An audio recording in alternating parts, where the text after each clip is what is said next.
Checking your physique, I don't think I could want you anymore. Chilling with your girl, I'm jealous that I can't just run over and take you on the floor. And I don't wanna cross nobody, I know it's never worth the pain, but I can feel your eyes run down me, and all my sense just floats away. You got me in that dilemma. Hey, how is it going? Welcome back to another stream. We're going to continue working on Muster Minutes today. I'm doing another standing stream. We'll see how long I stand for, but yeah. Yesterday we was working on the agenda builder creator. Haven't quite got a name for it yet, so we're going to try and figure that out today. We're going to continue working on that. Yep. And yeah, I think we'll get into it. I think there's a whole bunch of stuff I want to get going. I really want to start, if I can today, working on the actual minutes generation with AI. I don't know how far we'll get to that. We'll see. We'll have to have a look at where we get to. I think we should be able to get some good length on the stream today, so I'm going to jump straight into it. Let's see, what have we got going on? So let's go all meetings, meet with speakers. Cool. Yesterday, yeah, we were working on this section on the left-hand side. It's kind of coming together. We want to be able to add sub-items. We've kind of got that in here. Let's just check the code. Let's jump into the code. Again, we've been using NeoVim. If I can type, couldn't even get NeoVim in there. Muster Minutes app. Let's see, what have we got though? PS, project status is one of the things we set up yesterday in our NeoVim. What have we got? We got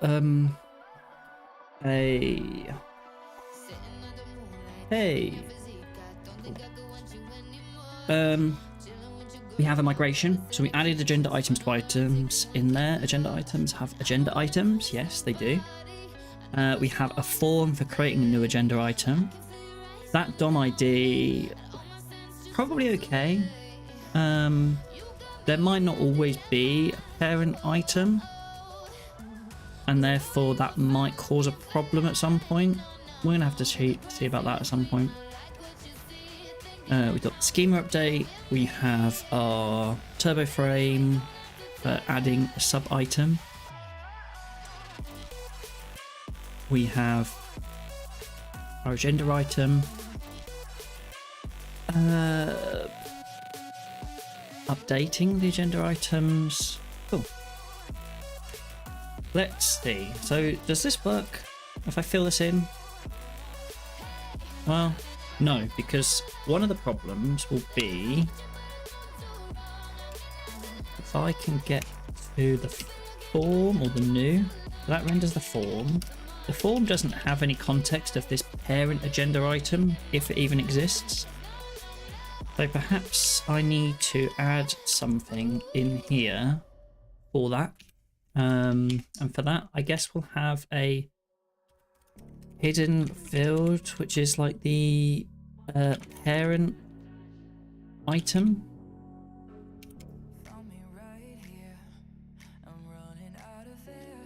If there is an agenda item dot parent item,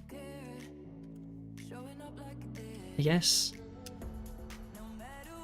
So to see that, we're gonna have to go in here and add the sub item. It didn't fail to render. Do we have? I guess like random. The value is just a random thing there. So let's perhaps do that.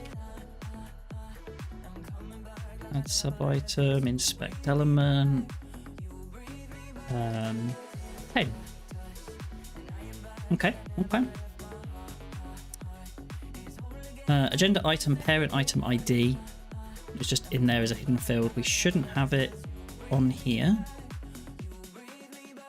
because there is no parent item. That feels okay.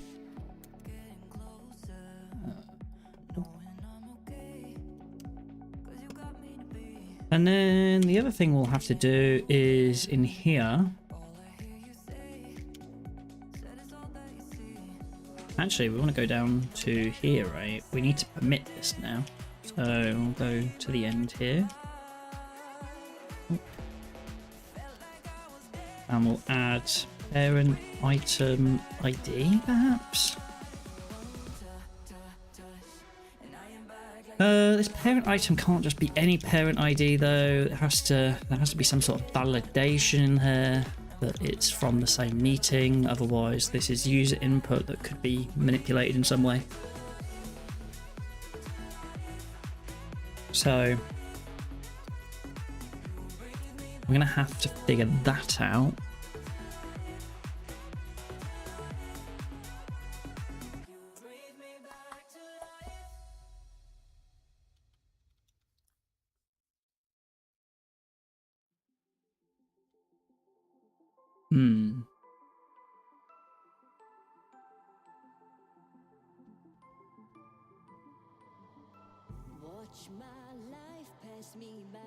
So I guess we could do something in here where it's like if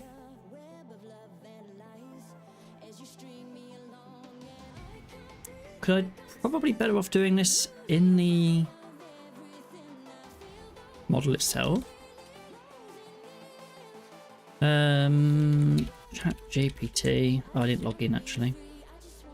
That was another thing I added last night actually as a new thing. So I can do in here Bitwarden unlock or BW.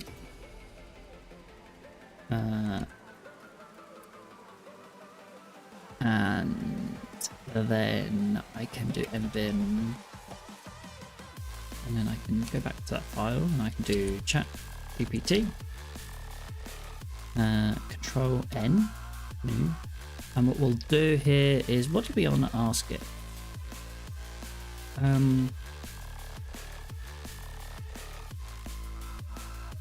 Yeah, I kind of want to ask it a little bit about this, right? So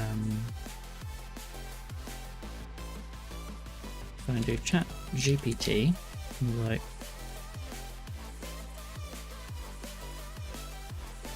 how should I validate that the parent item is of the same meeting as the new item?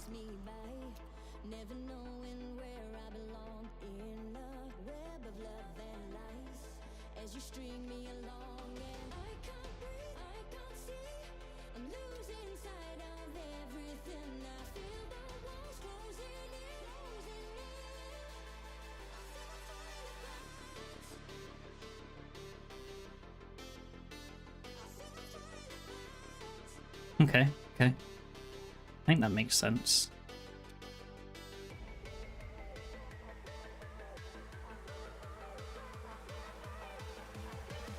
Get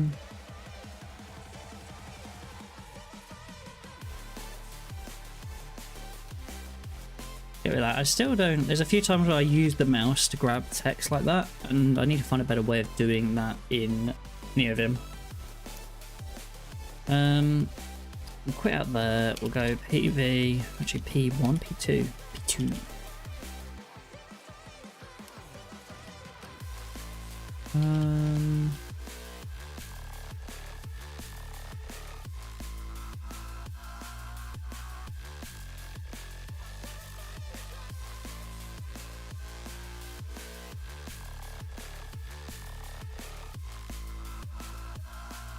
Validate. Parent item belongs to same meeting. Return unless the parent item ID is present. If there isn't a present ID, we don't need to validate. And then we find the parent item. And then we check that it's nil. Or it's the same. I guess the other thing is as well, this parent item has to exist.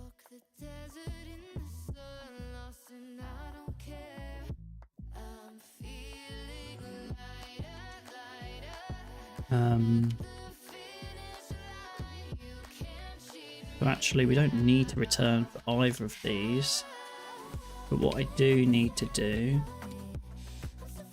is like, we only want to add this if the parent, it's the parent item dot meeting ID is equal to the meeting ID. I don't want to do that. We'll also do errors dot add parent item ID.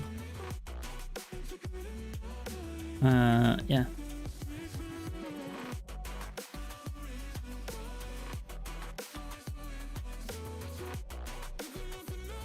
That's another thing, I suppose. It's probably in there. Oh, I'll do that. B W. Oh. B W I.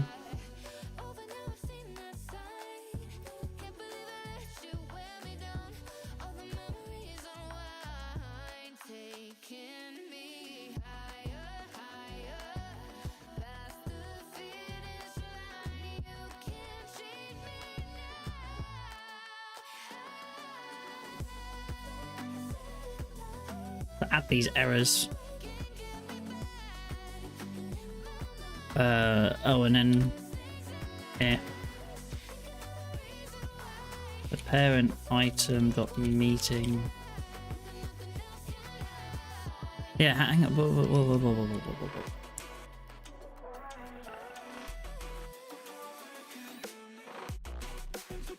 I need to return here.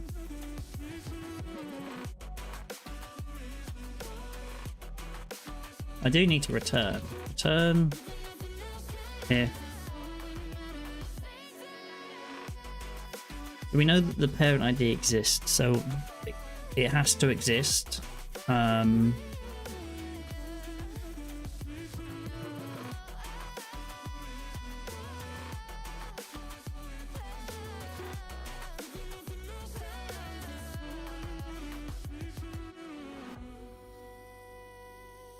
If it's present and there is a meeting ID that equals the meeting ID of this meeting, then it's acceptable.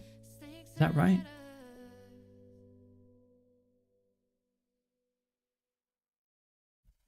I don't know.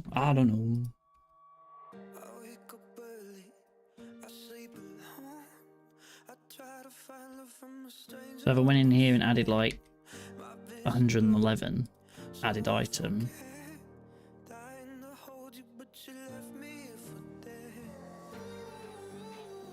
It does belong to the meeting.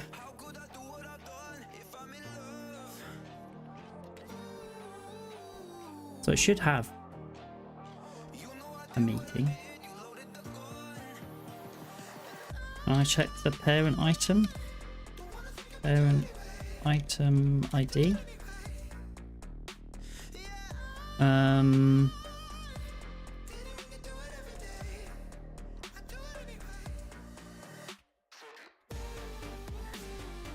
Well, if this doesn't exist, then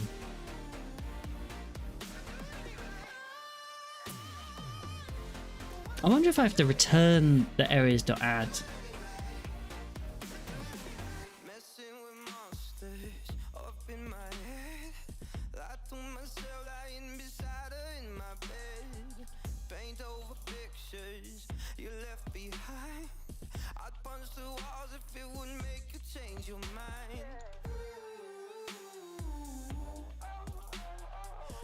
I think actually, I don't need to worry about that. I'm pretty sure Rails is going to take care of that for me. So we'll do that, and then we'll just do and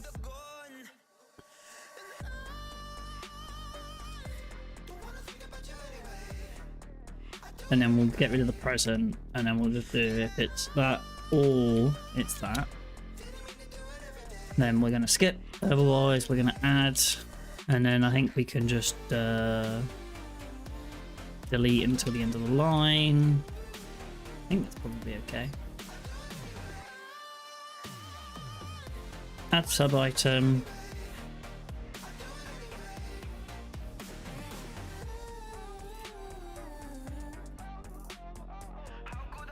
And then it says not present, can't do it. Shouldn't have been doing it anyway because it doesn't exist. Oh, but we're not checking for that anymore. So it does fail, but it fails quite vigorously. Let's just add this in here. Add item, test. It's down there, right? But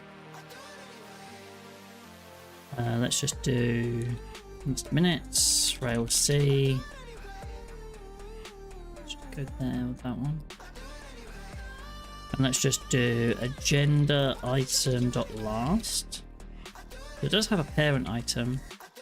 The problem now is that when I fetch these agenda items, which I do in my controller here, I get .all.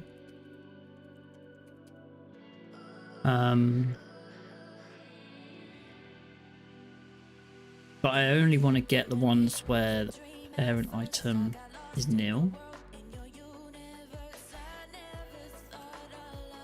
Ugh. That's chippity.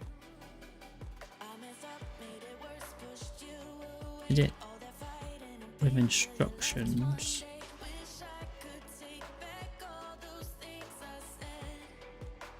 I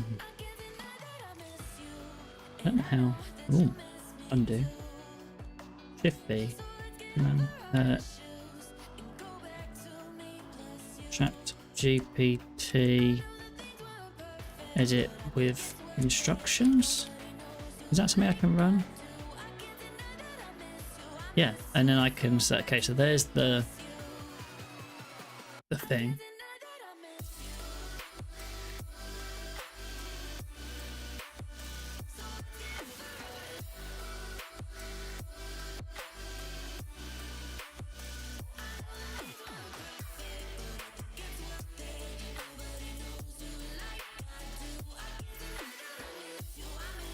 Yeah, okay, I thought that might be the case. Where parent item now?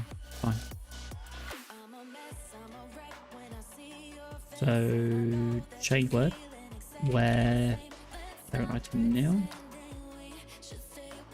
Parent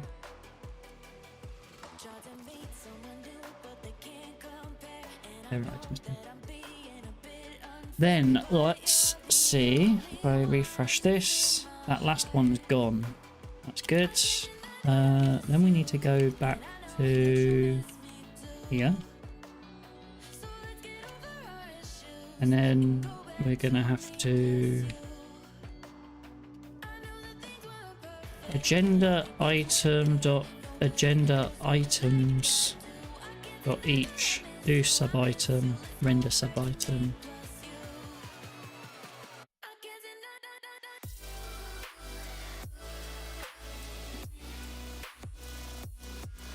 At 500 error.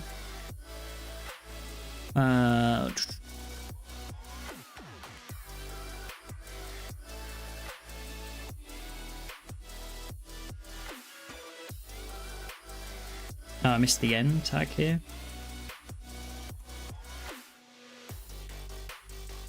That will probably do it.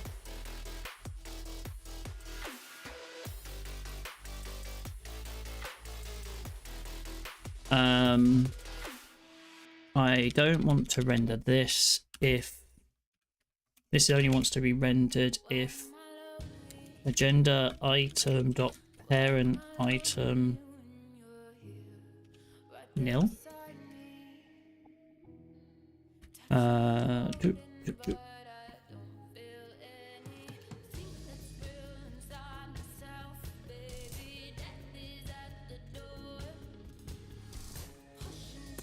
In fact, actually,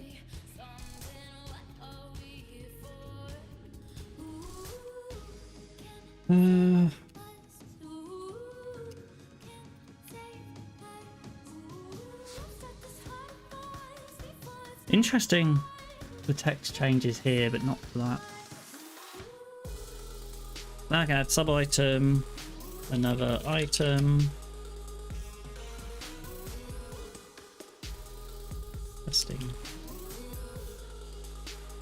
That's new.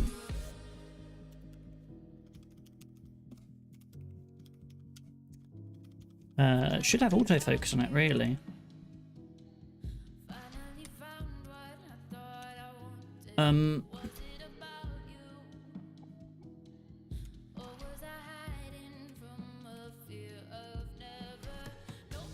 Problem is now is I refresh and it auto focuses in there, and I do not want that. I want that. I guess I need to do jump. I need to learn how to use jump lists at some point in NeoVim, because jump lists are going to allow me, when I accidentally press the wrong key and I suddenly shoot up in the file and I have to navigate my way back down. That's a pain. Change word. What are we going to change here? So autofocus is going to be dependent. We only want autofocus if the agenda item dot parent item present. Is that true? I think that's right. Doesn't autofocus. Does autofocus. Good. Test.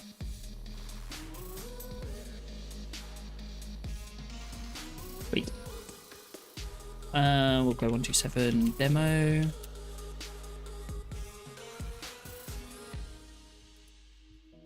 Welcome and introductions. Brief overview of the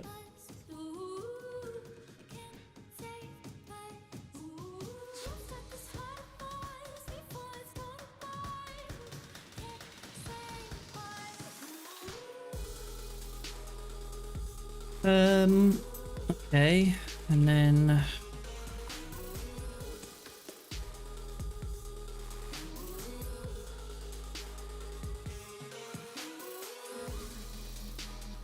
one of the things that's going on here is that the base global, well, it's global base, isn't it? It's the other way around.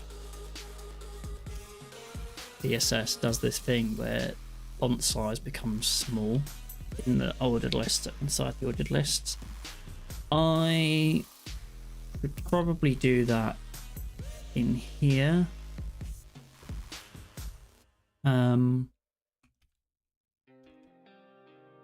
Although it's probably also just as well I do it here because I need to kind of be a bit more specific. Perhaps there's a problem here. So text small. Well, but only if.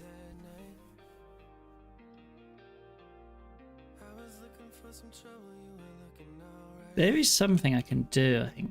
Do I pass an object and then have it true or false?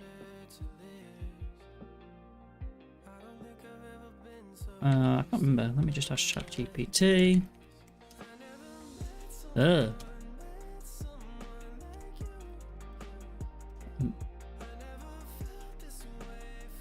don't remember what I was doing then. Where was I? I have this thing where sometimes I press 3 and it just does auto commands, and I need to figure out that bug that pops up in my NeoVim config. Here, yeah.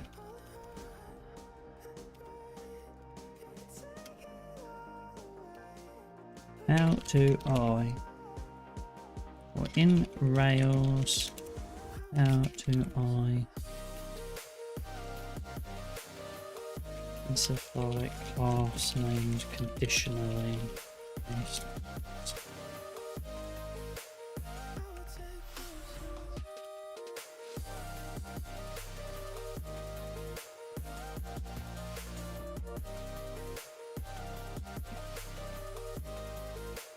No.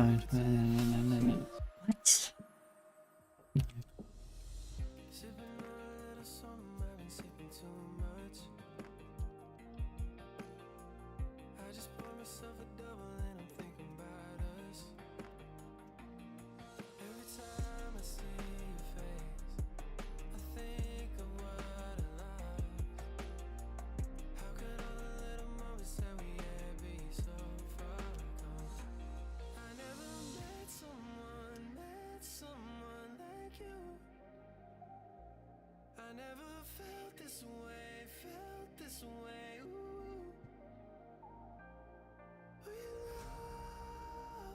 Is there not a way to pass an object with class name as the key and the value as the conditional?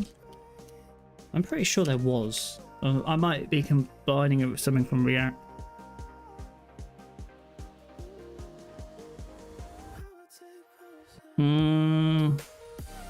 That's what I thought it was, yeah. But I guess we'll see. Because what I want to do here, guess, change inner quotation marks. Get rid of the quotation marks. We'll swap it out for an object, and in that object we will say that, yeah. See, that's what it's suggesting.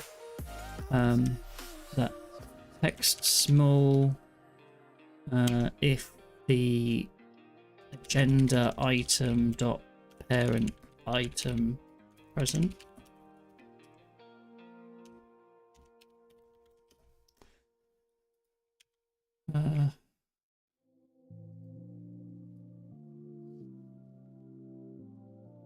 Does have text small on it, but it chooses to ignore it for some reason.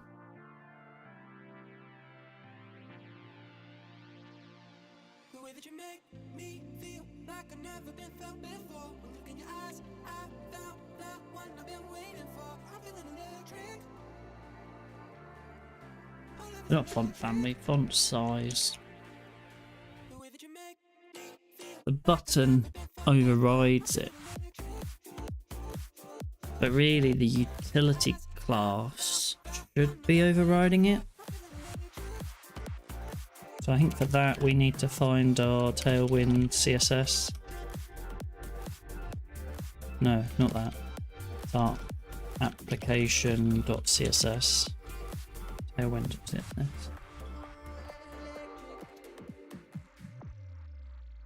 Yeah, utilities are specified further down.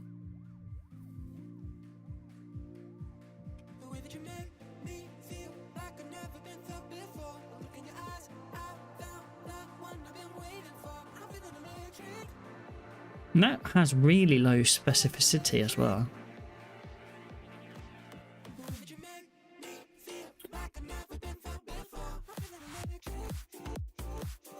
Like, I'm specifically saying that this should have text small. But this...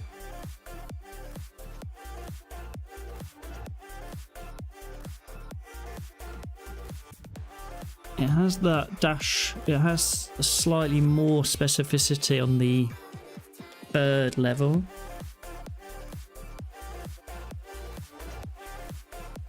Annoying, right?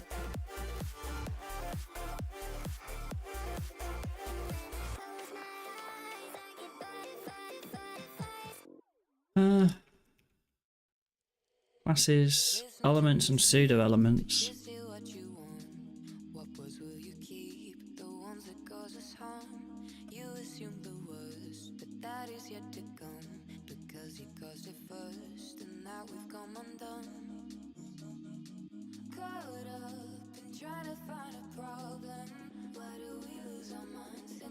Can I get rid of the word input there? Still have it do the style.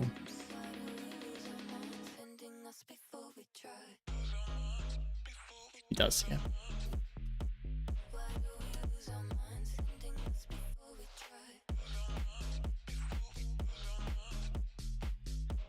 That works. We'll change the specificity of that, and then we'll jump back into here.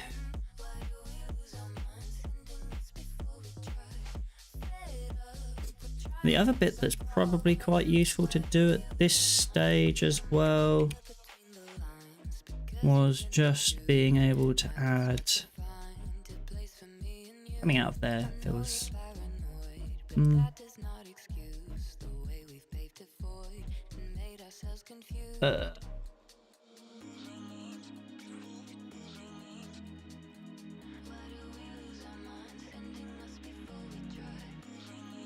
another bit that I probably want to do is just the strong. I only want to make it strong if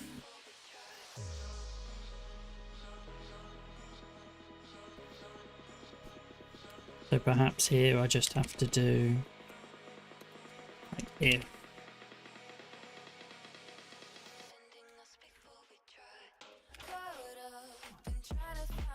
nil.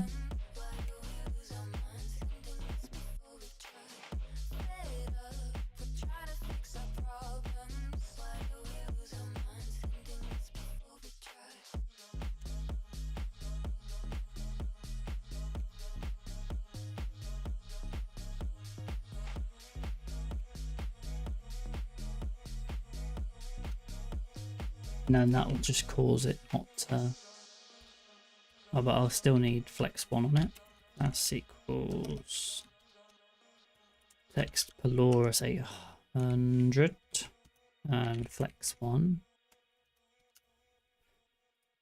That's another thing actually, as I'm doing some more CSS stuff, at some point I'm going to need to bring Tailwind config features into it somehow.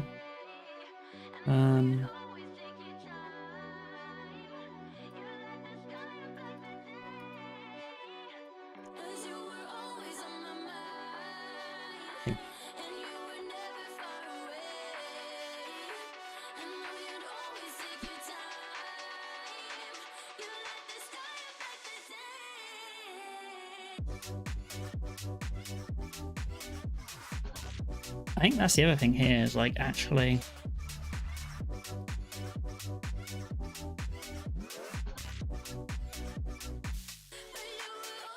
I could probably do a similar move this when you defocus out of it.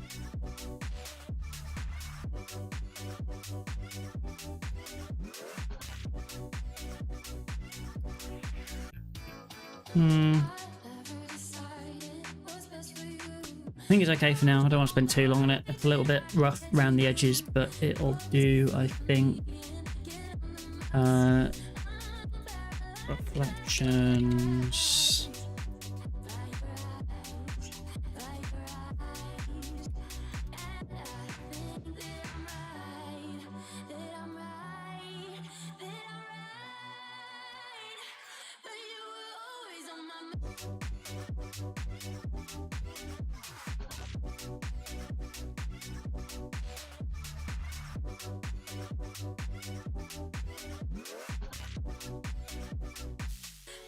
I guess the add item is probably one of the things I need to fix here. This is when you go new and create.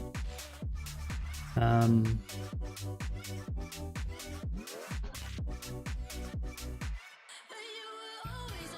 think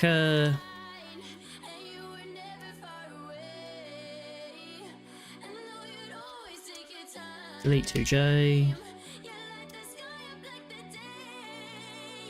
And if I go in here and add the item, it just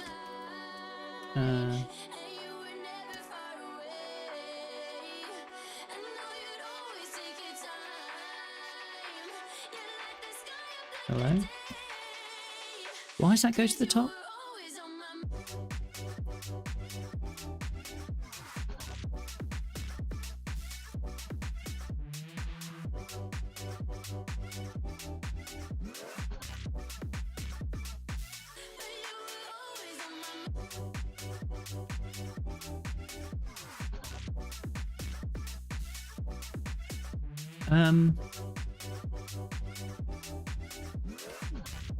Maybe because now I've got the where.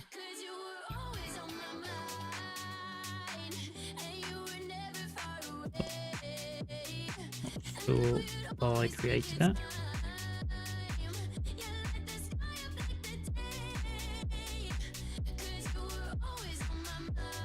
Okay.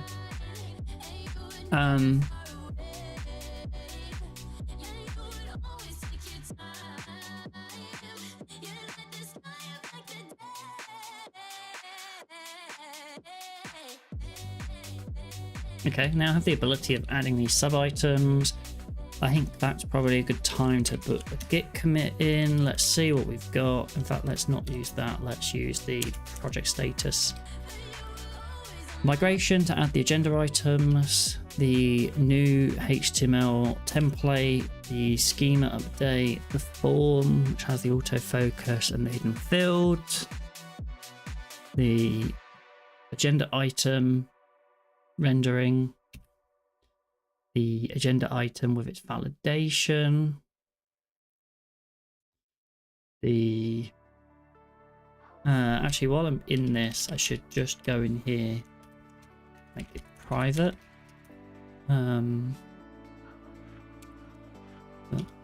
FPS.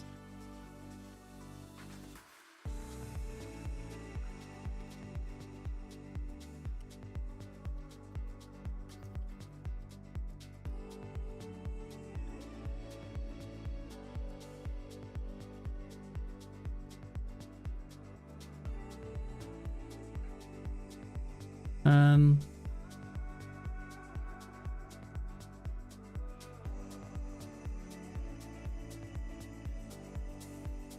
yep, that's all okay. That's all okay. And that's all okay. So now when I do git, everything is staged. I'll do git commit. Also, turn those off for a second. What do we do here? We added a feature. And this is going to be add nestable agenda items.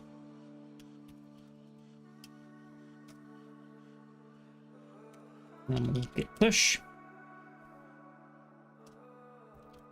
And we'll close out that. Let's see. Next. What should we work on next? These need to be sortable. Ugh. It never ends. What happens if an opening remarks needs to go down here? There must be some sort of like Rails stimulus sortable.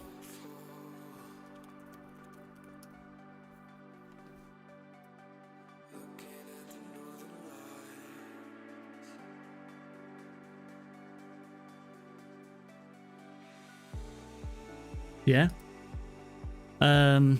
Does it allow actors list? Okay, cool. So there's a kind of position system that I can register with.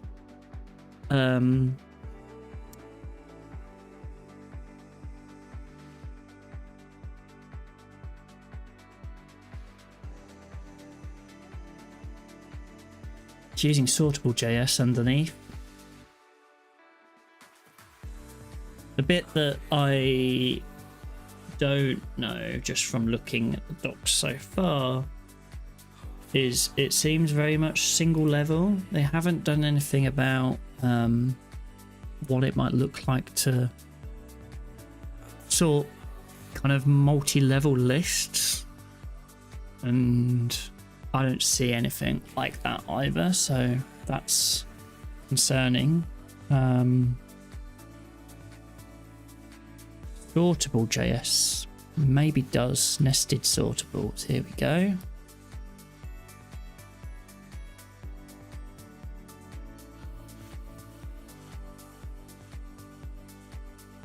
So we're probably going to have to build our own stimulus controller that uses this library. We're not using any of those frameworks, but that's okay. It's not a problem.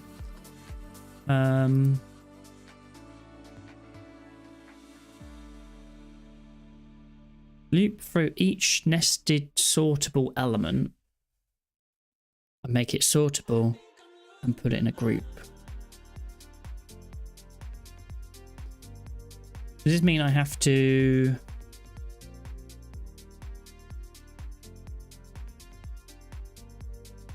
these docs aren't particularly great. I'm a bit concerned about the docs.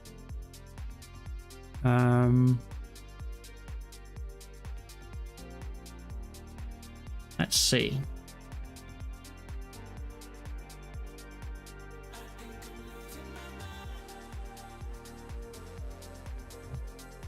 Do they have an example somewhere? I want to see the code. This page. Is that in like a GitHub pages? It is.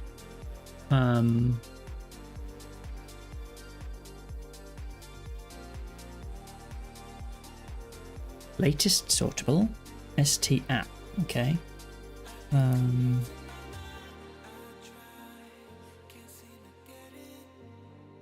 Handle, filter, thresholds.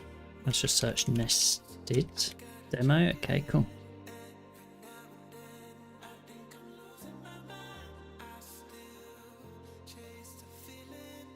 So it's query selector all nested sortable. So quickly just nip back down to nested sortables. Does that mean all of these? Like, what's the deal here?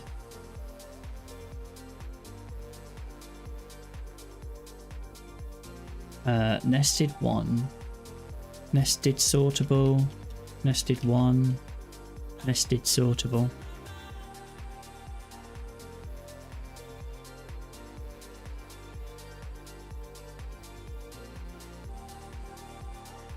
Okay, but I need to know when the elements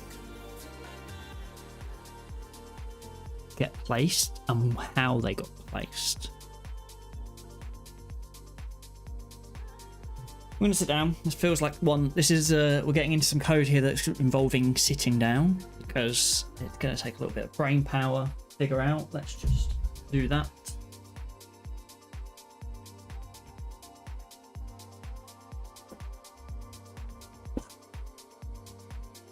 Right. We're back down here. Let's just adjust the chair. Right. Let's see.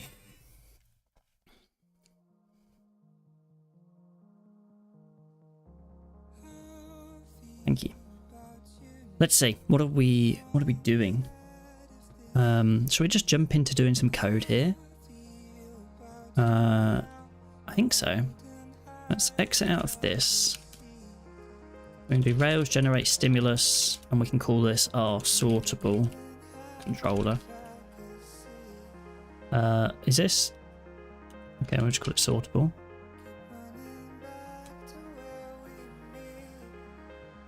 Yep. And then, do we have anything in our project status at the moment? No, just the sortable controller, which we'll go straight to. We'll do 4J. Another thing that we need to do as well is do bin/import map in, because we're going to have to import this stimulus, not stimulus sortable. We're going to just pin this library. I'm assuming it's in.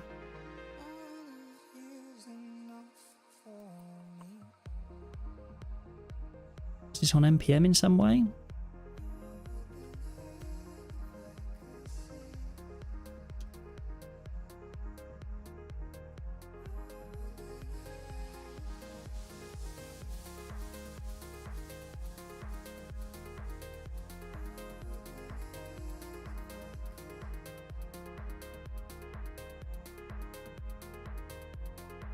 Just sortable JS. Gets a good amount of weekly downloads. Let's just say sortable JS. There's some other libraries I know about. In fact, I think I saw one of them. D&D sortable, drag and drop, like D&D kit. The React library. We don't want that. We don't want that. Get out of here. That's an Angular one. Get out of here. Meh. Sortable JS seems like the real deal, you know? I actually still don't really know how we find out about the when things are dropped. There is no example of that in the code right now.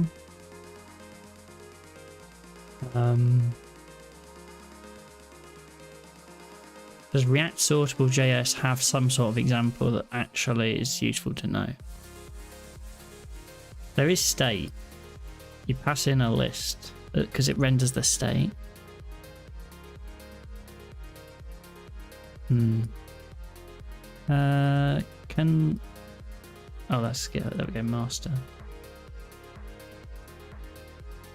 Simple API, support for plugins. Okay, cool. Okay, this is probably a bit more useful.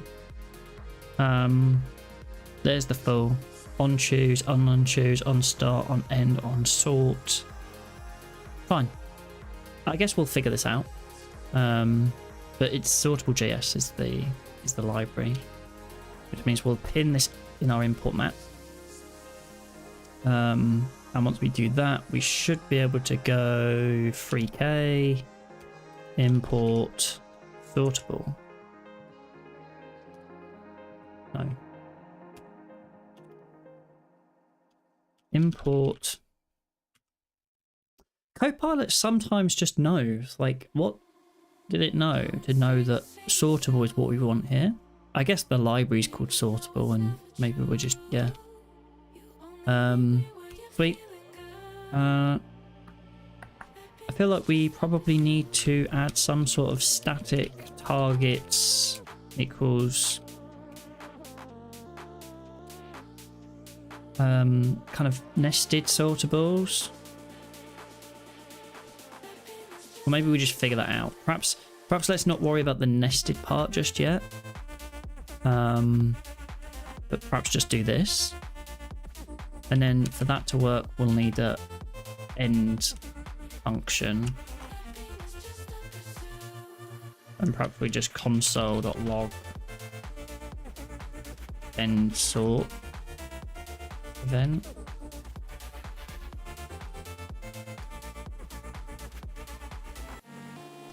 I really ought to install Prettier so I can auto format. Not install Prettier, I need to do the Prettier RC config at some point.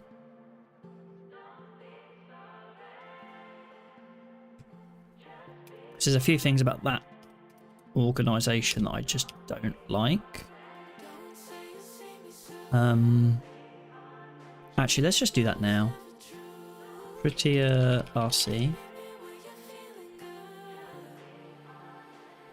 We can do the JSON one. That should be in the root of the project. And we'll just go e.prettier RC. And we'll just insert a quick file, and we'll do semi. False. I don't really like the semicolons. Single quote true. Trading comma on all of them. We don't need to change the print width. I'm kind of okay with the print width. What other config is there that I usually will want to?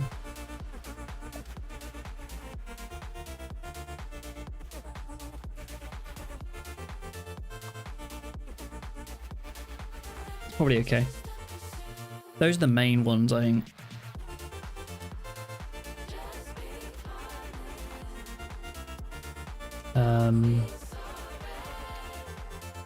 What did I just do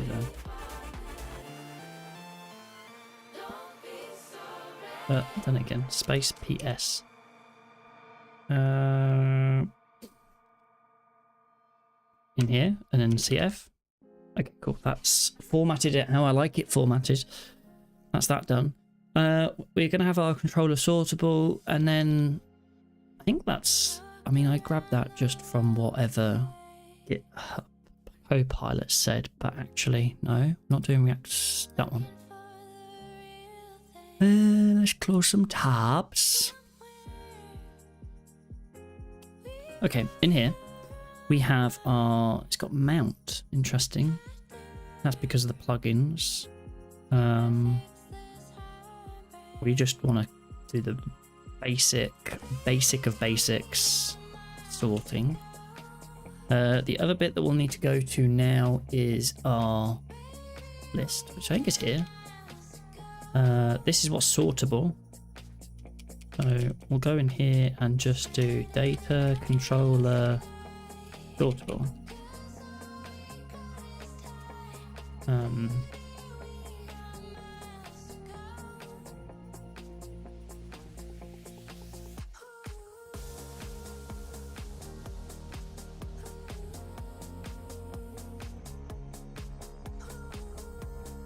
Now we can kind of move stuff around. And while we were doing that, we should also be getting console logs end sort, and it tells us, oh, here's what the old index is, here's what the new index is. So that's useful. So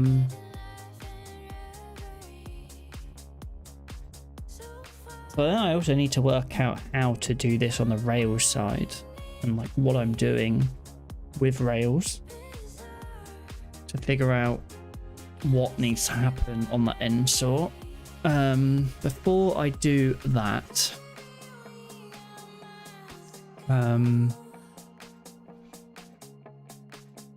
do I then want to also have like nested list target or something, because I'm supposed to also call sortable on because there's this group part. Does it explain that? To drag items from one list into another, both lists must have the same group value. You can define whether lists can give away, give, and keep a copy and receive elements. Interesting. Because I could pass that in as a value and just have the sortable.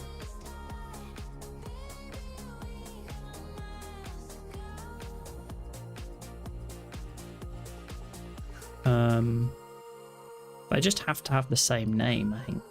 And I think that's similar to what we saw earlier. I've lost the page now, but it was in here. GHub pages, ST, and then JS, and then nested or something. And we just loop through, but we just make sure to give them all the same group name.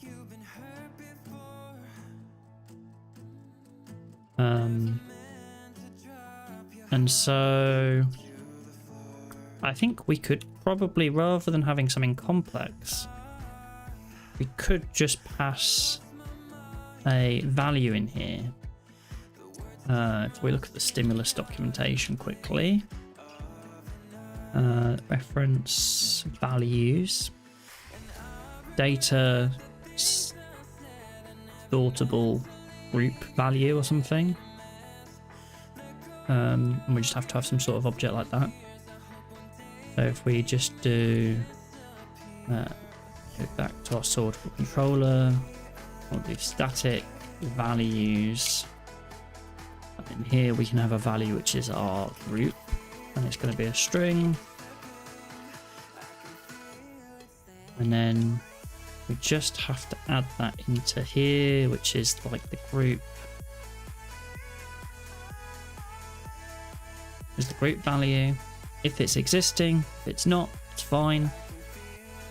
So at the moment, if I refresh, it would be no different. But I can also add in, go to our down here. This ordered list here will also have a data controller sortable. And so now I should be able to sort these items. And I should be able to sort these items independently. Can't drag this item out though. It's definitely inside that list. But if I add in here a data sortable group value of agenda items, and then switch to this file and do the same, data sortable group value and agenda items,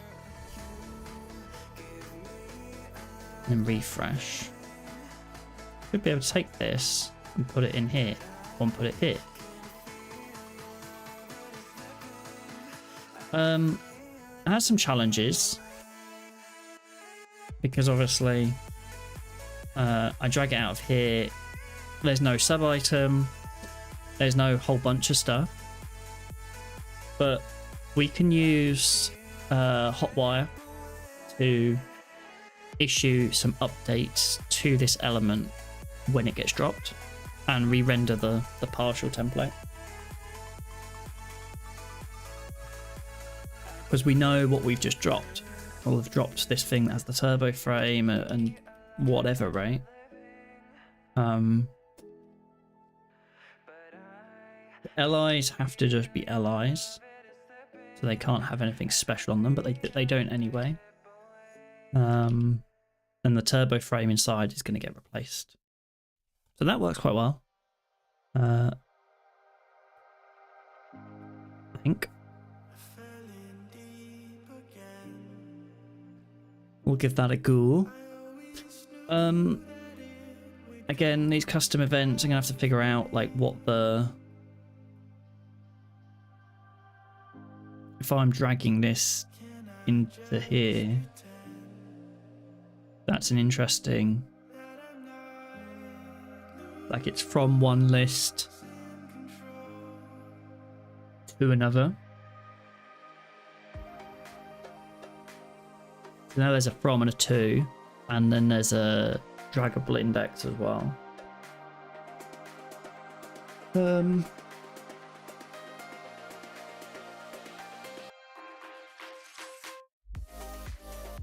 Right, nice.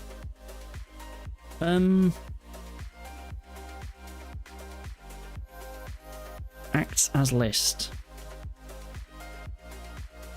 So is that a Rails thing?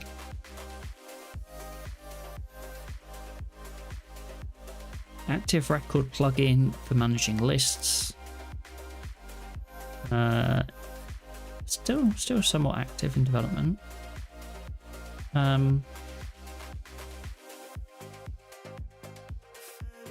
Afternoon, dude. Hey, Bish, how's it going? Is that one of Ella's new emotes?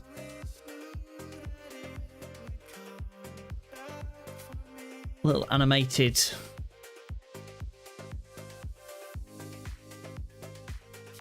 Ori Obi. It's been around for a while, a few months at least. Fair enough. I'm a little bit slow at keeping up with emotes. How's your day going?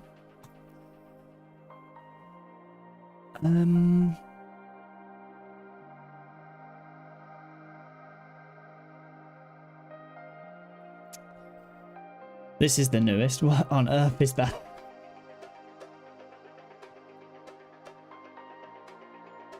Oh, I see. It's like a little goof. I was concerned about what that was that was flapping around at the top there, but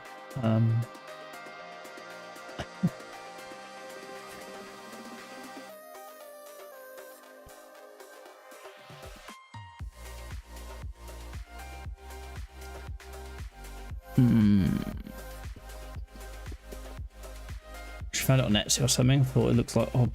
Maybe wiggling.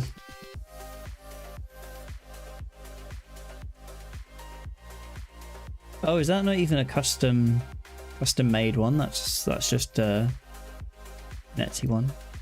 The Etsy ones aren't too bad. They're pretty good. There's a good set on Etsy of emotes.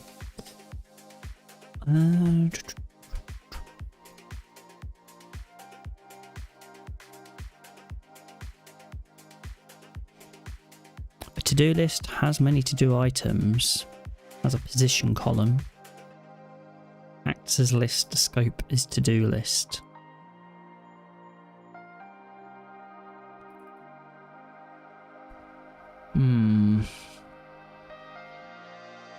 Is there anything about like nested lists in here? Nested.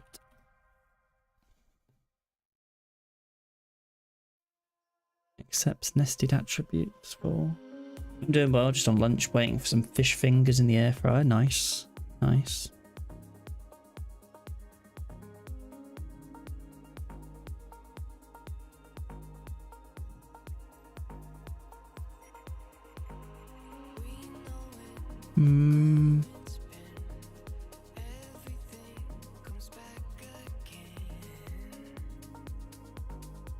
None of this really is what I want. Do enjoy a fish finger sandwich every now and then.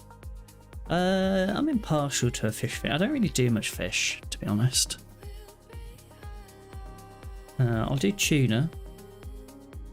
Tuna's good, and prawns. But fish, I'm not sure.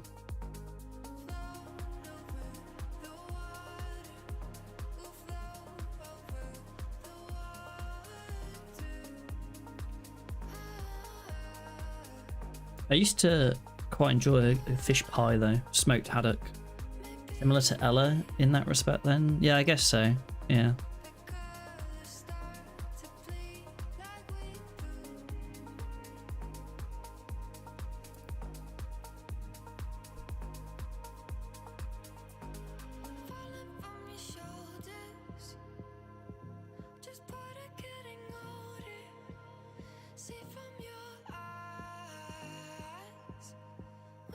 What if this to-do item has many to-do items?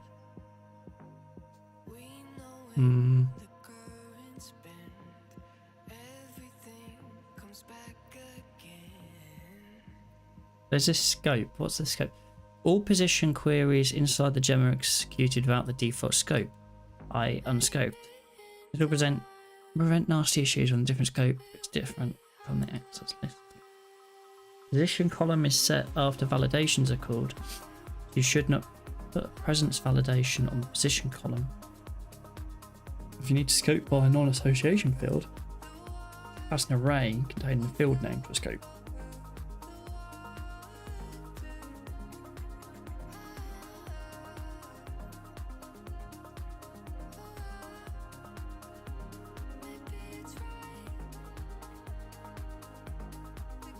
Acts as paranoid? What on earth does that do?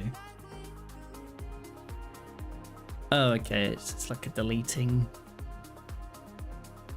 You can kind of delete things without actually discarding them. Yeah, discard.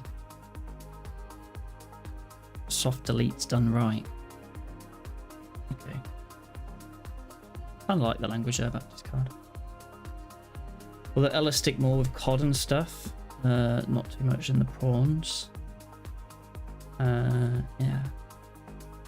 Yeah, it's true. I don't think she doesn't like prawns, does she?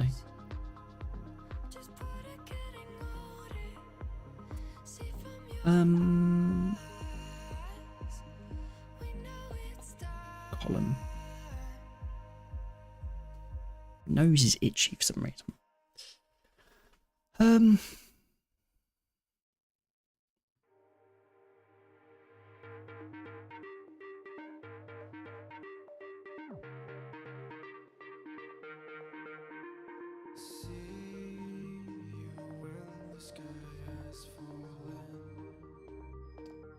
So what's the objective for today? Don't say validation.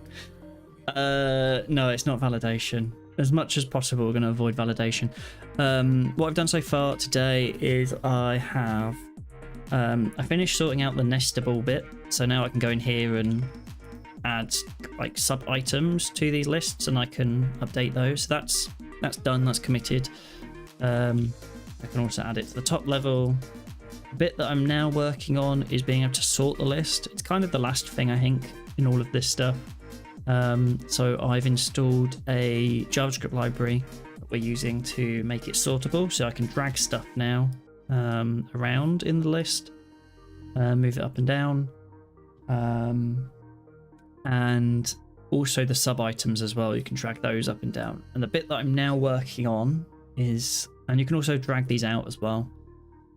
So you can kind of organize the list a little bit, kind of however you want, just by moving stuff around. That makes it easier to kind of manage this list. Yeah, fancy. That's all done on the front end so far, the drag and drop. What I need to do now is actually, like, if I drag this stuff down here and drag more presentation stuff out, I refresh, none of it's saving. So that's the next bit. I have a sortable controller that I'm doing here. In fact, I'm going to add this to my jump list. I didn't even know that was set up. There's a timer on that. Control E. I'm going to add this to my jump list. Shift V.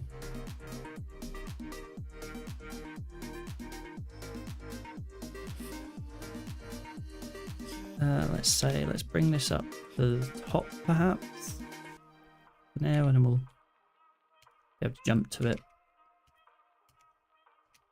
Oh, I didn't save it, did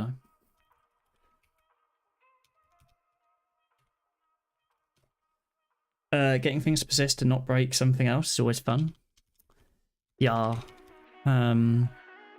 I also need to work at, like, I don't actually have anything in my database at the moment to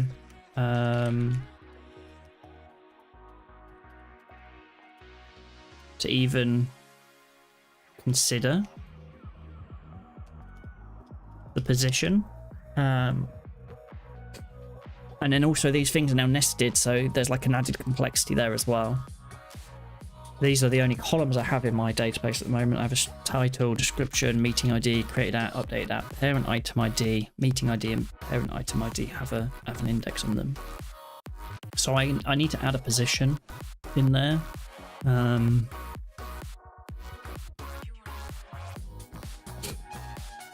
need to figure that out. And so I'm currently looking at this gem here, this little thing that I can install, which has acts as list, adds a concern to my model, or a plugin, and it allows me to do a bunch of stuff with like ordering in lists. But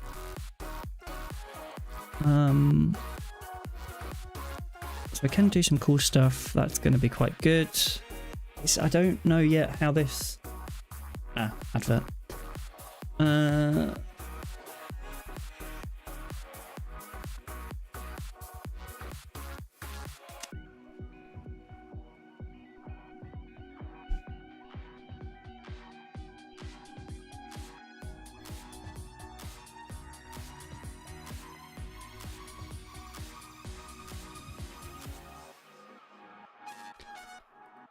Acts as list.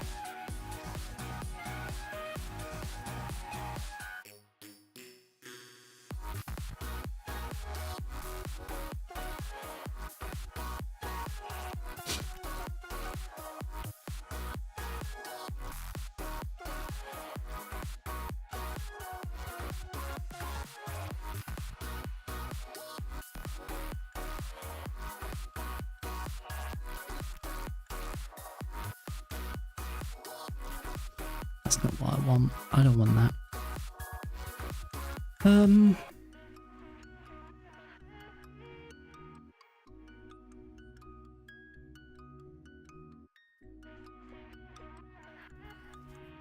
I feel like Axe's list probably does do what I want. I just need to consider it as like separate lists.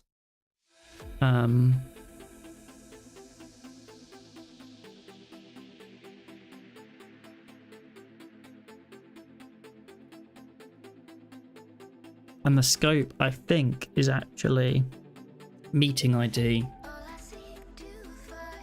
because that's the scope of that list. Each list is separate, right? And then when I move it out of one into another, I'm essentially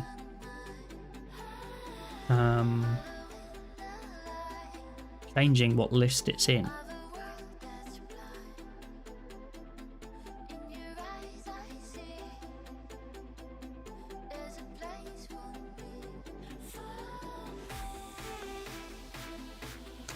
Hey, it's a DHH. What? Why is it? Is this a fool?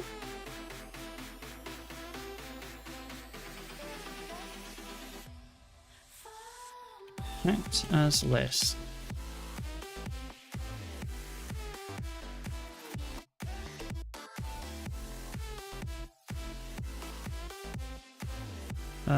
It's moved. So this was the Rails one 14 years ago. It moved to here, which now moved wherever. This is the one that I'm looking at. So I guess this random person's maintaining it now. Fine, okay. Let's just add this then. Want to bundle add acts as list. Let's give it a go.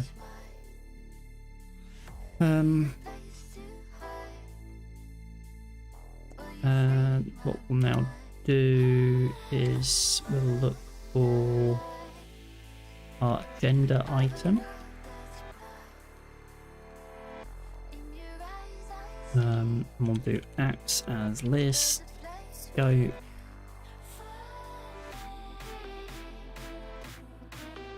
And then if I do, well, actually this, save that a second. I need to, now that I've installed it, I'll need to add a position column to my table. So I'll need to create a new migration to do that. Rails the migration, add position to agenda item, position, integer. If I can type correctly.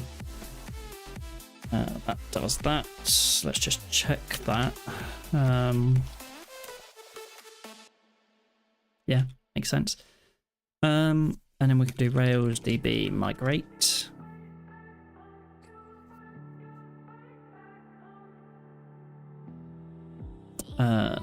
Then we will do in the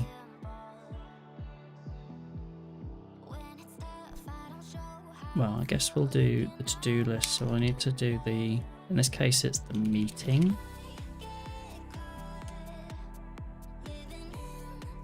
The agenda items.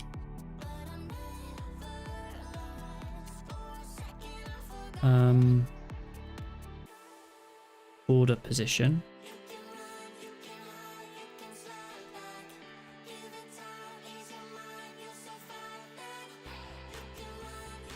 Ascending. And then we'll go, is it P2? P3? P3. And then we will comment out that line. We should now be able to use this. So if we do Rails C, we can do agenda item dot last.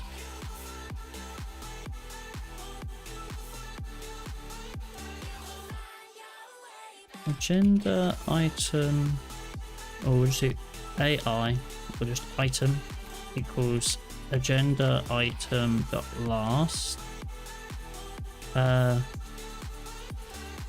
find 10, I think. Item. That break timed well with the air fryer. Perfect, perfect.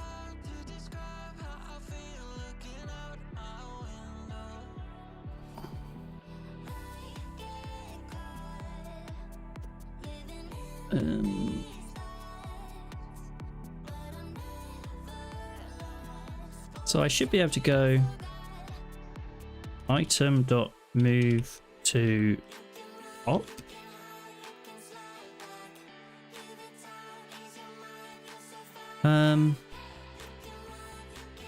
I guess one of the things I didn't do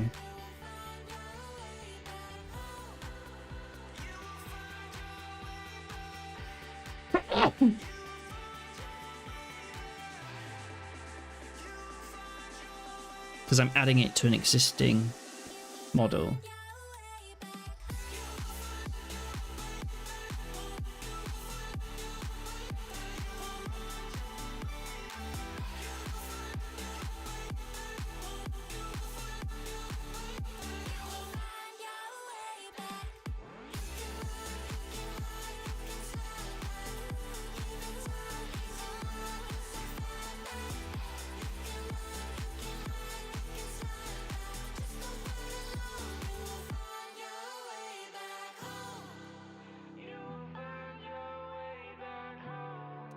I think it's probably easiest if I just do this, not that, agenda item dot all dot destroy. Destroy all. And then we'll get rid of everything. Oh. Oh, I probably need to, not there, Control C. Reload this.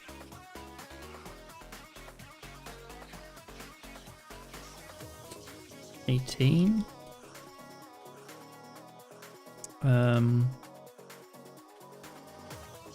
Marks. Reflections on Rails World. Special guest. Welcome and introductions. There's the attempt now just to get the sorting for the main title options / sections.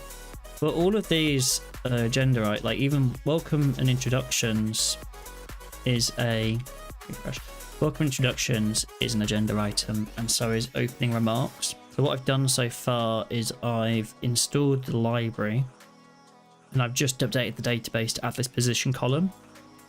So that will just be a number numeric system where it's just 0, 1, 2, 3, 4, and that will specify the order.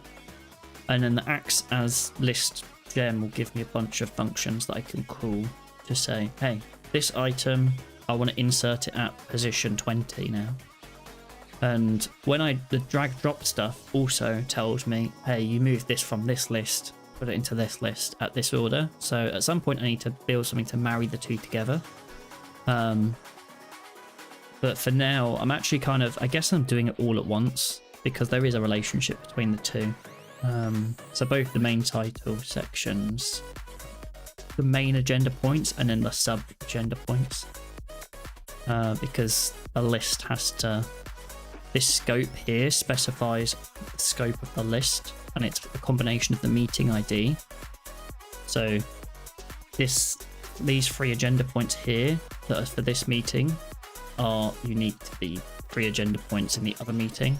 And then the parent item ID is in here as well, because I guess there's there's 2 lists that we're seeing on the screen at the moment. There's one which is the one where meeting ID is 18 and the parent item ID is null or nil or 0. And then there's the one where meeting ID is 18 and the parent item ID is whichever this one is. It's number 1, which I probably could figure out. 43. And so those are the two lists.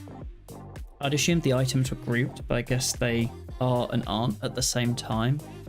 Yeah, like they're kind of grouped, but when it comes to the ordering of the list, it's just 2 separate lists right now. Or I guess could be 3 if I add stuff in here, right? There's now 3 first item in the 3rd list kind of thing.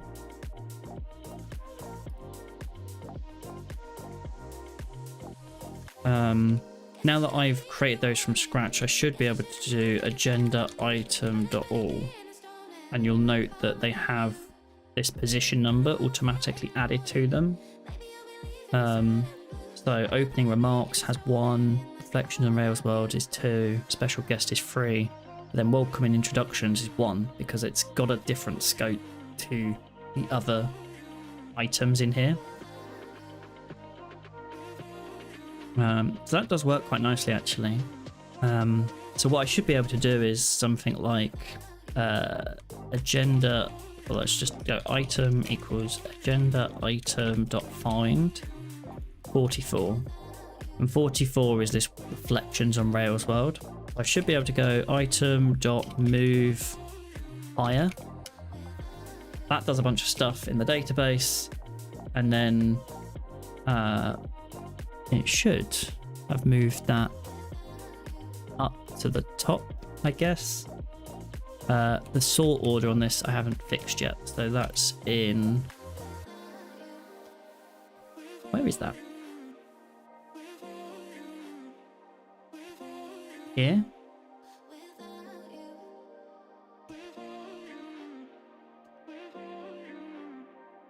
Yeah, currently sorting by created.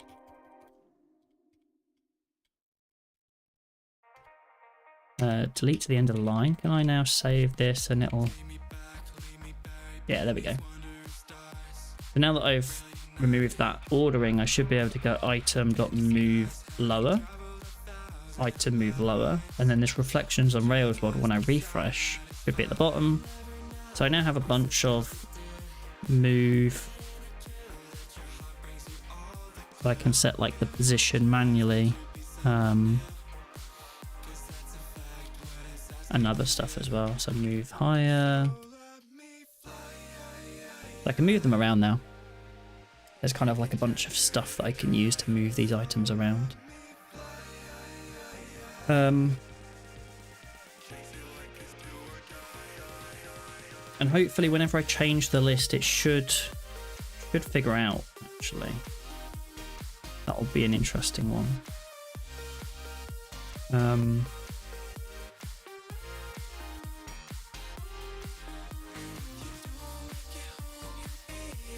Set list position free. Method to change position without reordering the list. I don't know why you'd want to reorder the list, because otherwise stuff breaks, right? I think that's what, when I did these move higher, I think it updates all of the agenda items that are in the list and sets all the positions.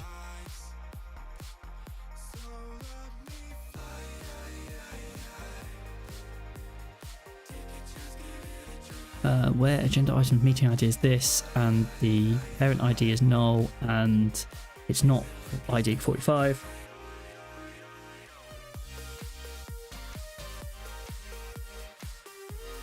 Sets the position -1. Yeah, so I think what that does is there's kind of two queries there where it's like, okay, we're going to move the item to the right position, and then everything that's like below it shifts by -1. So it works out the way to do the queries to update all of the items and put them in the right place. So the position's always maintained.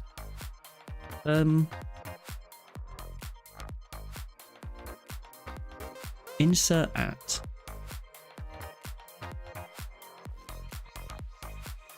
What I'm curious about is when I move the list. So when I take an item out of the list or put it in a different list,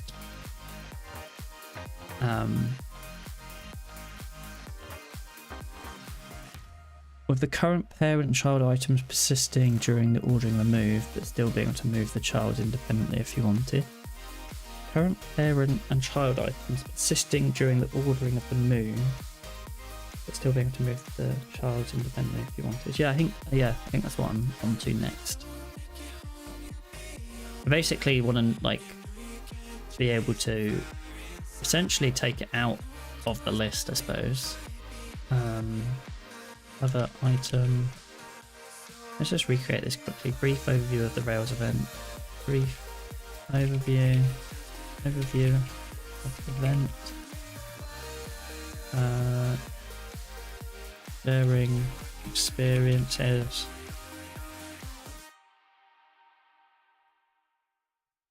Local versus international events.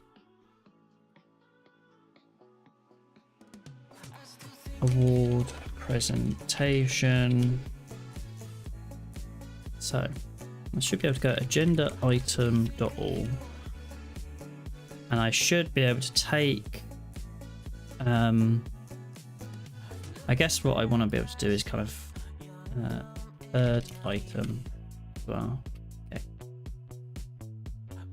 We'll then refresh just to make sure those they get inserted in the right place. Agenda item dot last item equals that item dot update, and I guess if we set the parent item ID to null, it's nil, isn't it? From here.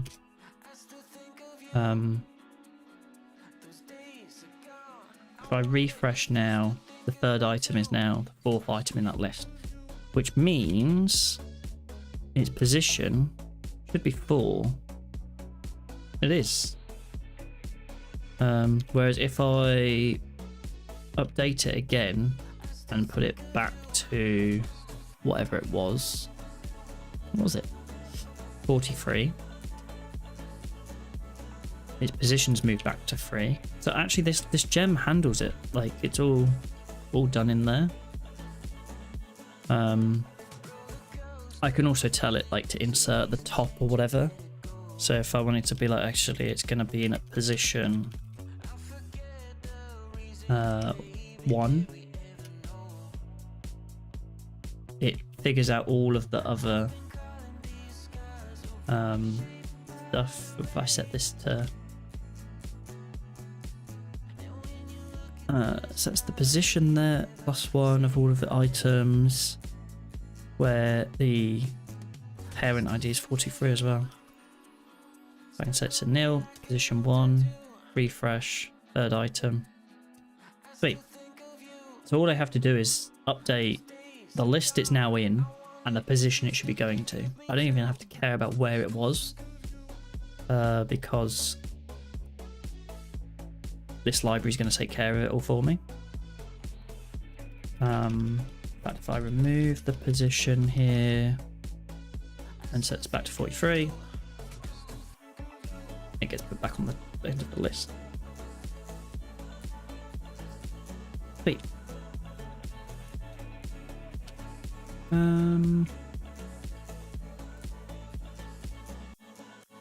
So if you moved parent 43 to last, do the yes. So agenda item.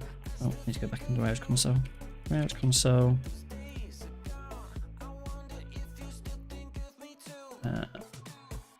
Let's do this here quickly. So we'll do agenda item dot find 43, and we'll update the position to 3.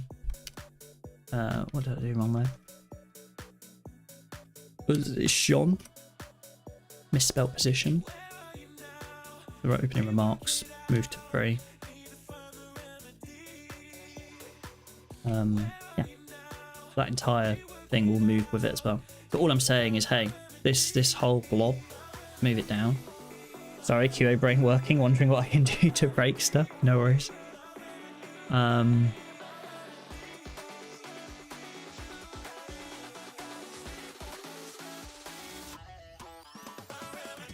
Yeah, it's quite cool the way it works though, because it's just all of the child items just have there's two columns in the table of agenda items that are relevant here. The parent item ID, which is the ID of the agenda item that it's nested within, and then there's position, and the acts as list gem handles all of the position. I told it the scope is the meeting ID and the parent item ID, and it just figures it out from that. Yeah, that's quite cool. And now I just need to write something to marry the two up. For that, I'm gonna have to create a new controller. We'll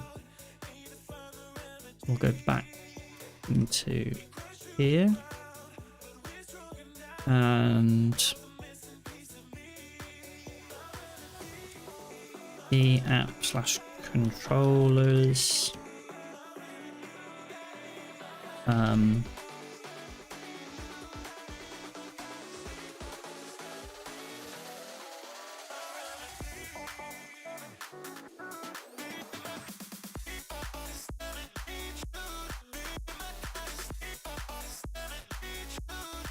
I guess what I really need is like probably easier if I think about the roots.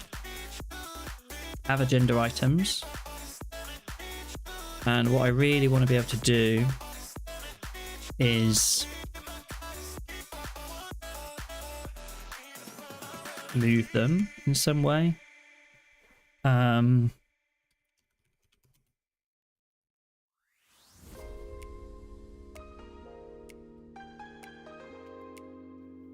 So like a move. I guess position.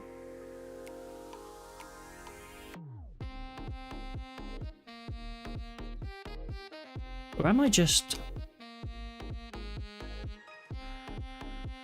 I'm not even doing that. It's I don't even need a new controller. It's in here. It's the update. I just now accept the position and stuff as arguments. I already accept parent item ID. The only thing that's new is the position.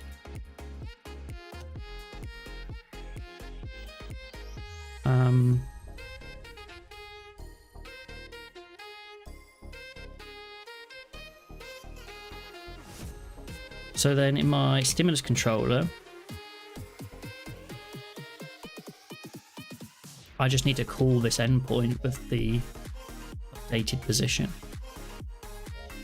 And that's where maybe the stimulus sortable code probably is useful, just a quick glance at, see what they did there, because that's probably interesting.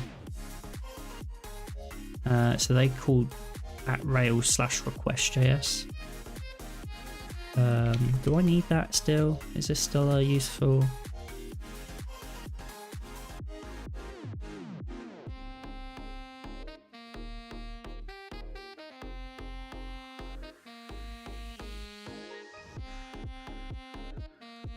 If you're using asset pipeline, your last command will... Oh, okay, so I can add that, bundle install, and then it will just add that into my merge request. Encapsulates the logic to send by default some headers that are required, like the cross-site request forgery token. Looking tidy. Yeah, it's coming together. I'm hoping to kind of wrap this a little bit up soon, actually. It's getting close, and then we can move on to some other interesting stuff as well. Bundle add, what are we adding here? We're adding the Quest.js Rails gem. So we'll add that to our gem file, and then we'll do bin bundle install. I've just done that because I did bundle add.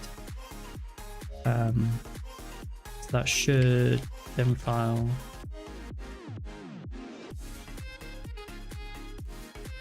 Yeah, that stuff's down there.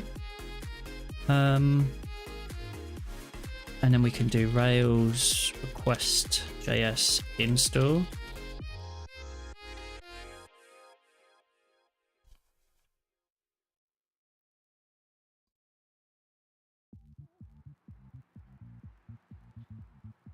And that should just have added it to import map.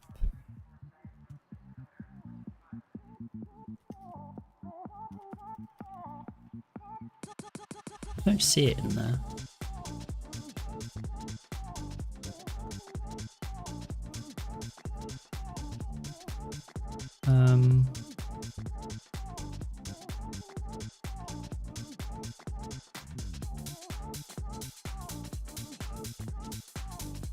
It's doing the import in there, but it didn't, as far as I can see, add it into here at all, unless it's already here. I don't think it is. No, I don't see it. The last command will import your, make sure you've already installed.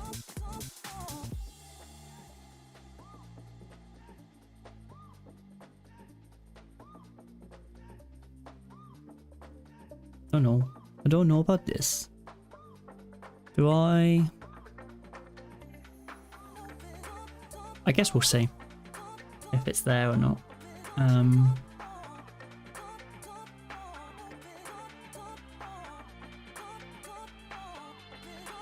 kind of questioning whether I still need this.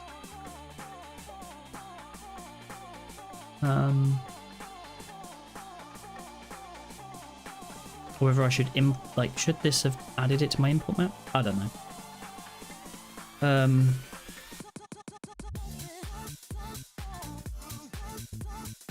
I guess probably. I probably do need to add this in. bin/import map in. See what it does. Yeah, that's what I expect to see. Now let's go back to the sortable controller. We can now import or calling, I guess similar to what this does, patch.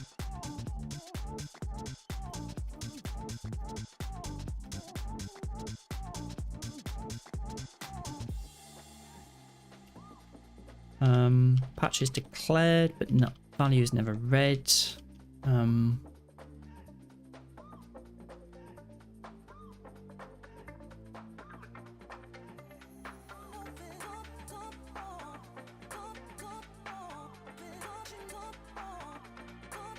This ... options. There was no way of using this out of the box, was there? No. Because you can't specify the group. If I could have specified the group, this probably would have worked really well.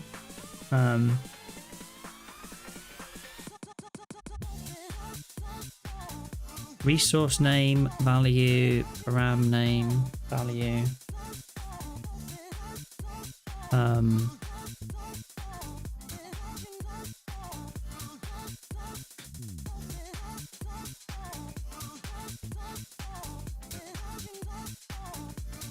I guess I need some sort of sortable update URL.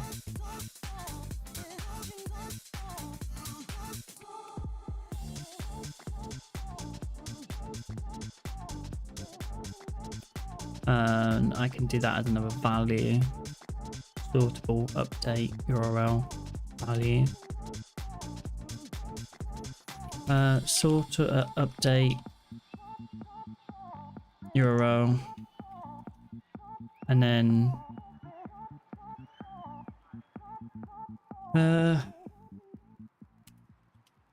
find it's in here. I think it would be good here just to, I think for this line, let's see if I can do something. Every space,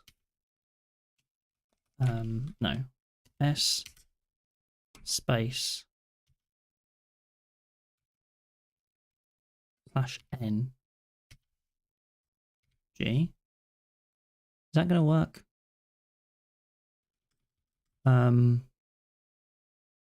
Kind of, but not quite. Let's just do it anyway.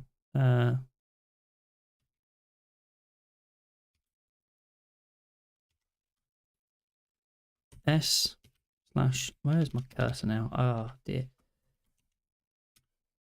Space /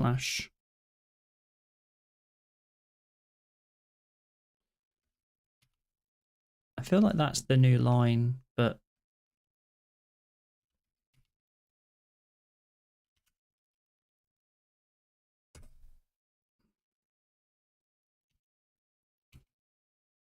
anyway.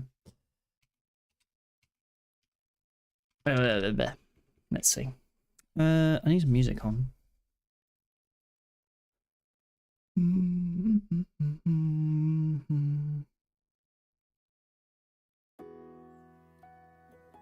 know what this is. Let's sort this out.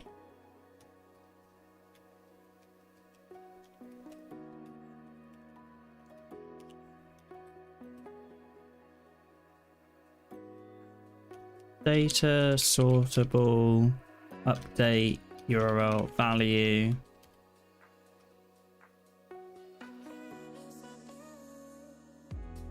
Yes. I believe that's the right place. So the idea here is that I am building this controller in a way that I could actually use it for other things at some point. So we pass to the list, we pass a URL to where to update the agenda items. And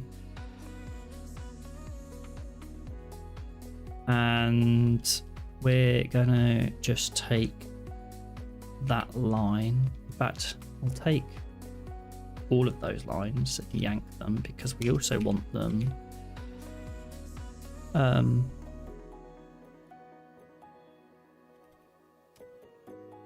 in here.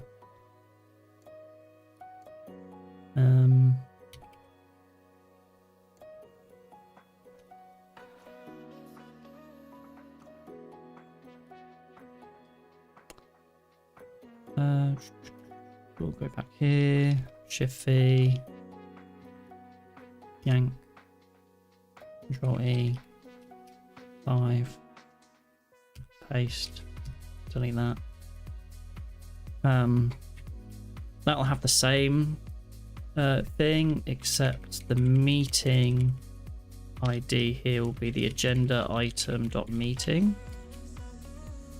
So that'll have the same list because those are two separate controllers. And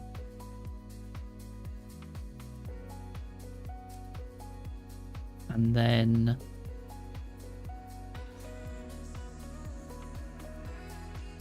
what else do I need to add in here?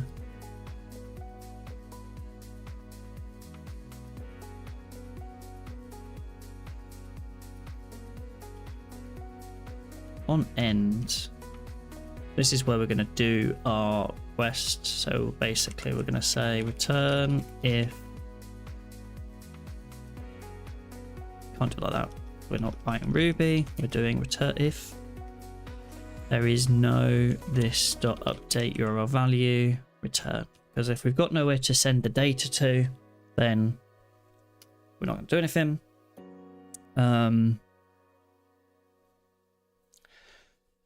We need to somehow figure out the ID of the thing that we are updating.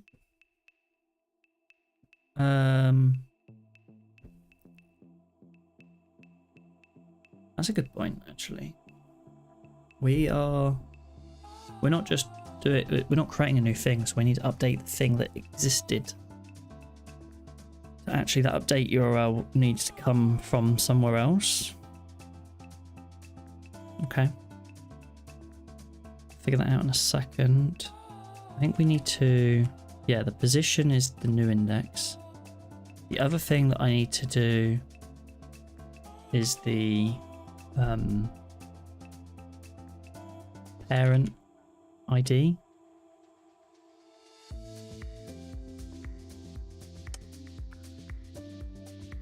And then return await.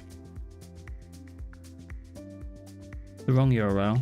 We'll figure that out in a second. The body is the data. We don't need to do that. We shouldn't need to do that.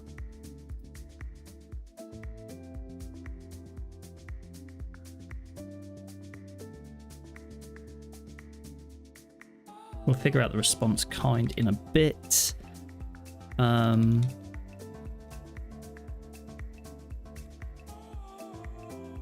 Async end.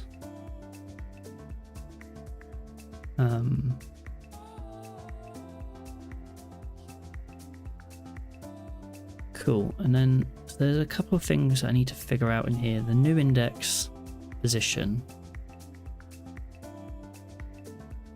So let's just see what we get. In fact, let's I kind of don't want it to do all of this stuff, so let's just do GCHJ to comment all of that out, and then we'll do 16k and comment that out as well.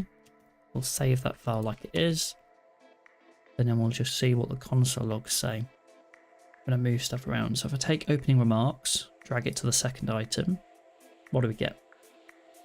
We get a new index of 1. That should be 2. Fine. So new index 2. That would be accounted for by just doing new index plus 1. The parent ID is probably the trickier one. We did it from ol.flow, and we did it to ol.flow. I think these from and the tos probably need some sort of parent ID type thing on them to tell it what the to and the from was for.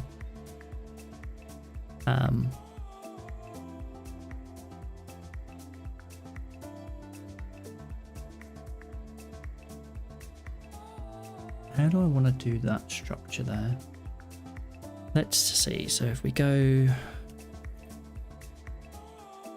I want to move some of the stuff around as well. Shift V, move that round down there. Not been doing much with that recently. Okay, so this OL here, what we'll do here is we will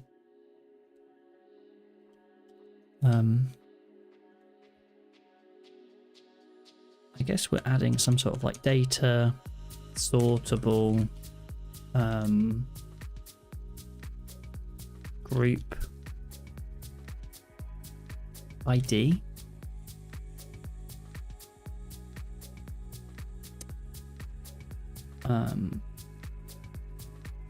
And here there isn't one because this is the top level. So maybe we just don't have one. But for this one, we probably do need something. We probably have data sortable group ID.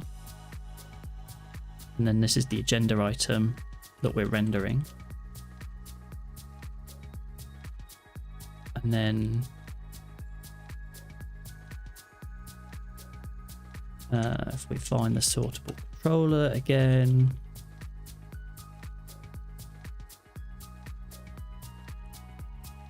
parent ID. Perhaps we just call it parent ID. It's not really, you wouldn't have the parent ID here though. I guess just group ID probably makes more sense.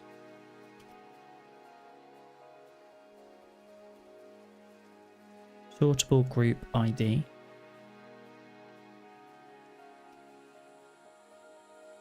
Sortable.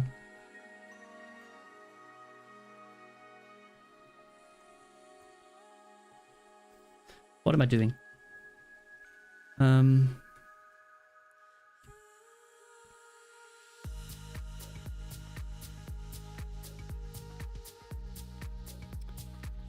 Delete.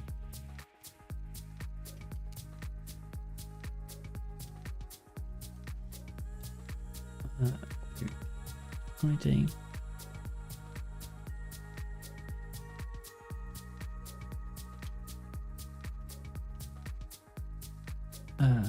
GCHA.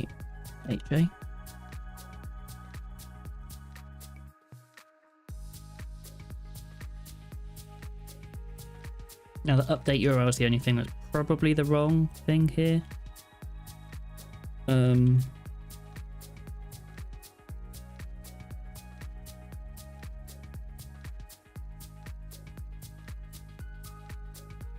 But it kind of is also the right thing.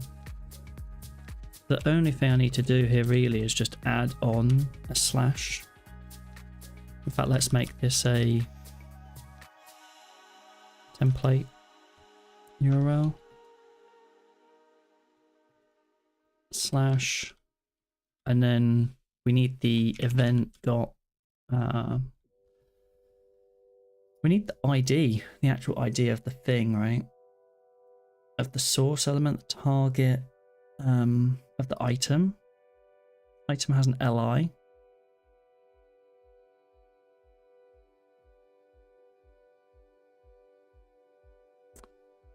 Let's just see. The LI has a turbo frame inside of it, which has this agenda item 46.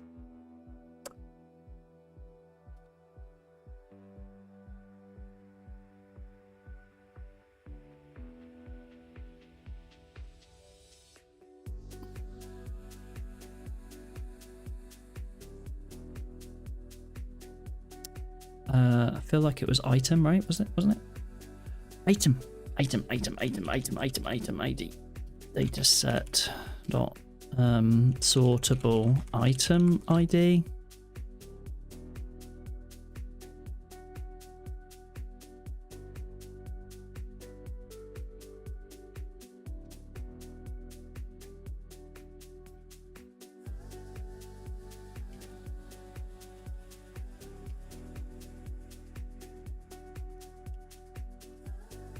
I feel like there's a sortable list ID and then there's a sortable item ID, and actually that language probably makes sense because it mirrors up quite nicely. Then all I need to do in here is for each of the items have a data sortable item ID, and that can be equal to the can we have some Copilot action going on? So that's the agenda item ID, and then in here, this is no longer group. We can change the inner word and make it list, and then for each one of these we can make it data sortable item ID. and have that as a sub item ID.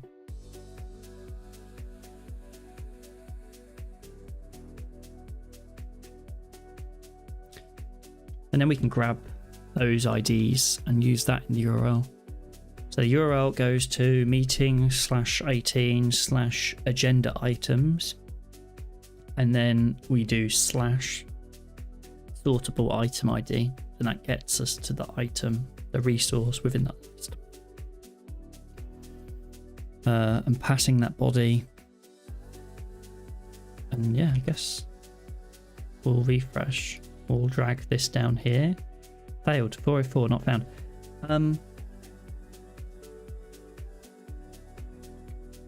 We'll refresh. We're getting close. We're getting close. We're getting close. That's not right. Like, why? Item. Dataset. Item.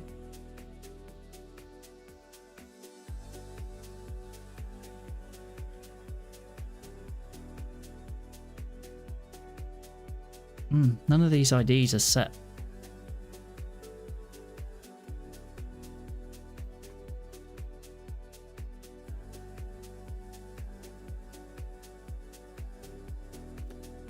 It would help.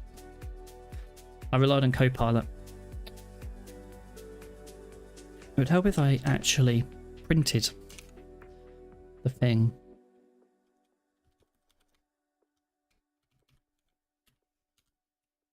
I am doing it there. I just wasn't doing it on the... Actually... Yeah, I'm doing it on both of those. Okay. So now we're getting closer. That is the right place to send this request, but it failed. And it's because of this. Let's take that. Let's go to here. No. Yeah.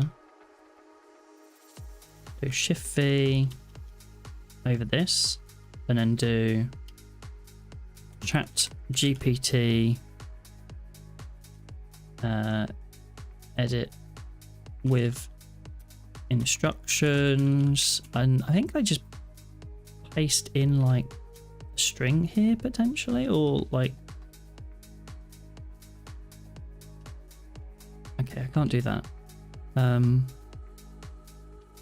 does this work? Shift V. Oh no. Shift. Ugh.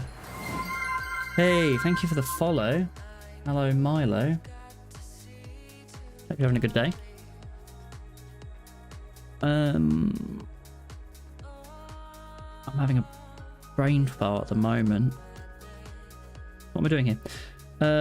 I've done that. I then do this, and then Chat GPT, and then edit with instructions. Rough day, job market is hell. That's true. That's very true. Stick in there though.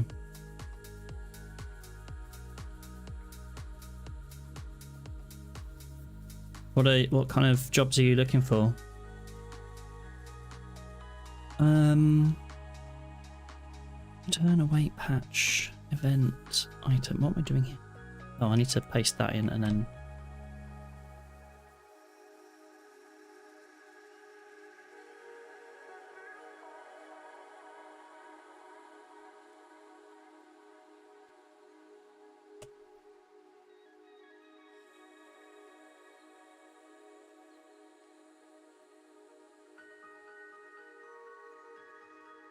Got laid off. Web might feel like the volume of applicants are high. Got laid off, so that's that. Yeah, it's tough out there at the moment.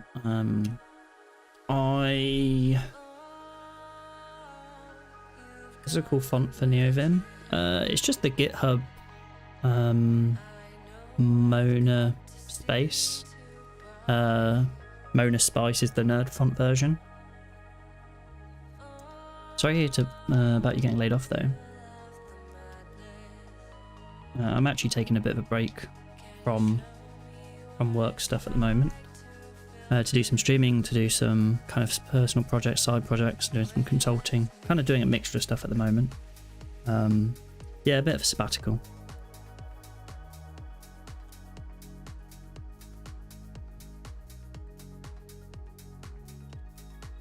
But yeah, I'm not.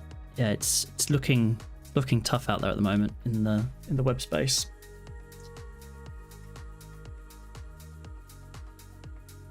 So that's kind of why I'm also taking a bit of a time just to build out some projects, portfolio stuff, and also to work out what I'm going to do next as well, because I've done a lot of web stuff. My previous role was product, product management, product strategy. Yeah.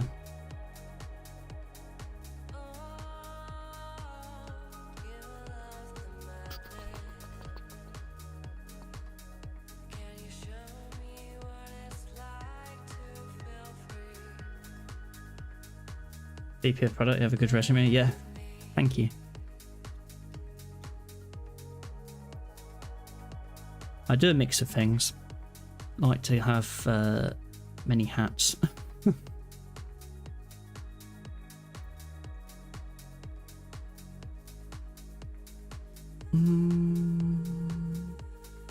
think what I need to do here is make this like agenda item like this.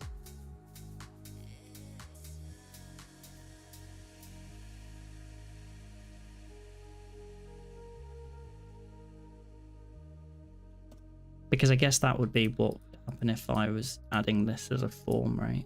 The name is like agenda item title.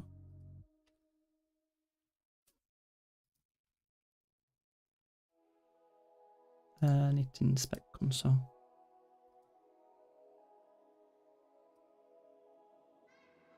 Or if or not found.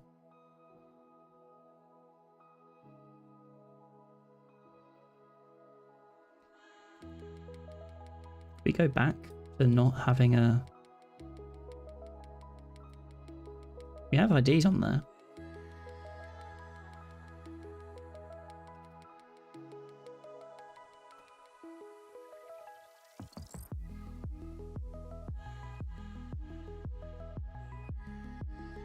What using for drag and drop? I'm using, there's a library. I'm not using this library because it doesn't do the nested list thing that we have going on here. But I'm using the library that this uses, which is sortable.js, which is just a really simple... There's a whole bunch of different versions of this library as well for different frameworks. So if I'm not using any frameworks at the moment, other than kind of Stimulus and Hotwire and stuff like that. But if React or Vue is more your jam, then I believe they have them. Maybe it's on their page up here. Yeah, framework support. Yeah, Vue, React, Angular. They've got them all. But it's just a nice, simple library. It literally is just import, create it for that list. And then if they have the same name, you can move items between the sortable lists. So each one of these kind of sub lists are just another sortable list, which has the same group name as the other ones. And so you can move items between them. Yeah. What about item ID? Why did when I move?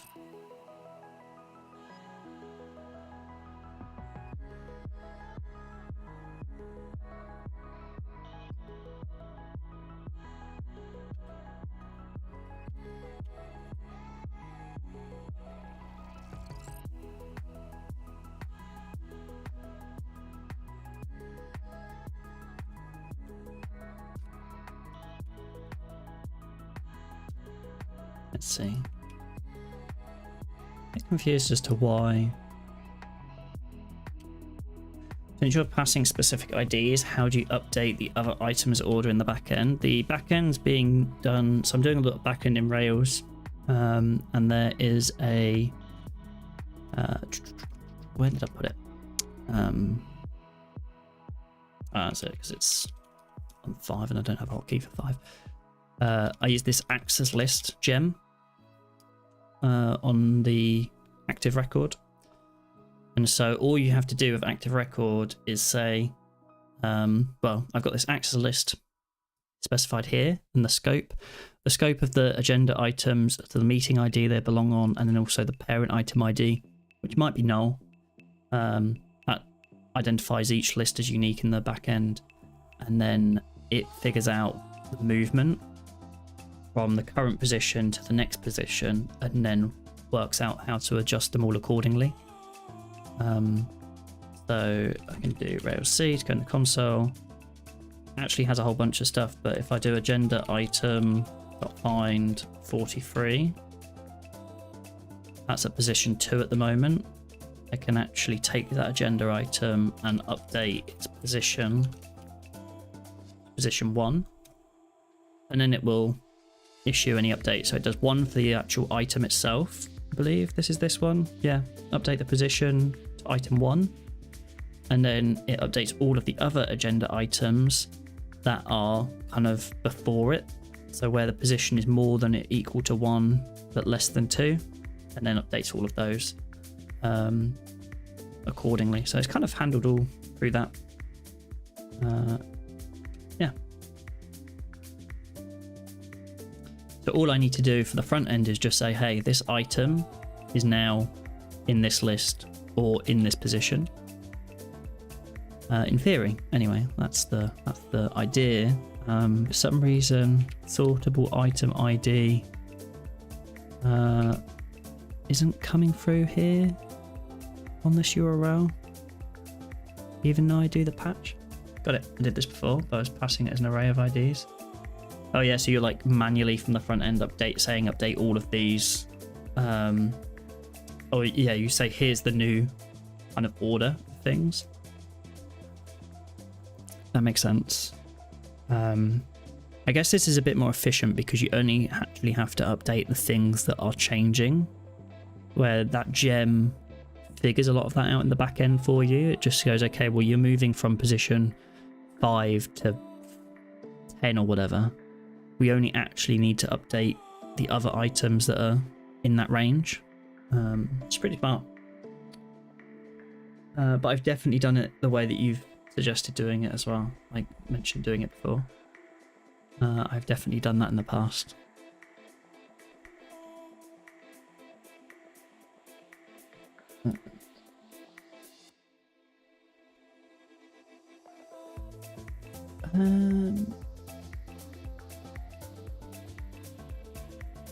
I don't know how.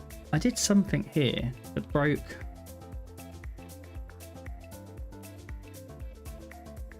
Sortable item ID 43. Like, why? Why is the patch not loading properly now? Perhaps let's just do const URL equals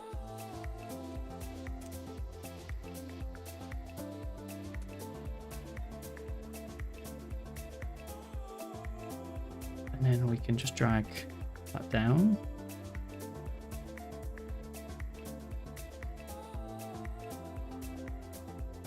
It's like the exact same URL. There's always room for improvement. Yeah, it's true. Delete everything inside the backticks. I'm having to verbalize what I'm doing in Vim, Vim, by the way, because I'm only just a couple of days into using Vim. And Vim motions. I've done Vim motions, I guess, for the last week or so, but I'm still learning my way around.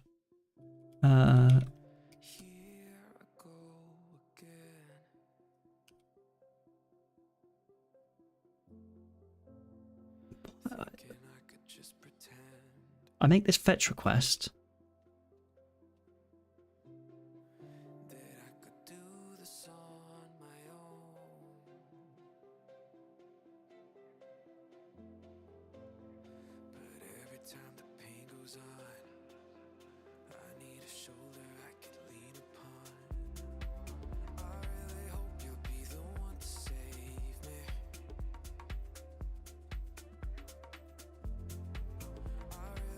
I'm very confused at what's going on here.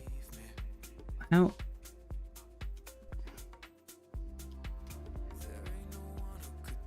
I create the URL here, which is the update URL value slash the sortable item ID. I console log that URL. I create some form data.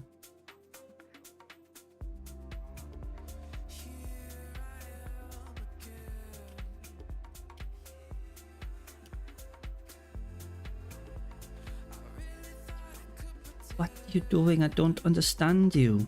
Okay, well, okay, there's something weird about that form data though. Because now I don't have any of the form data.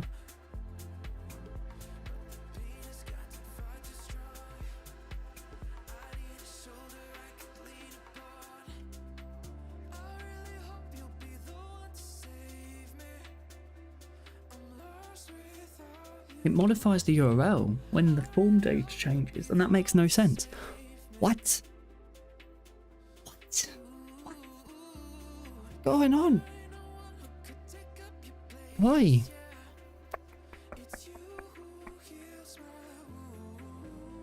Is it just that one? Or is it both of them?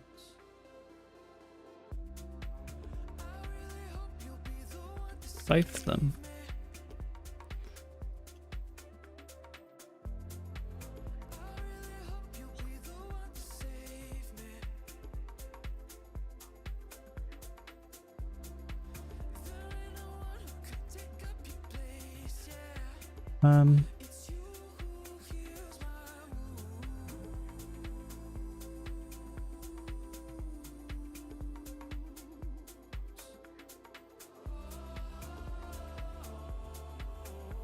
Okay, well, this kind of makes sense. I see what they're doing here with the resource name value. In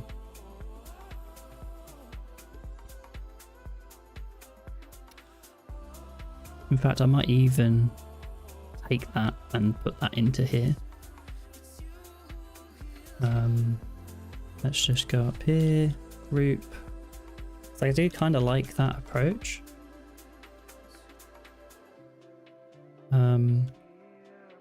Resource name, this can be a string. I would love to have your playlist. The playlist is just Monster Cat. It's just I'm just playing. What am I playing at the moment? I'm just shuffled on the melodic house and techno genre catalog. But yeah, I'm sure they have a bunch of stuff on Spotify and stuff actually as well, I think. But I have the signed up stuff.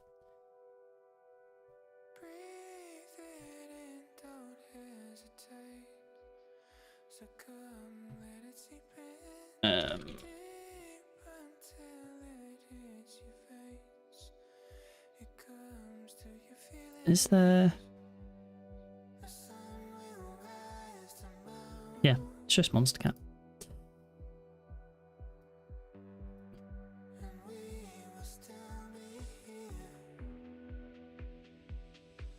Okay, resource name. And then if I go back to here, do data sortable resource name value is agenda item. I'll yank that and then go to this one.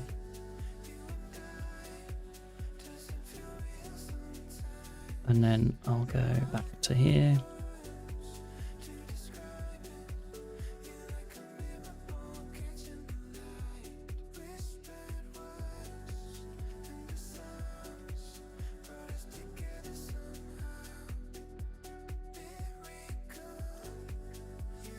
This dot resource name value and then position. Does that stop this from being weird? I mean, it's the same string value. Agenda item. I don't understand what you're doing. Why?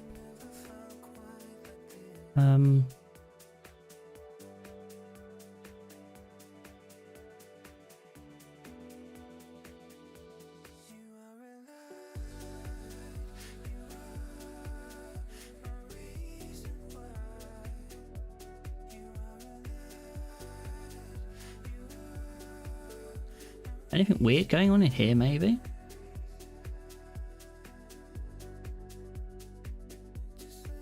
I'm doing the verbs. I'm doing the patch. And the patch just does a fetch request from fetch request.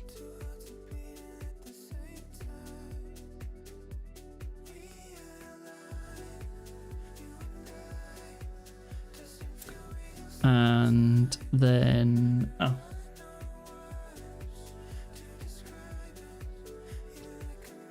Should add like a little add thing. I would like to just put a message in the chat at some point when ads go in progress, just to be like, hey, and explain the purpose of the ads, just to avoid the pre-rolls. But and they always catch me off guard as well.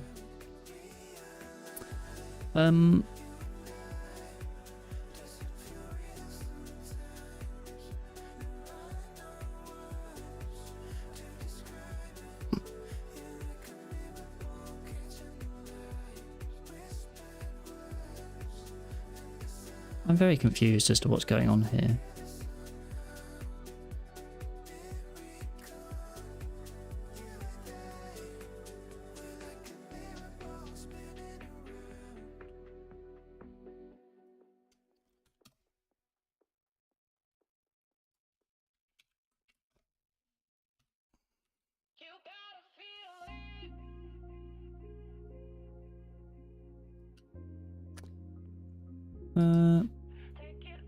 Copy.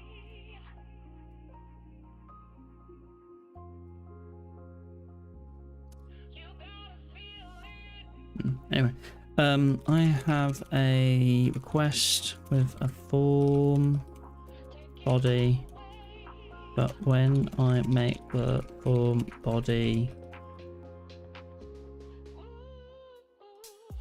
I append to the form body with the name item something. It causes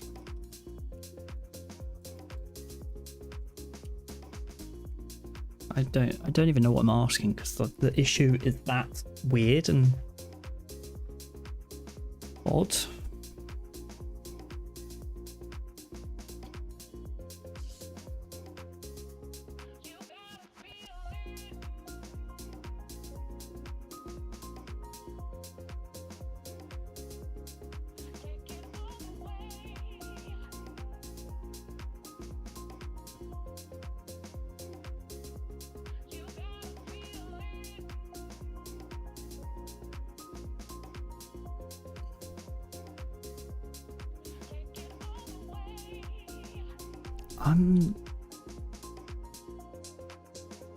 What are they doing here?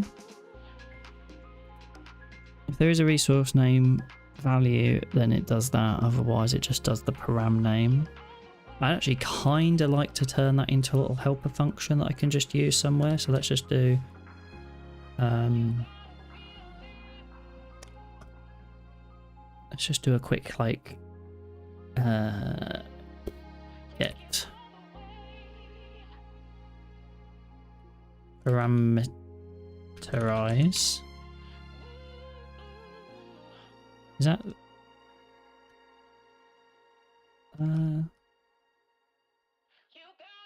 get build name for a param,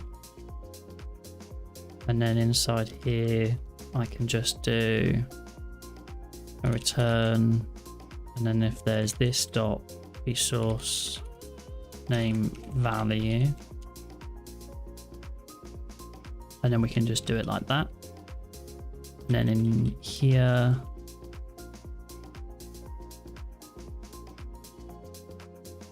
change inside the backticks, remove them, and just do this dot get field name, and then the field name for here will be position.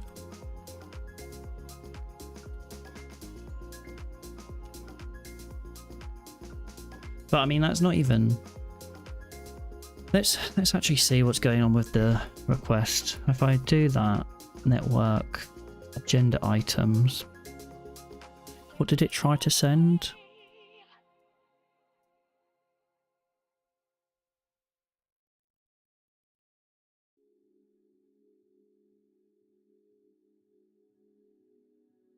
There was a patch request. Request headers.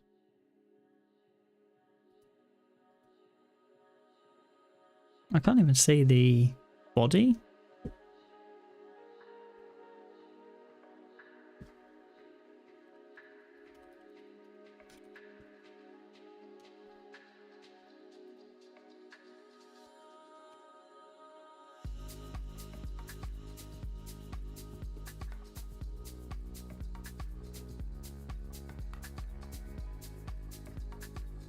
Does there have to be when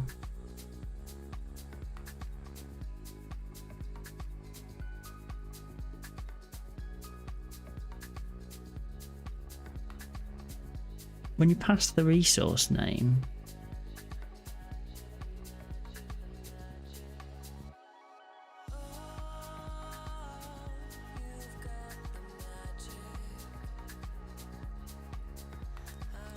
I do need to call the destroy. That's probably something I need to think about doing.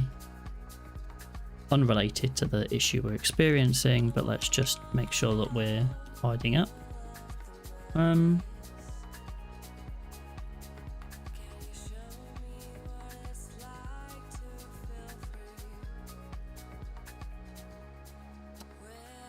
We call patch.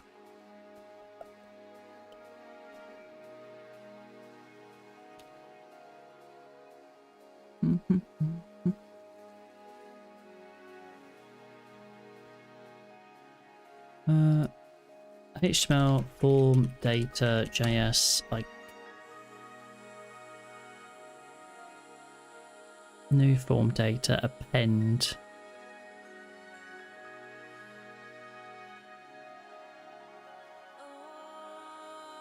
If I look at, for example, the edit, oh.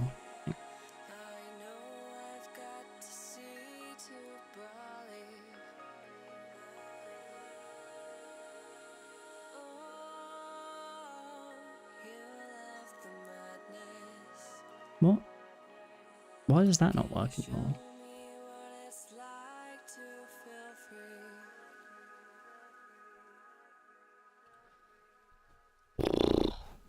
What have we broken?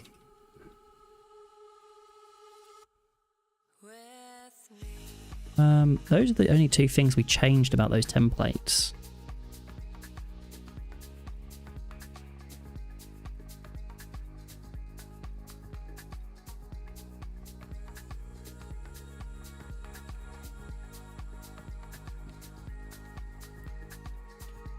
Let's just do a quick git stash of everything that we've been currently working on.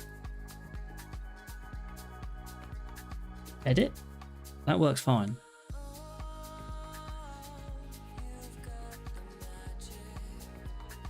I don't know why I'm doing it like that. Edit. I can come out of it. Okay.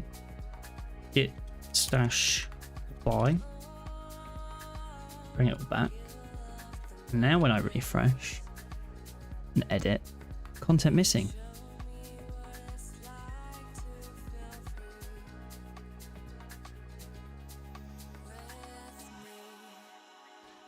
Also interesting, agenda items meeting 18.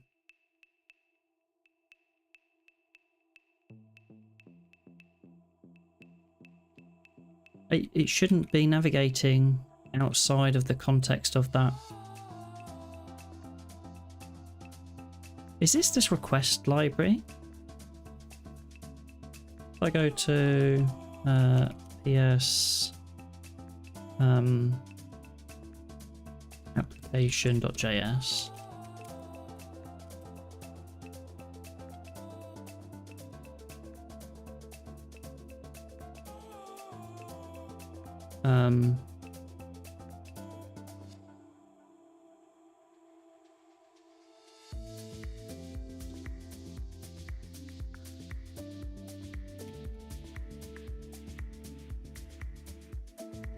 J,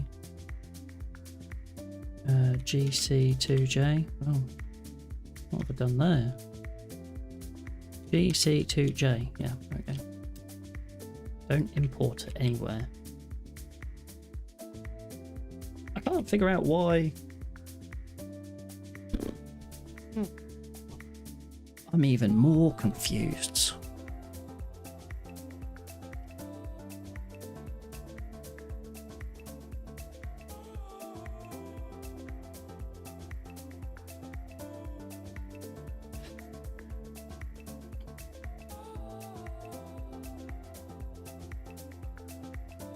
This add sub item is in a turbo frame. No, it's not the add sub item. The add sub item's okay. The edit though. The edit up there is fine. The edit in here doesn't work. Makes even less sense.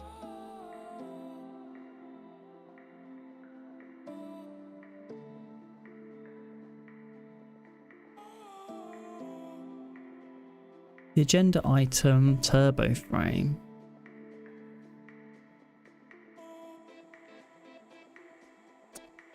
I mean, I shouldn't need to do this, but data turbo frame DOM ID agenda item. That should match that turbo frame.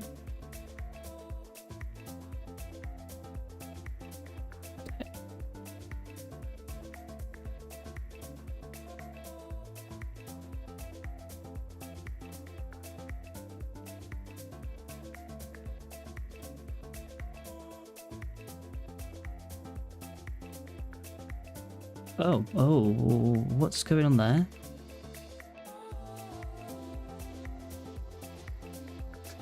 It is here. That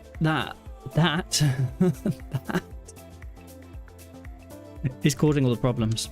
Every single problem, it's because of that. It's at least going to cause some problems. Maybe not all the problems, but that's a big cause of the problems. I was going to say I shouldn't need this. Let's just undo some of that stuff that I was doing. Control R. And let's go back down here and just patch that up. And then we can go back to .js and bring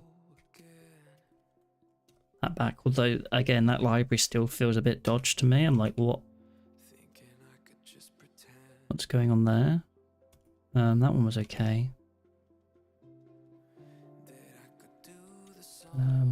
GC2J, and then 34k, did 24k, 10k. Okay. Edit. Thank you. That's now resolved. Console, let's just try again.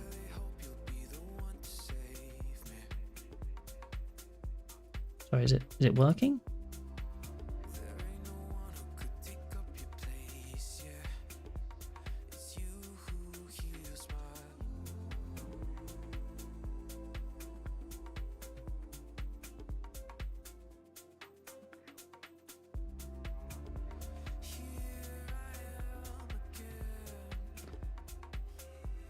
Opening remarks.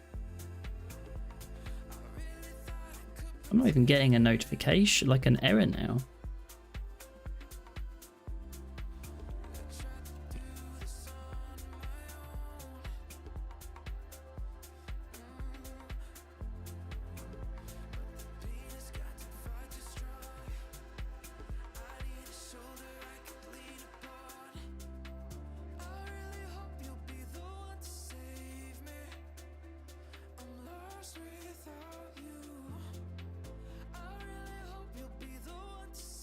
I should at least get an end sort, right? I mean, the other bit is like I'm doing this on end. On end. On update. Change sorting within list. It has the same properties. Let's just change it to.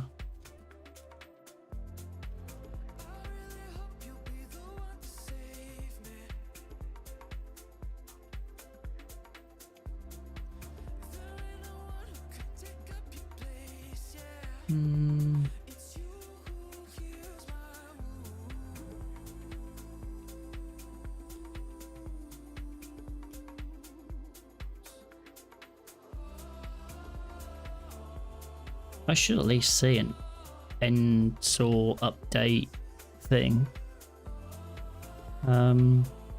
D2J. Perhaps I get to that. Okay. Apparently the disconnect was getting called and that was very confusing. Still doesn't solve the problem. Let's see. Let's go in here. Still doesn't solve the problem there either. The URL here that prints out is the right URL.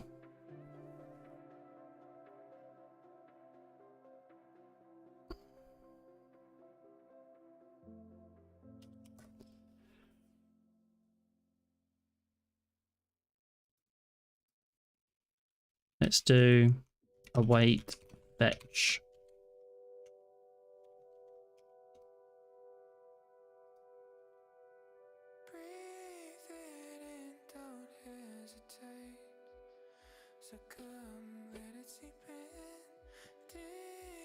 So I tried to do both, and actually the fetch on itself did try to go to the right place, but we hit an exception. Because of the invalid authenticity token, we couldn't make the request, which is the reason we're using this one, except it doesn't work.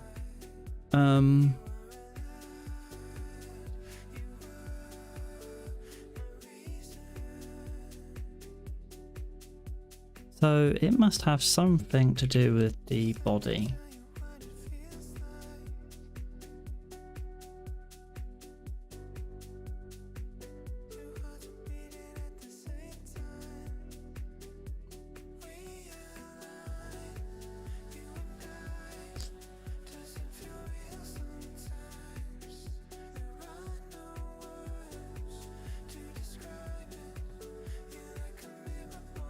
Don't need to add any query.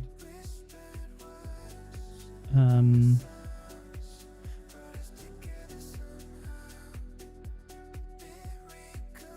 don't understand what this library is doing that breaks.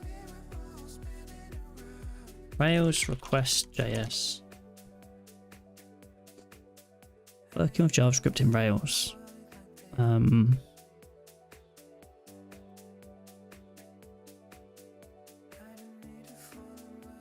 I do need to make some AJAX requests. Apparently this library is the one to do it.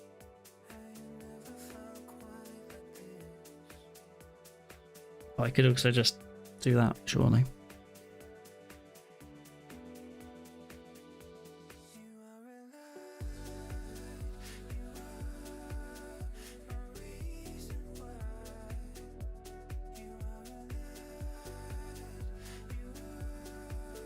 The fetch request form. This.url. Okay, well then there's some interceptor there that is doing something with the URL. It splits. Takes the original URL, looks at the query, and then splits that and splits off the hash, and then adds the query back on. Grabs the stuff before the hash, before the question mark and the stuff before the hash. And then grabs the query, which the query I guess is also from the URL, but grabs the query part out and does whatever it needs to do to get that stuff out. But I'm not...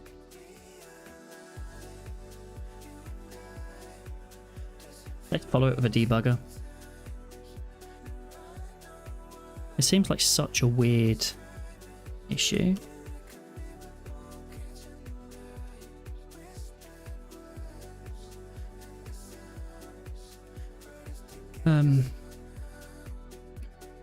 Okay.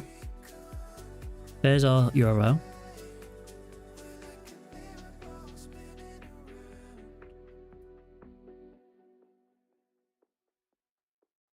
But then we've done our request, right? Yeah, let's go back.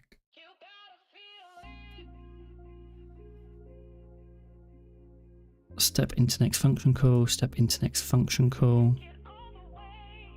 Where are we? Oh, that was the wrong button. Opening remarks moves down.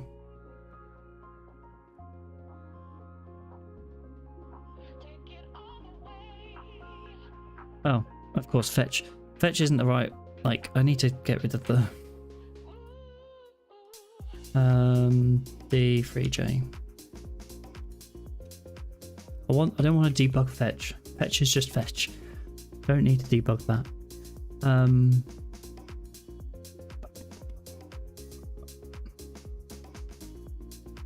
Opening remarks moves down 1. Step. Okay, we're in here. We've got our URL. Our original URL is undefined, but our URL is still this.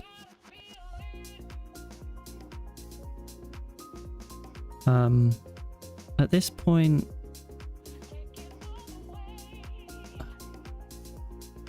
that's all still in there. The fetch request has the right URL sent into it. The request itself has original URL that's set correctly. We perform.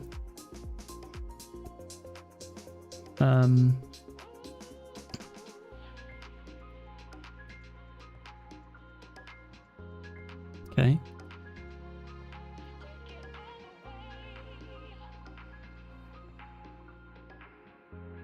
This is the fetch request. It has the original URL. At some point,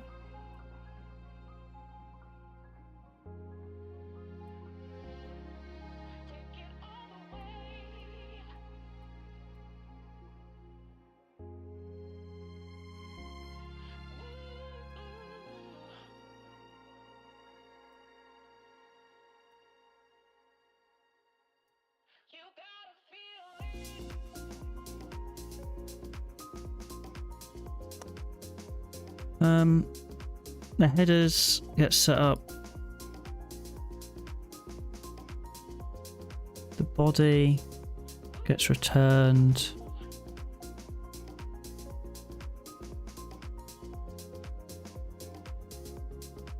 A content type is undefined.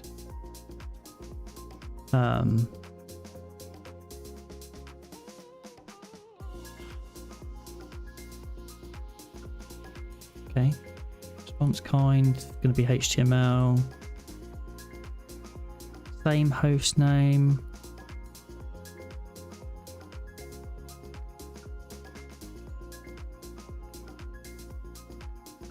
At what point does the URL change?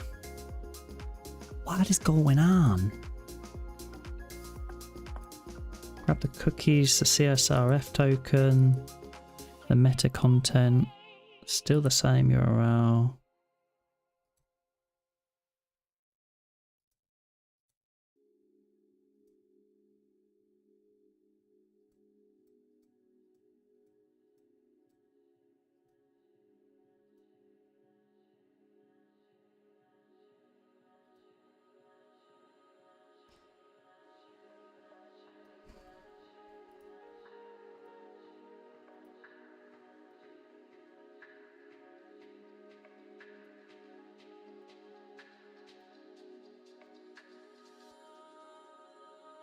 window.fetch this.url. Yeah.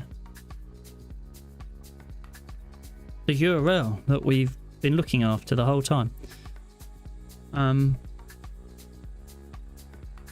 We're about to make it.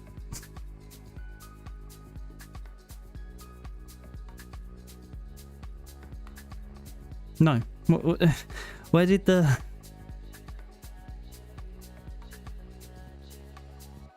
Where did it go?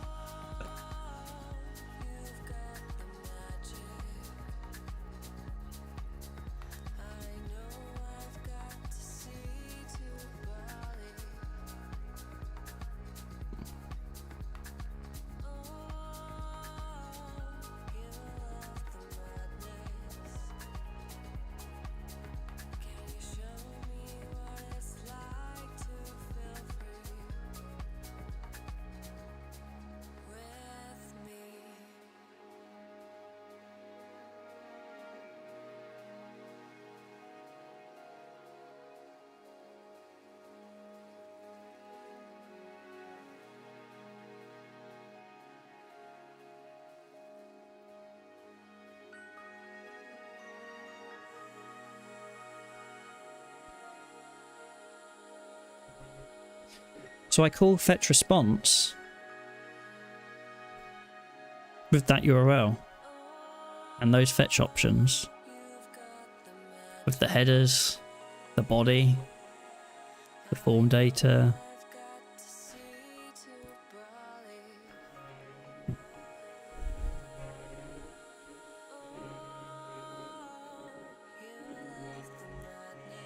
It follows the redirect. It's following the redirect. But then it says the patch couldn't be found. But I refresh. Is it actually doing it then? I put it there. I refresh. It has actually saved it. There's a redirect though.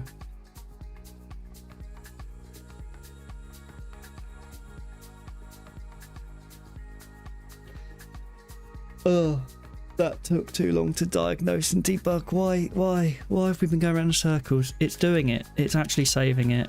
It's fine. It works. The third item, I bring it to the top, add it to the list. I refresh the third item. Right, okay, that bit doesn't quite work.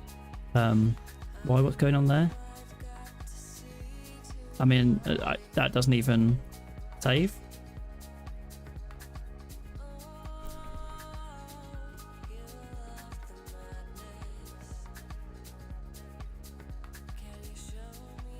There's that. That's the... Oh, because we're not actually... We're setting a position, but we're not... We still have this, right?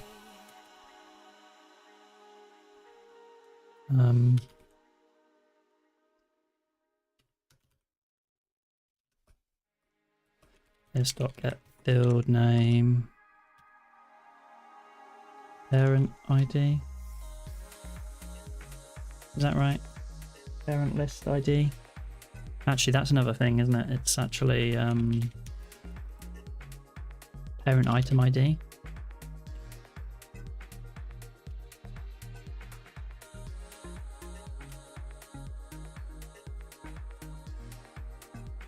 And then if I go to the parent item ID, that would have been why that was failing before.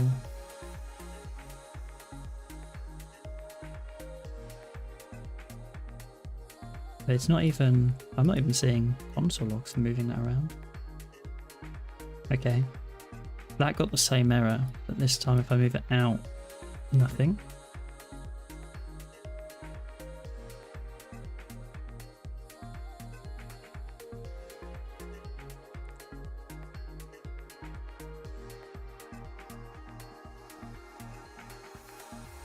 I have a feeling that's actually within a list.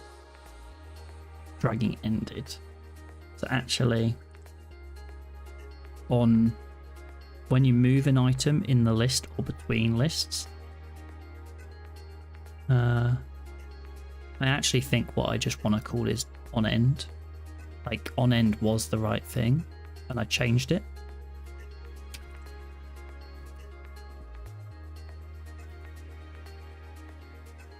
I guess this is still update.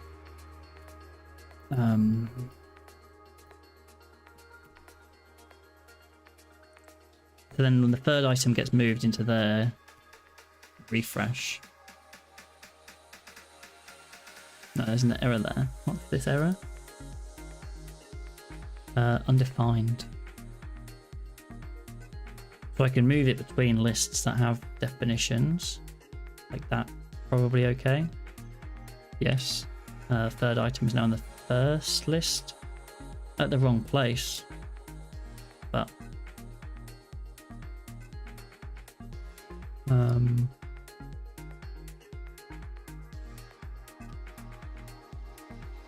yeah, it's a bit weird.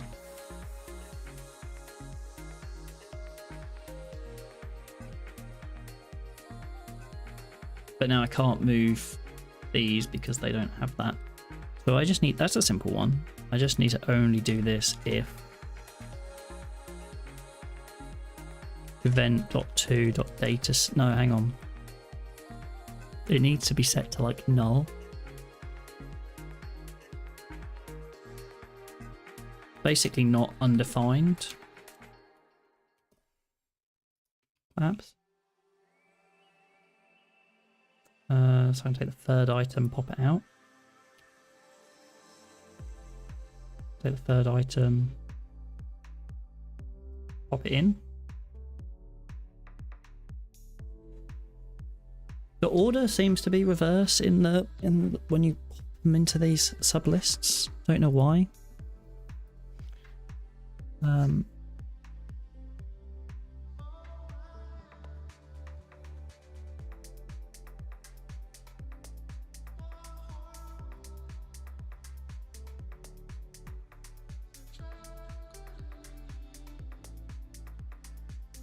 I need to set the response kind to solve this problem as well.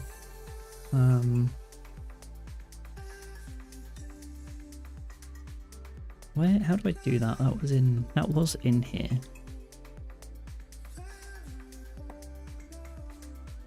I'm just gonna fix it to turbo stream response, I think.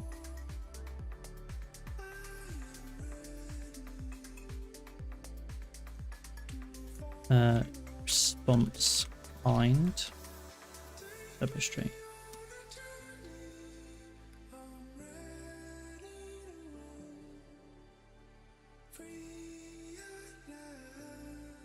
Did they have anything in here about the response kind?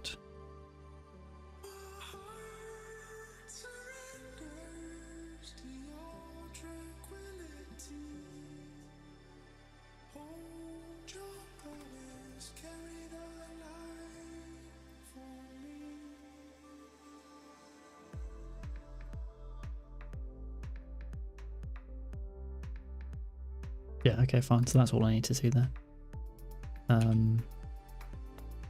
So now when I move it, it still fails, but I am actually saying, hey, would you,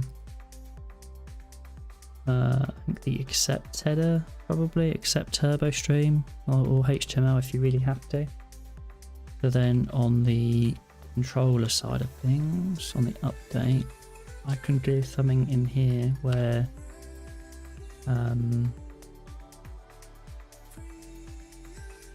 always remove it, so I never remember what it is, but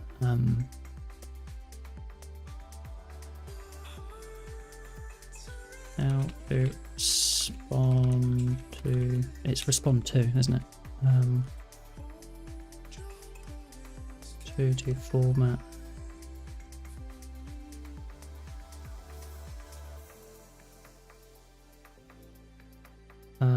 Format dot turbo stream.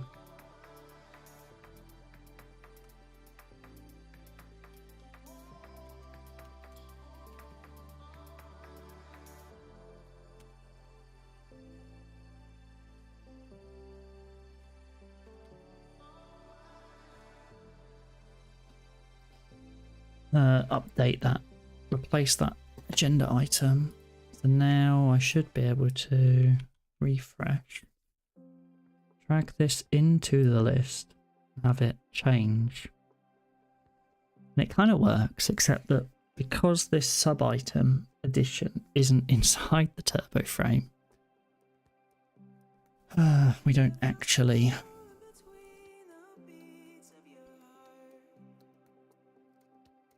remove that part, and we add it every time. Anyway, it's getting closer. It's getting closer. What we're not getting now, thankfully, is like the error in the console. That's good. Good. That's good.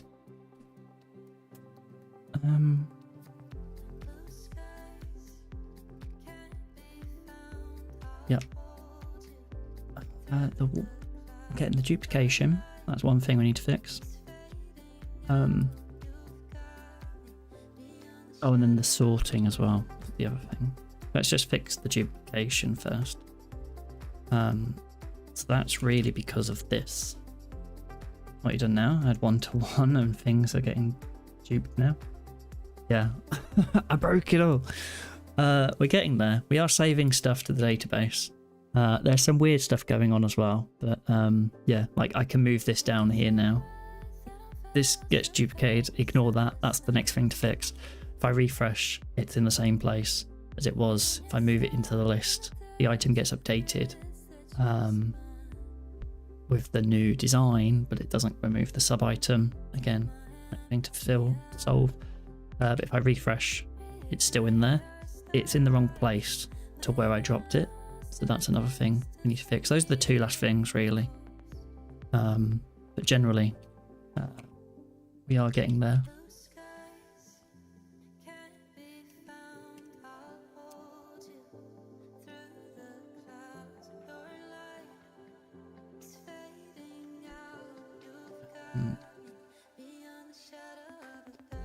Yank around the backticks. And then I can go down here to the URL, change in a word, paste. Oh no.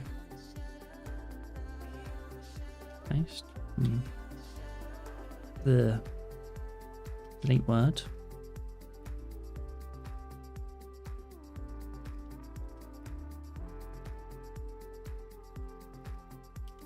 Still getting used to yank around the backticks. And then I should be able to come back down here.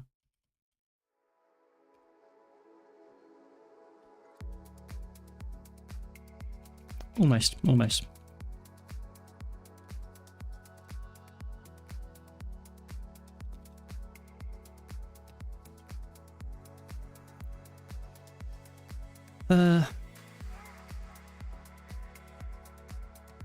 So the duplicating item is because now we are replacing the agenda item with the agenda item, but the agenda item has a whole bunch of stuff inside of it.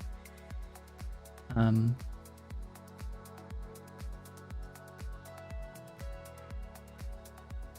think it's probably better, actually, that I target the list.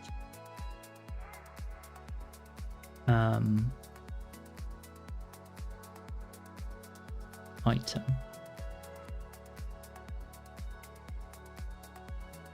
Data sortable item ID.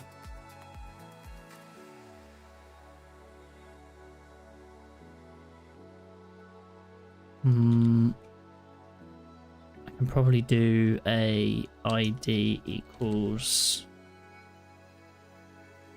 Guess I kind of want a DOM ID for this, where we target the sub item, the sub item,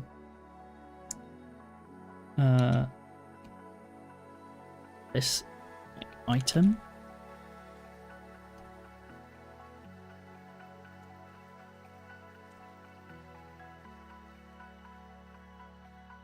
and then probably needs the same in here as well.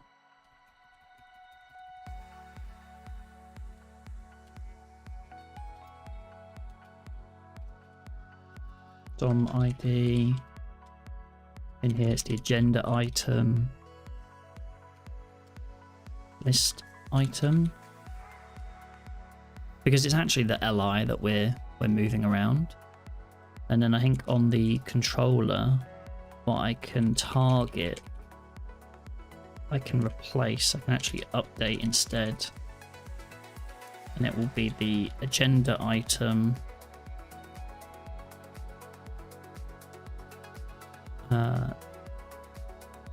It will be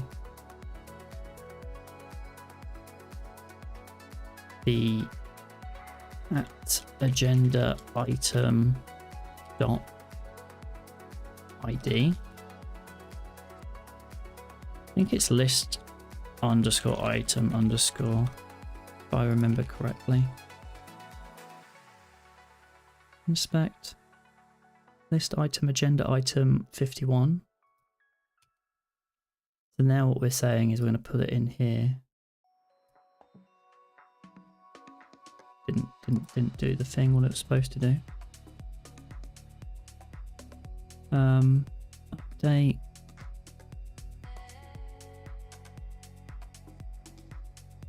I think I have to say target. Is that how I did it last time? Where else am I doing this turbo stream update? Was it in here?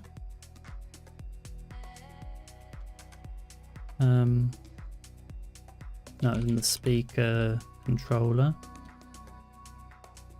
Update all. I need to update the one.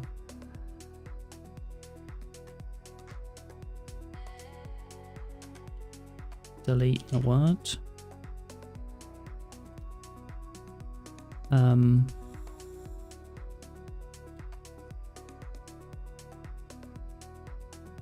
Update the item list underscore item with that partial.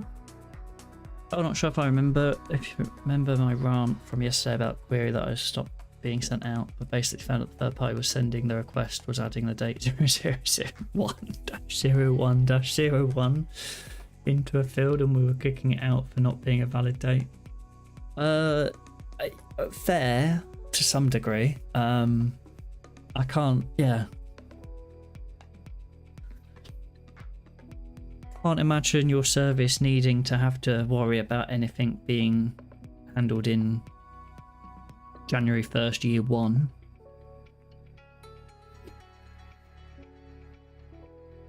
Oh, yeah.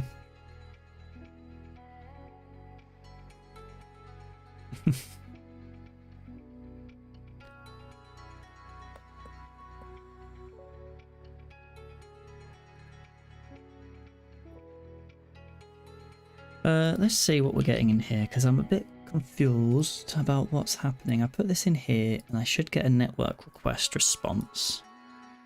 Please red line, because I've reserved log. I get a network response with the hey turbo stream list item 53.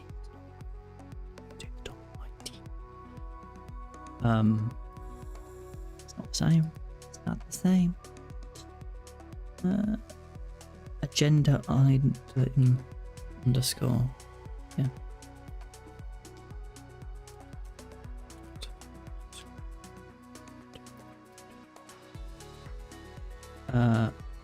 Third item dragged out.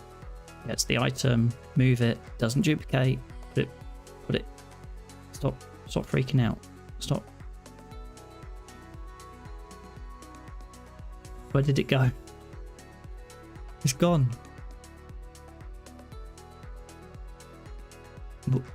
Where is it gone?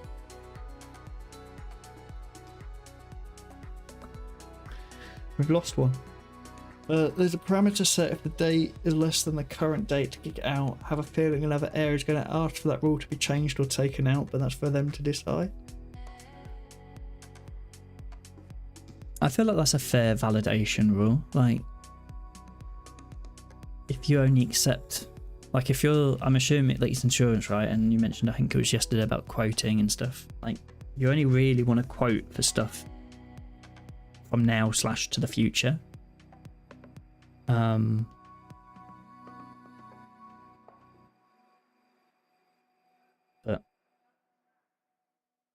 Is this test data? Like, why is the third party sending 0001? I have to go find out what happened to the blooming thing now as well. Agenda item.all.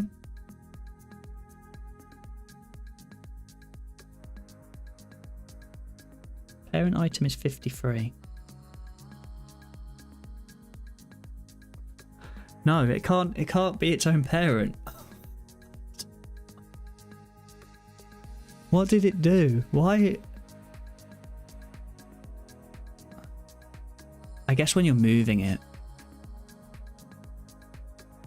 from top level to low level,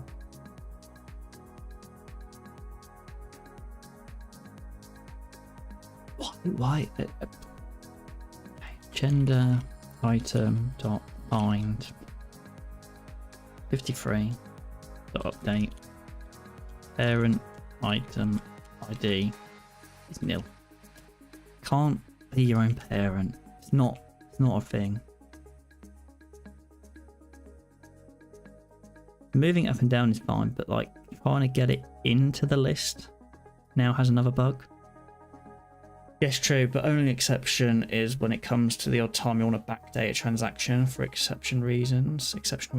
That's true. There's always some situation where you'll need to backdate something. Yeah, we'll test data. I'm not trusting of live data being in QA. Fair point.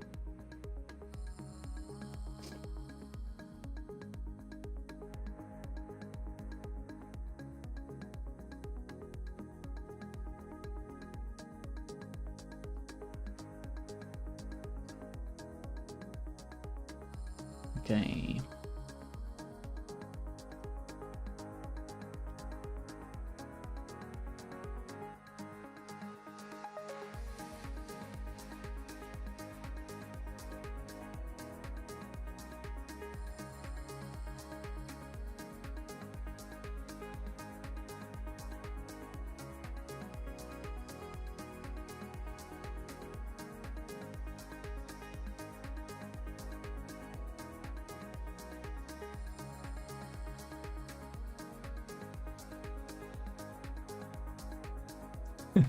What's changed since now you're trying to bring in the grandfather paradox to the list? Well, I think I fixed all of the other problems and it just thought, you know what, we'll just throw in another one. I'm not sure why I didn't experience this issue before. There's two things that are going on here, right? Like there's the, like when I'm dragging it, it's now freaking out. Like this is a bit nuts. And then it goes. And now I've got to go fix it again. Which one was this? Which one has the ID set to itself? Oh no, it's not that. Reflections on Rails World. No, third item, special guest. Opening remarks. Which one's missing?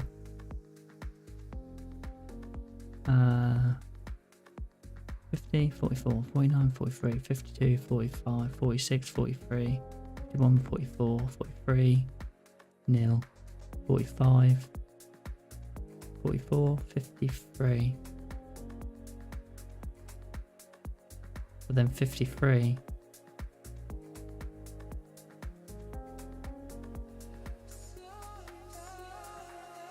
Okay, Reflections of Rails World had a bunch of children. Oh, that's an interesting bug. If it's got items, it can't... You can't nest an item that has items. Because now you've got sub-sub items, and I only really want to go one level of nesting. That's why it's not showing the other children.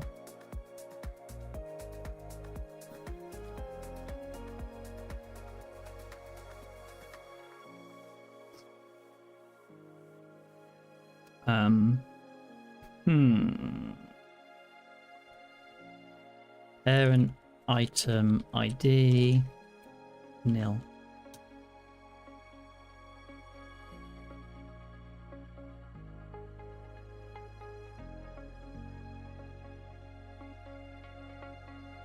I was already nil. I want the 44 to be nil. Okay.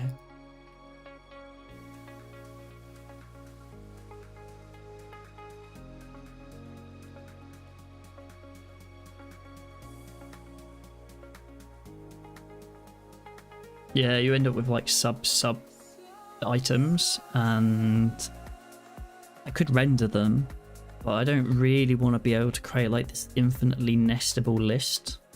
I only really want to go one layer deep. There's no need to have kind of multiple layers beyond the first layer, second layer.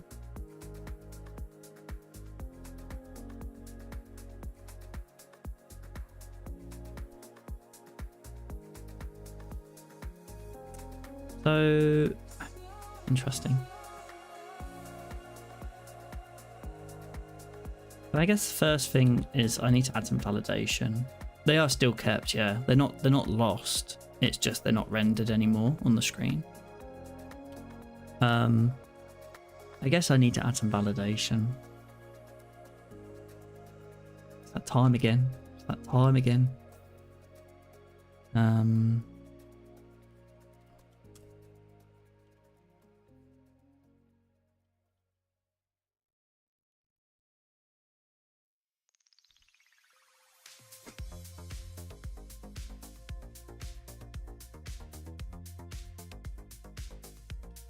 Validate parent item is not self.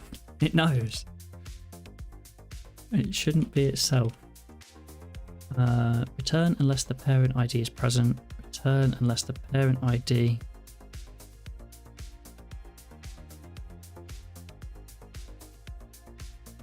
isn't. Look, that needs to be not equal, surely.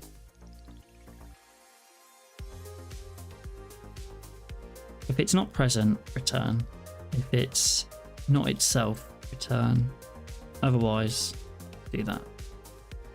So that's going to be the first thing.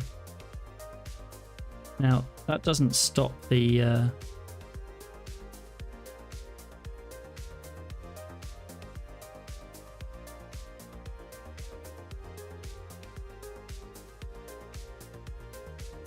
or just a validation, say this parent has child attributes, stop the user.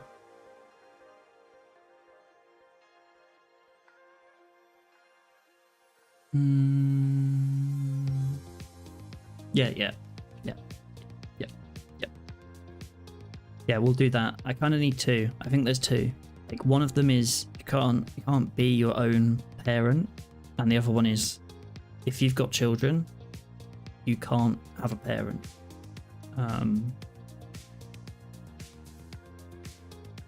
Validate.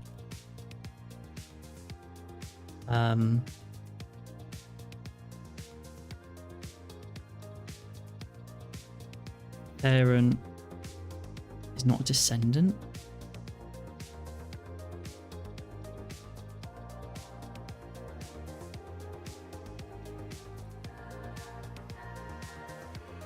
No parent for parent.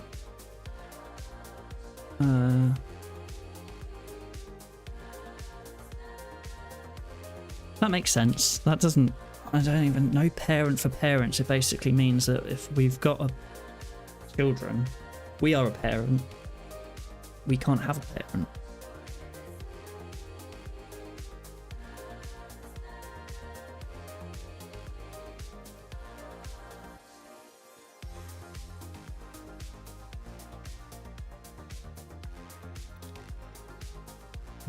We will return...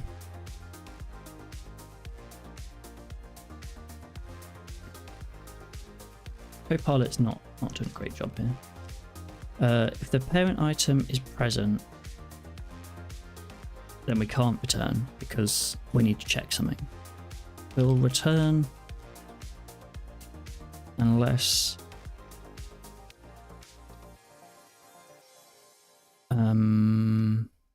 the agenda items, if there's any agenda items,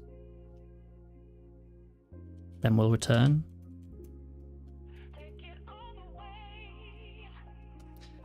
The user's not going to see these messages. It's just going to stop them from doing it.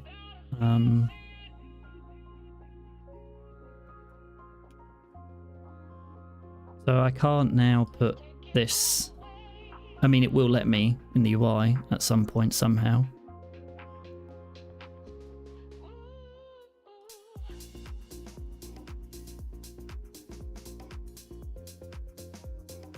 The third item can go in there.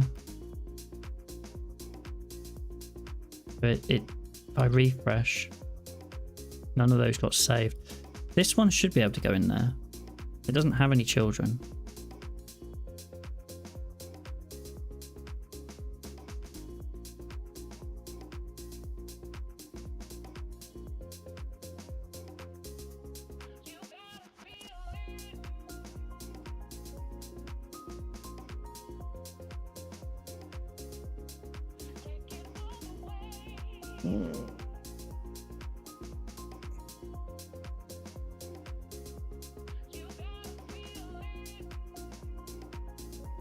Move it down. That's fine. I feel like I've done some weird validations now here though. That's breaking stuff. Let's just read through them again quickly. And also resize this window because it's got a little bit big.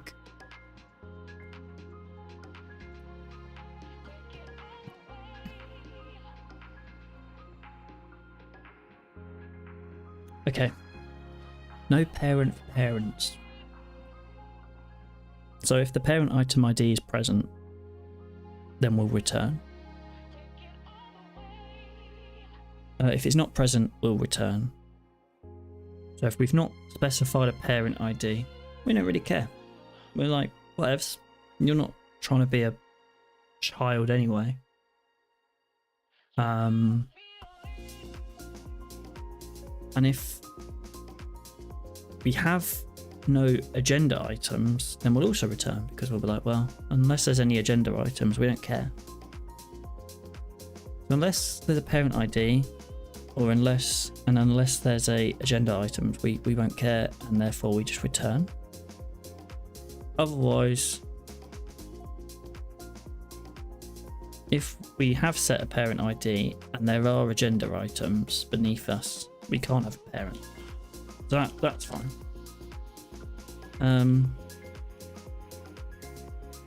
This needs to be equals. This was right originally. I think that was the main problem. This is the one where it says you can't be a parent of yourself.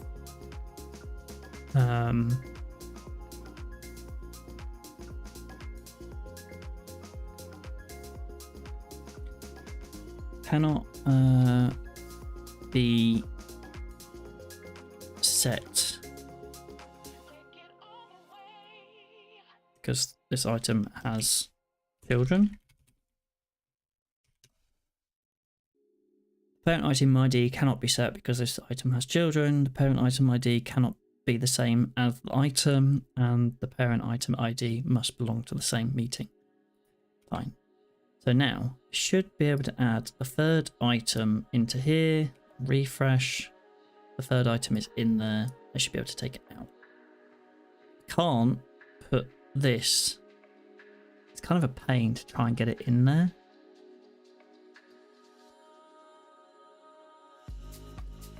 You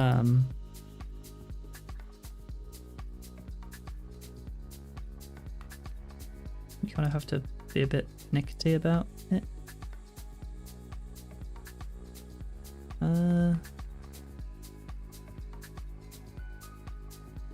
The other thing,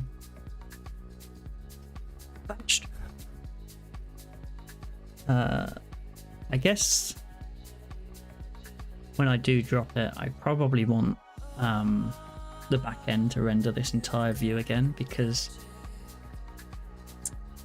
if things get lost or don't get saved in the right way, then it's better that the back end says, okay, here's where stuff is. So actually at the moment I'm rendering this turbo stream update for just the thing that changed, but it probably makes sense just to re-render the entire list. The entire turbo frame up here, this agenda items, which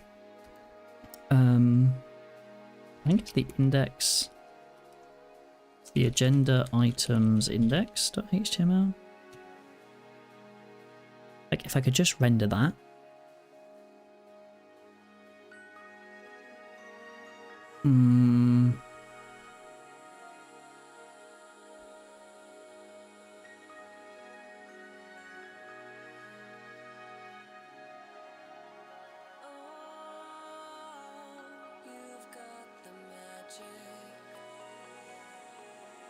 Meeting agenda items.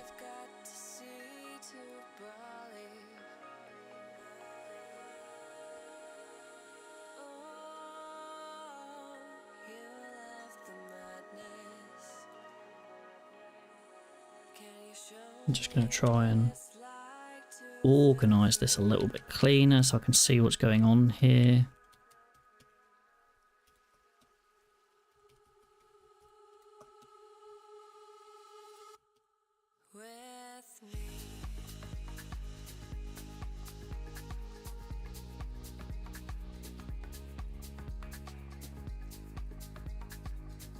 So at the moment we're doing that. I think what we would rather do, and I won't do it there, I'll do it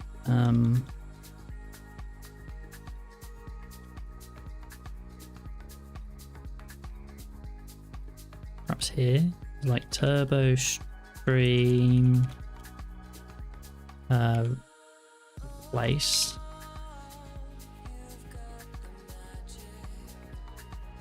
This will eventually replace the one underneath, but we'll replace the agenda items meeting not 18 hard coded, but we'll grab the agenda item dot meeting.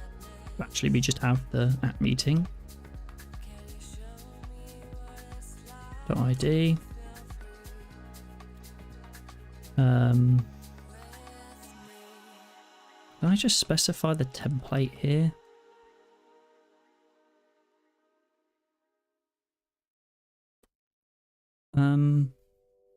Or am I going to have to move this into its own deal?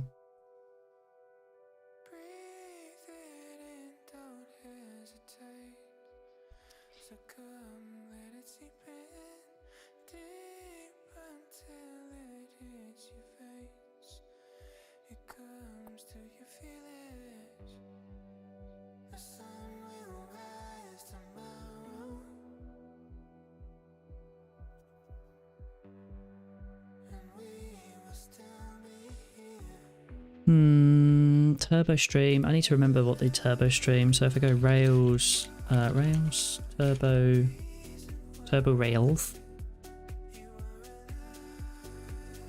Is it that? Helpers. Streams helper. Streams tag builder.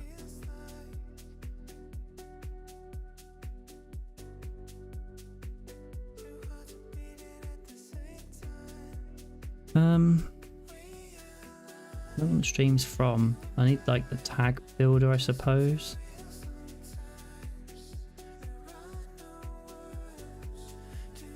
Not the tag builder. What is it I'm looking for? I don't want the turbo stream. I want the... I guess it's a controller.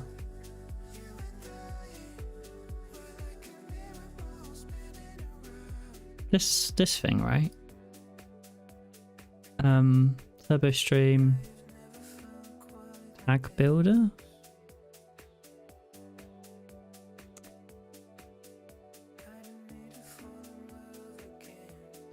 And I'm calling the update with the content and the rendering.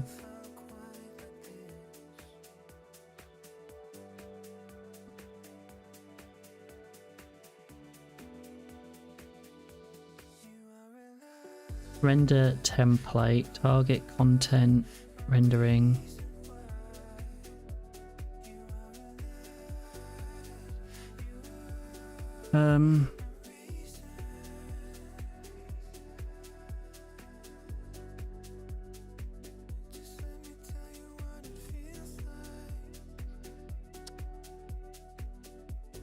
that render, where was that? Render template here, render.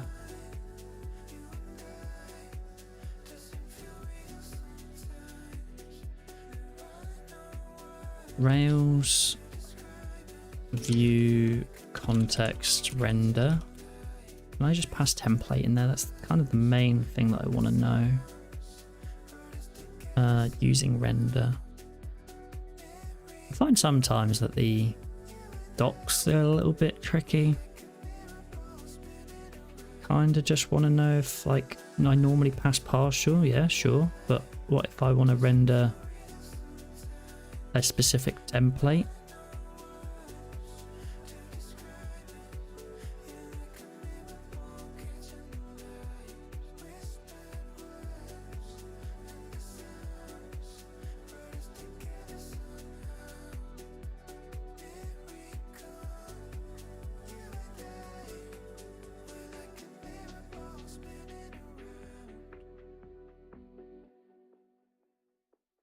There's layout.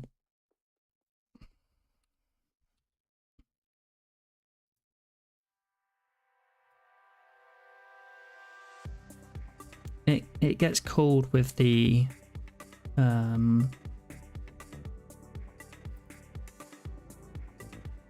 render in.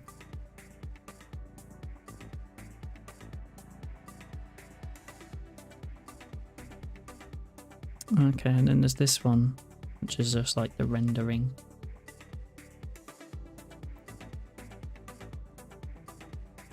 But the problem is that there's other stuff like content.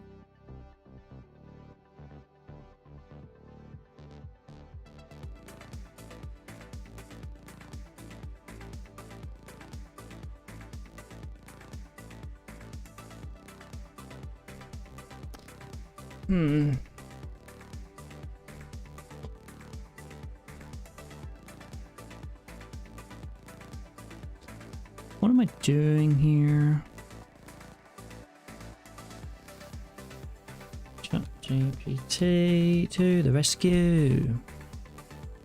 Hi, I'm using Turbo Stream Rails response. I'd like to render a Turbo Stream of a template, not a partial. How do I do?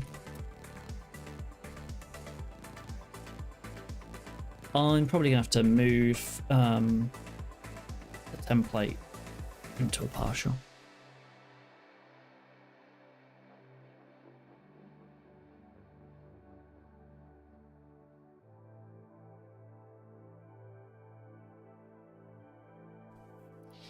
I'm saying I can do that.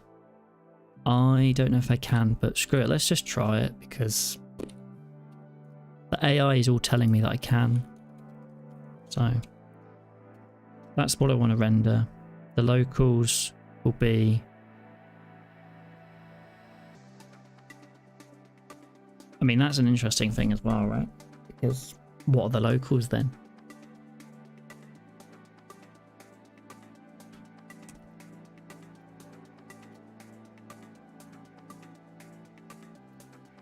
Like this one, right? This is the index HTML. The local here is the meeting, but also the agenda items, so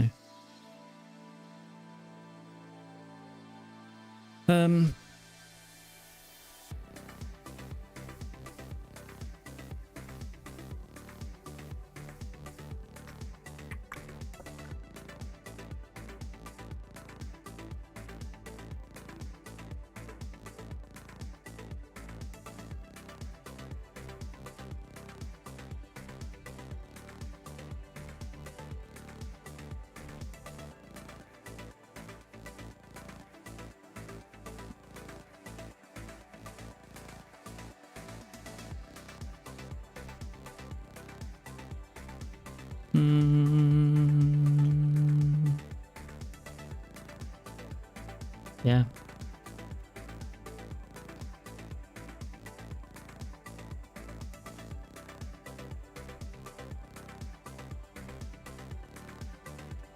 We'll have this, I guess, as the agenda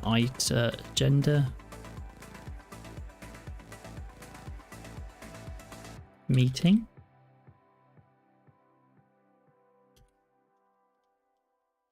Is the local here the meeting?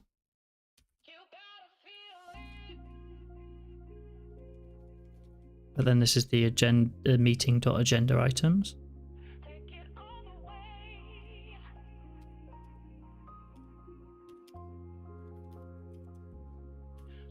I don't know what way of just changing this, but meeting.agenda items.each do agenda item.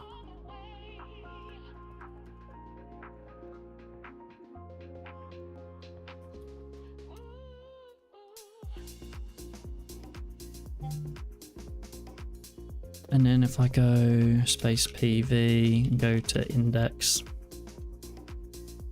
and then just do delete to the end and then replace it with a vendor list meeting.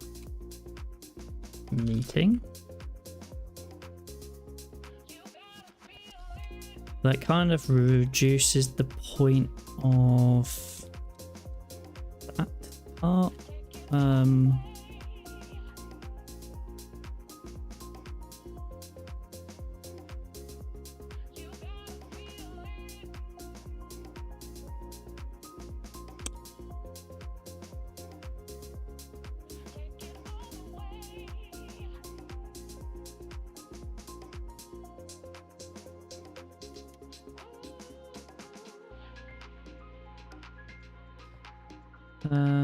Space 4, space 3.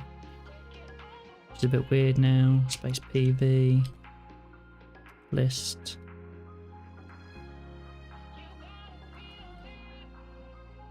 Got where.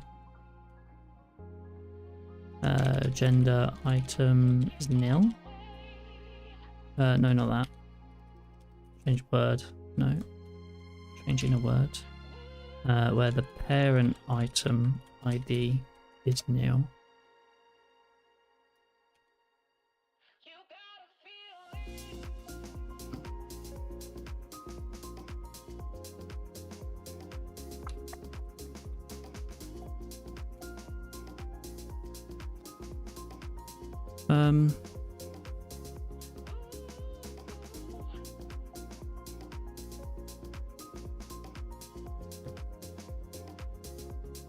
Don't know.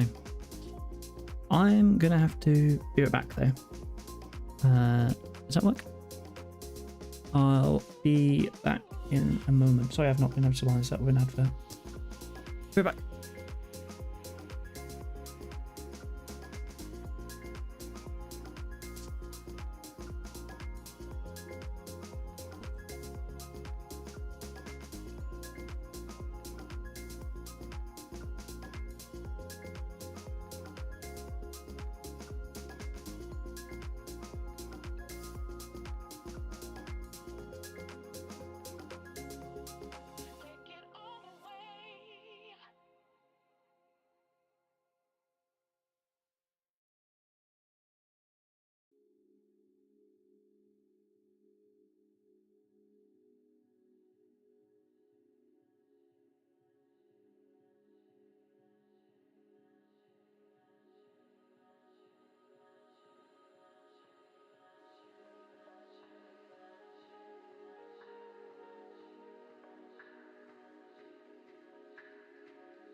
Show me what it's like to feel free.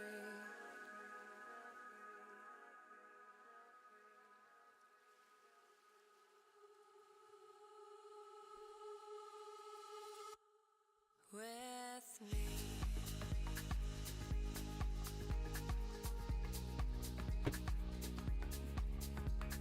I'm back.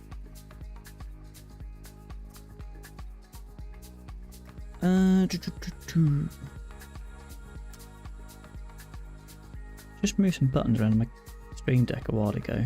Now I'm still getting used to where they all went and gone. But we'll yeah.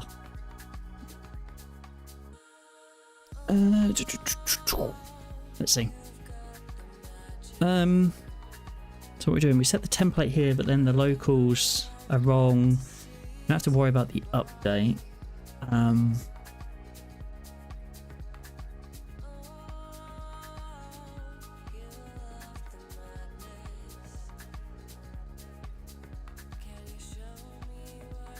The redirect is kind of what I want to do.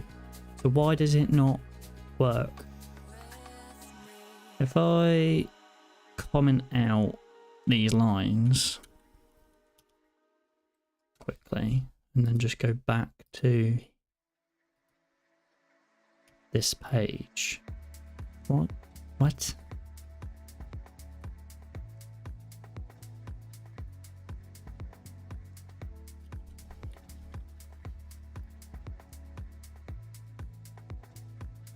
Go back to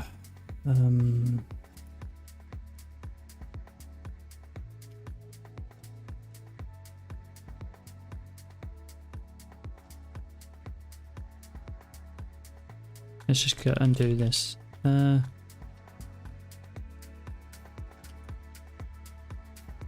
Okay, and then go back to 3 and undo this. And then if I refresh this, we're back to, almost back to, not 189, 18. We're back to this. And the problem we were facing was if I drag something around, we get this like patch not found. And that's because we redirected, but like it followed the redirect, but it's still trying to do a patch request.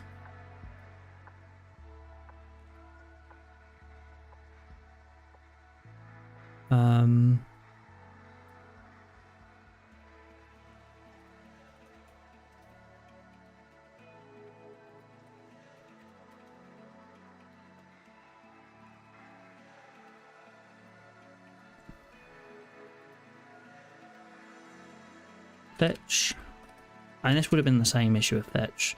Redirect, change method on follow, like follow manual.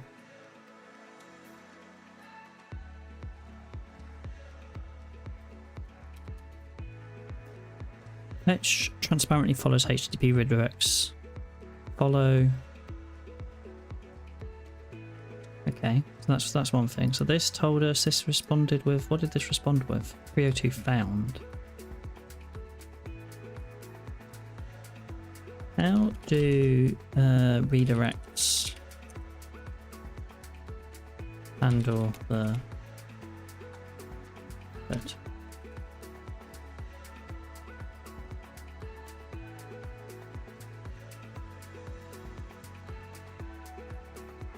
So at the moment we're doing 302 found. Get methods unchanged. Others may or may not change to get. The specification did not intend to allow for method changes, but there are existing user agents that do change their methods. 307. Method and body not changed.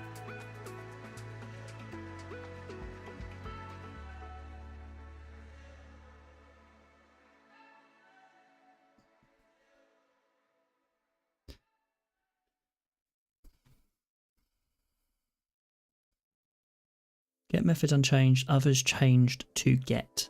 Body is lost.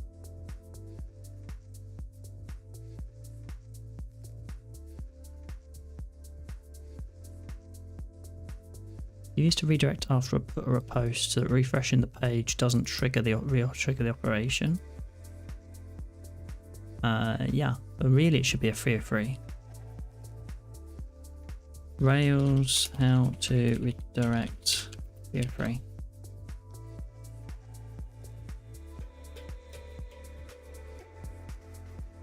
Status see other.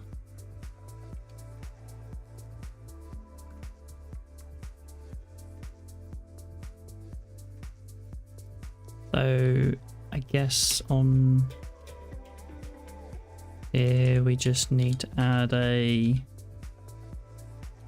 status see other potentially, because that should change the method to get.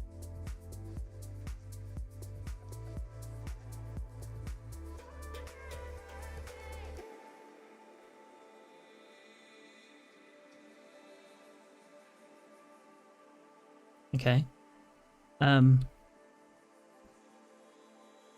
So I'm now no longer updating the item. So if I add the item in the list, nothing happens. I would like the turbo frame to handle this. So perhaps there's something in the turbo documentation.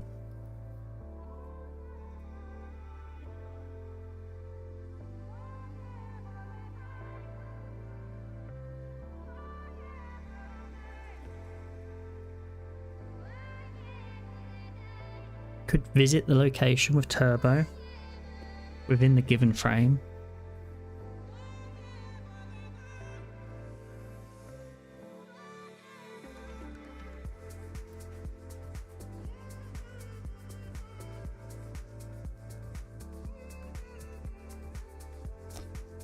And I guess we could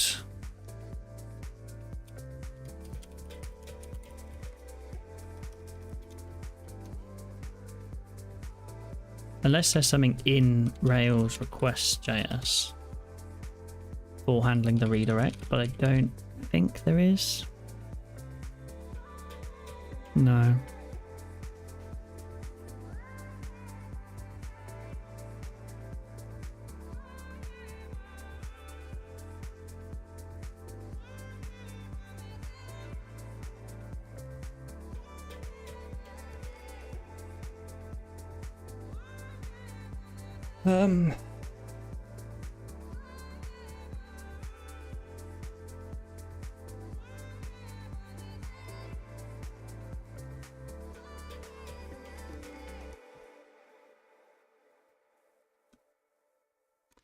Fetch redirect.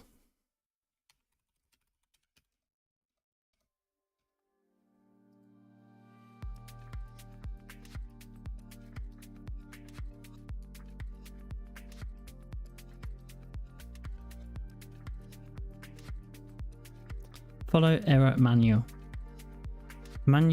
Caller intends to process the response in another context.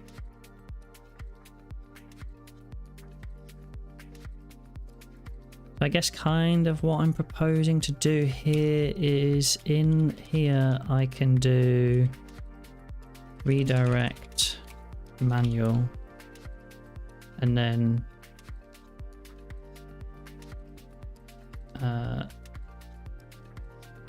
and kind of do something like this.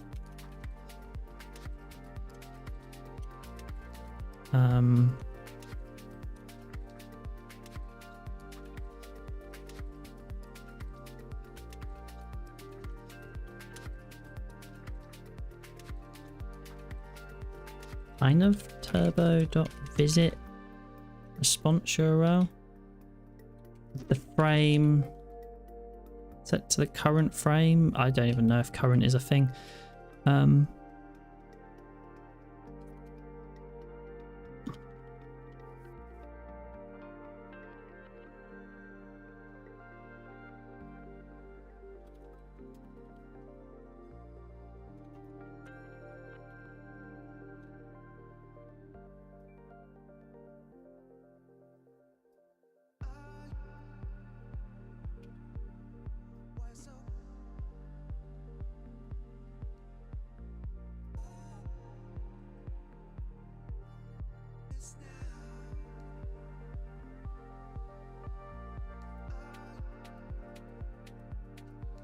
We patch.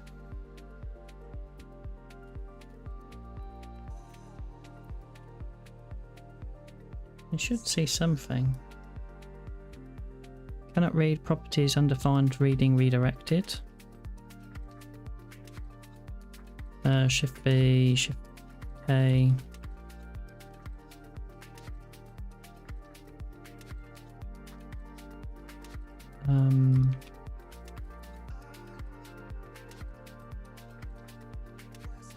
Redirected undefined. Then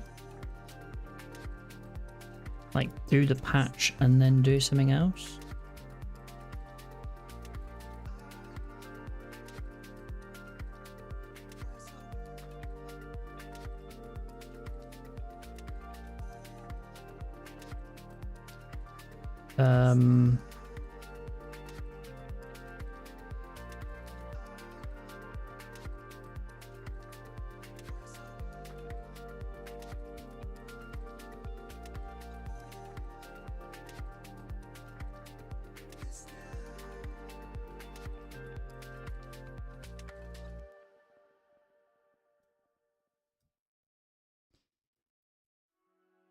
If the response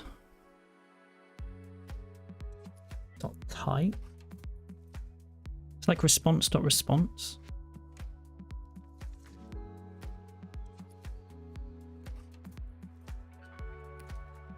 Let's just do type first and see what it says. Yeah, it's response dot response type.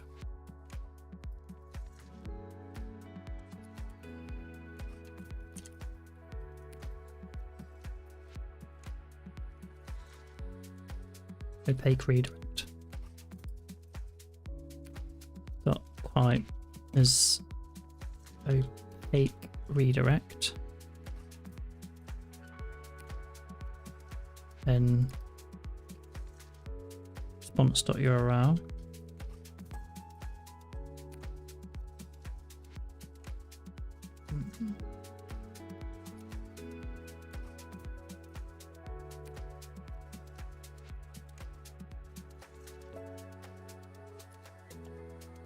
Not quite right. Two things not quite right.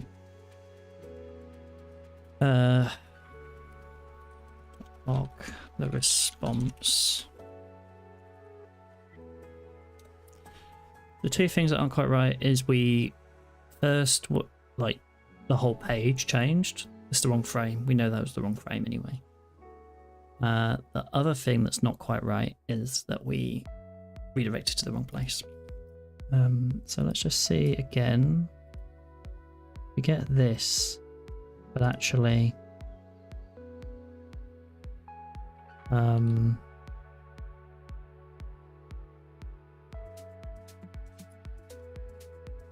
response.headers. And I guess as well like the response.body.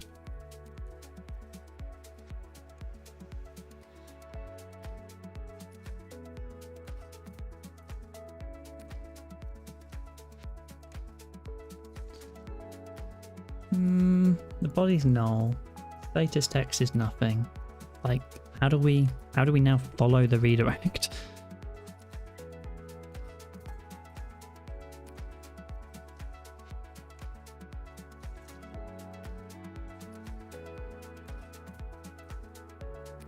We've chosen an opaque redirect filtered response when the request is met with a redirect to allow the service worker to replay the redirect offline.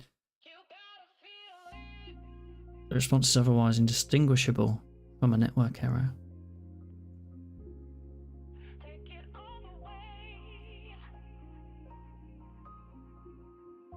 So manual isn't even really what I want to do, but I do want to be able to manually process this response.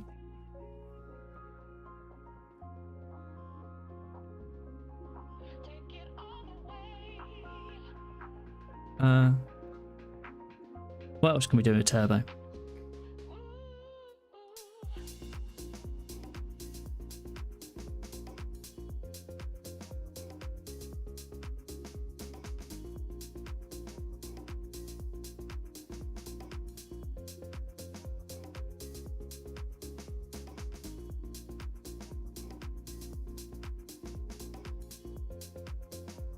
Okay,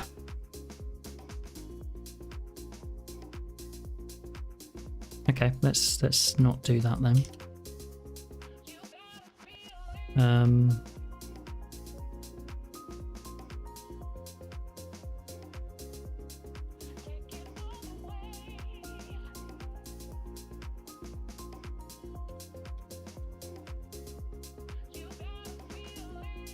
Let's console log the response again.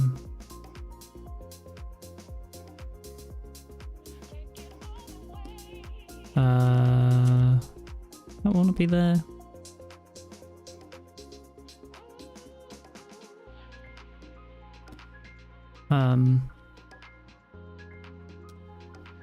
Follow the redirect.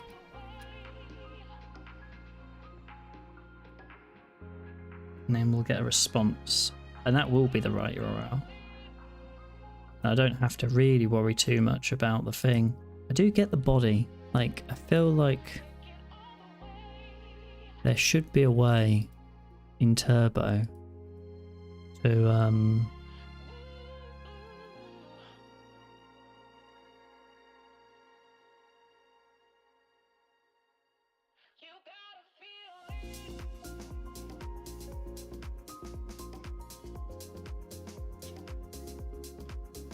yes. Trigger a frame update in JavaScript.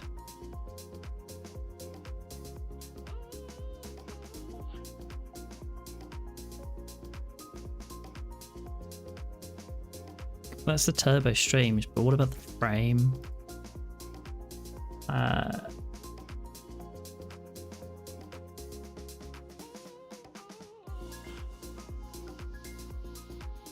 Because I guess I can just do this, right? Which is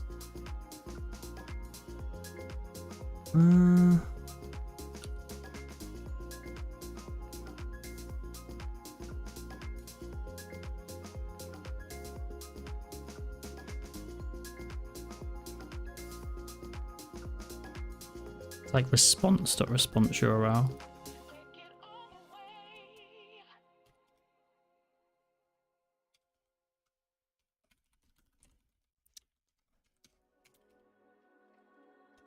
I need a better way of wrapping stuff with my NeoVim config. Okay, that kind of makes more sense. The only point now that's a bit of a problem still is I need to specify which turbo frame to use. And I think I can probably do that by like turbo data turbo frame or whatever, similar to how I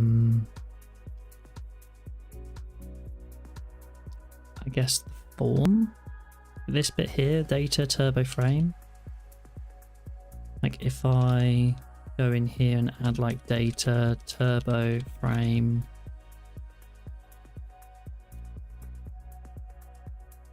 yes. And then same for here, right? Data turbo frame.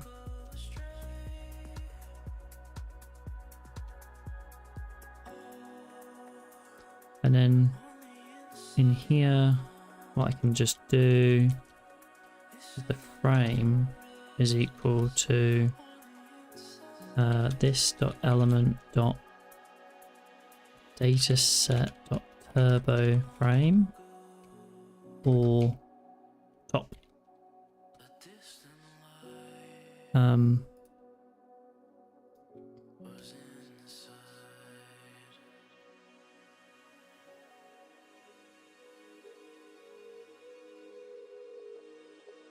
I need a better way of getting these items in here.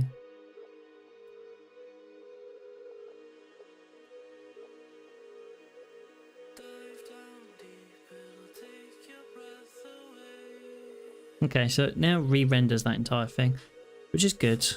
A bit janky the way it does it, but it kind of works.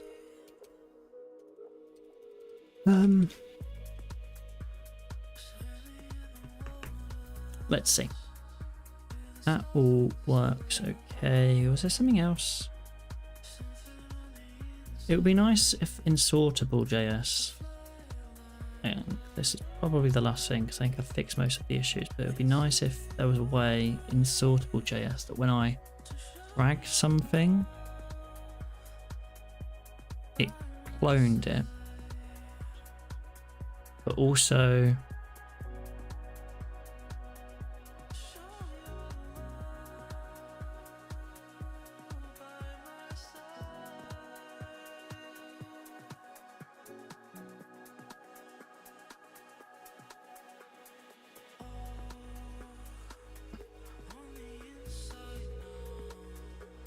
oh mate, just came off a painful call. Not even sure how to explain it. Is this still related to the third party thing or is it something else?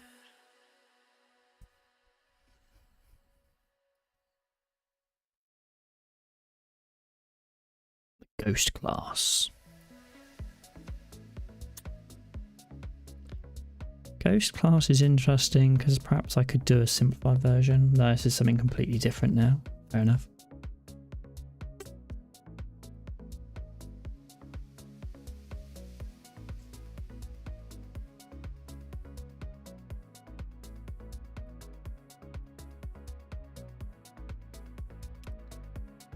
Swap threshold. See, that's interesting.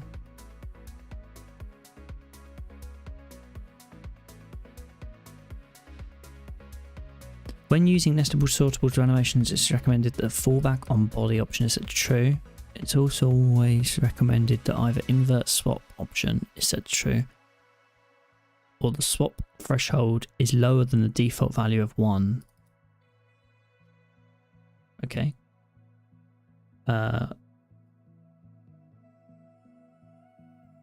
We'll go with their options and see what that does.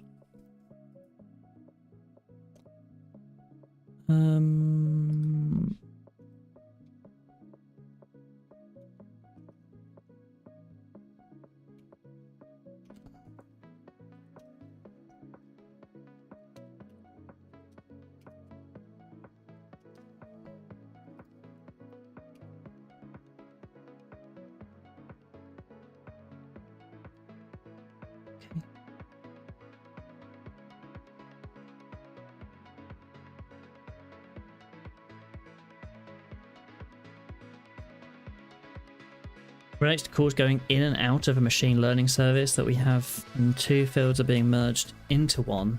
Was being explained about why not just have the same 2 references get passed all the way through the journey rather than trying to split out stuff.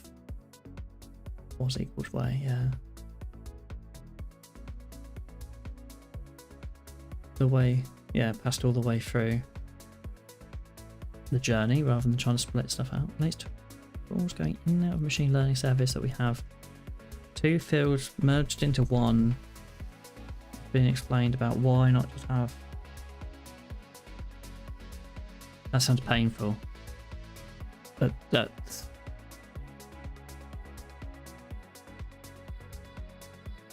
I assume you've seen. It reminds me of the microservices video. I'm assuming you've probably seen the microservices video.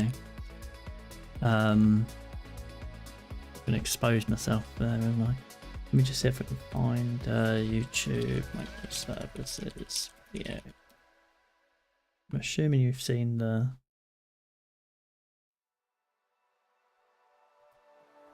What is it? Microservices meme. Just one feature. Why is it Yeah. 3 years? I'm assuming you might have seen this video before.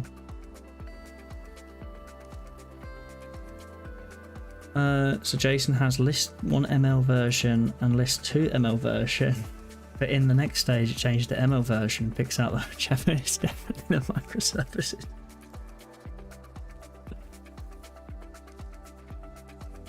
Their fucking shit together, we're blocked. We can't get signed up for our use case. We can't use EKS. There's nothing we can do.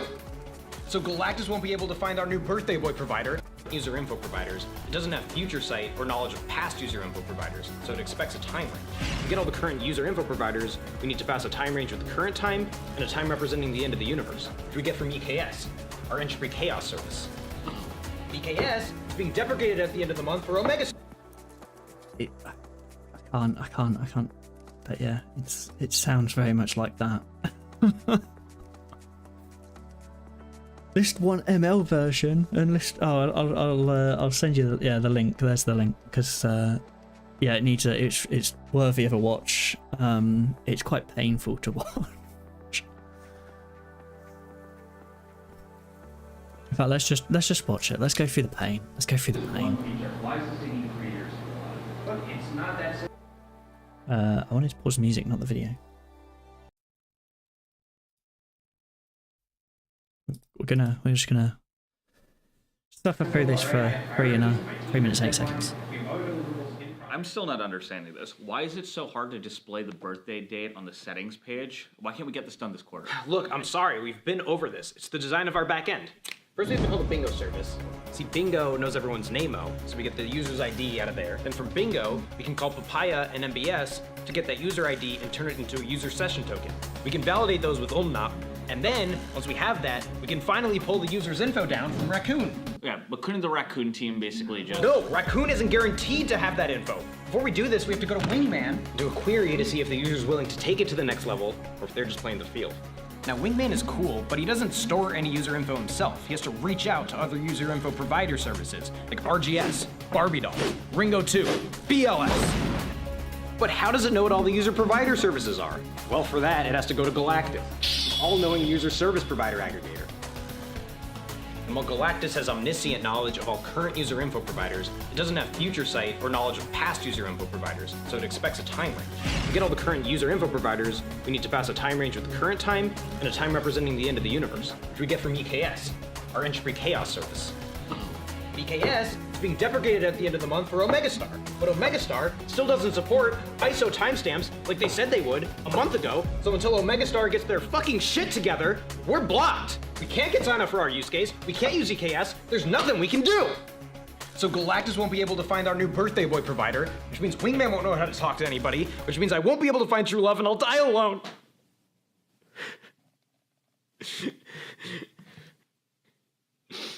I'll die alone. Without ever knowing love. It's too real. Without ever knowing it's my birthday. We're blocked, okay? We're blocked, you sad, pathetic little product manager. You think you know what our users want? You know nothing of my pain. Of Galactus's pain. You think you know what it takes to tell the user it's their birthday? You know nothing. Delivering this feature goes against everything I know to be right and true, and I will sooner lay you into this barren earth than entertain your folly for a moment longer.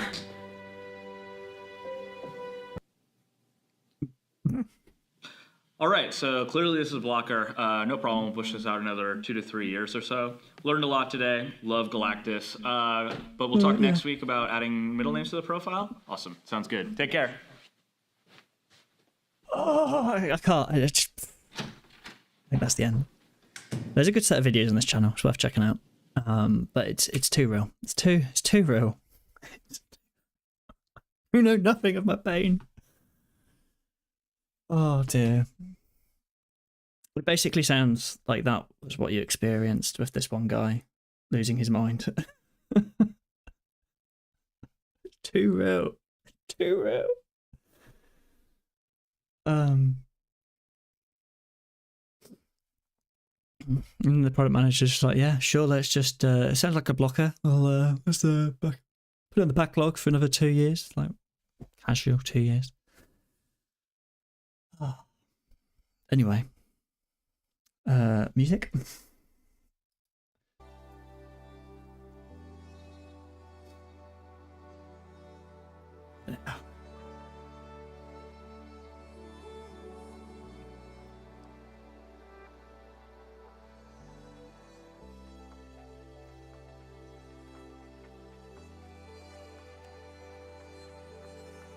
I don't even know what I was doing anymore.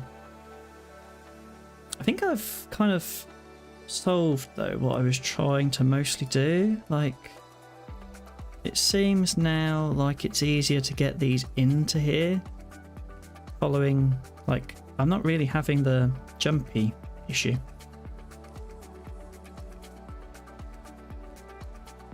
And if I try and put opening remarks inside of there, it goes, nah, you ain't doing that.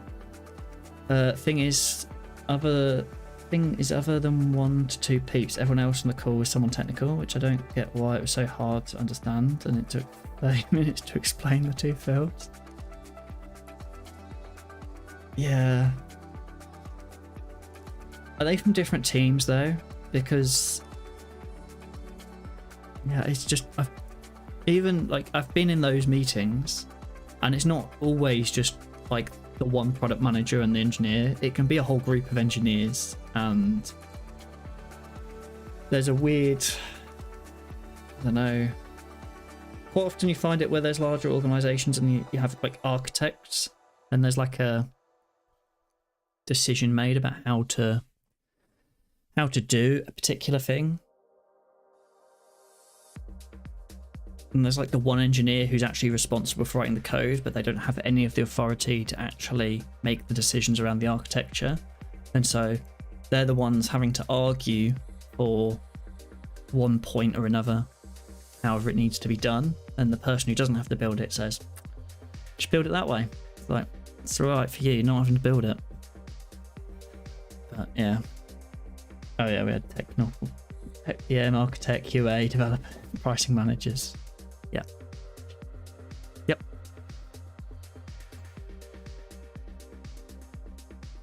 And usually it's the one guy is the person who actually has to write the code, and everyone else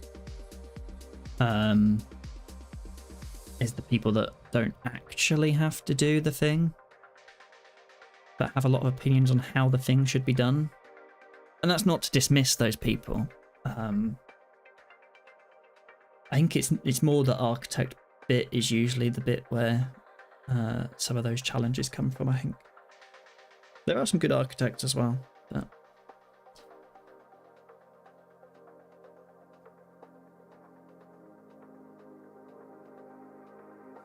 there is also a skill on the developer side in terms of communicating what the challenges are, and that can be difficult.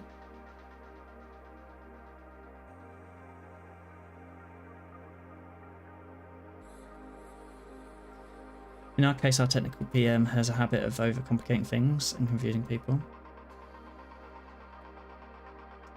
Yep, sounds common. The third item can be the third item, the opening remarks, reflections.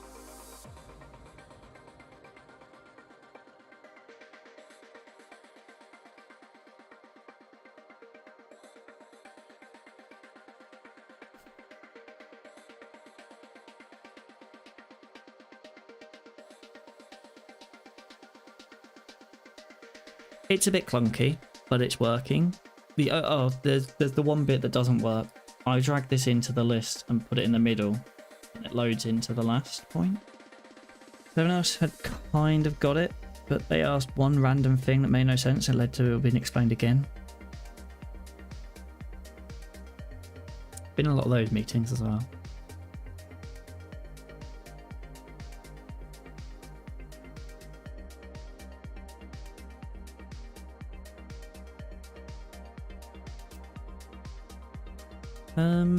Okay, so I'm curious, when I dump this in and put it there, and we make this post, let's patch it, and we say position 2.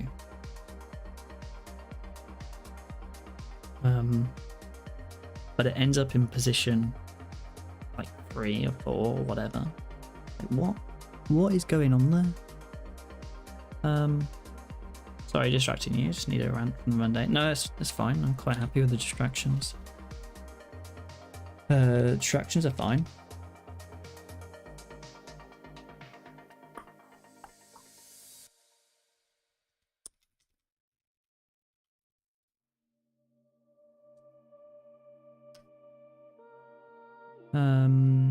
Agenda item Got find 53. Position 2. Okay. Agenda item dot where the parent item ID is 44.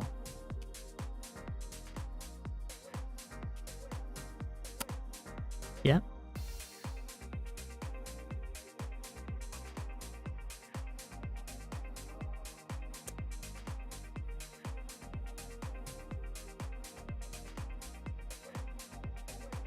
Is this list not sorted? If I put it there... Okay. But then...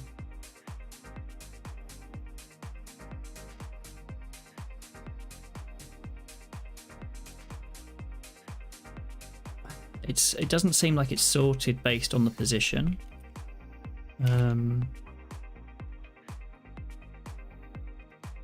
Agenda items.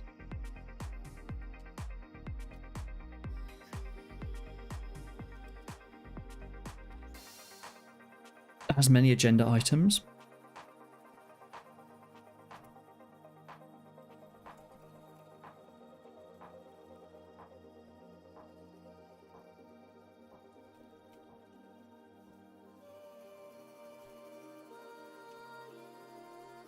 Will that fix it?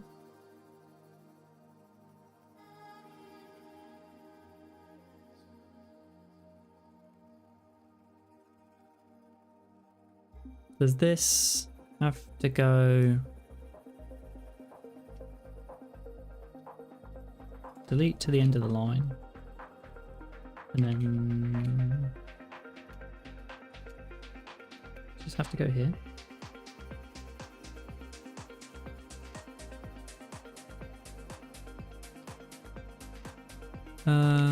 What have I done there?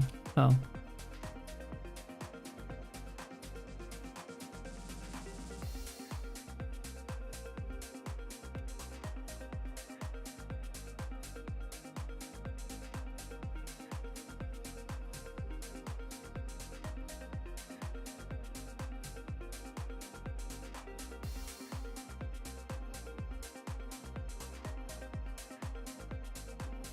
Okay, it's saving it in the right place now.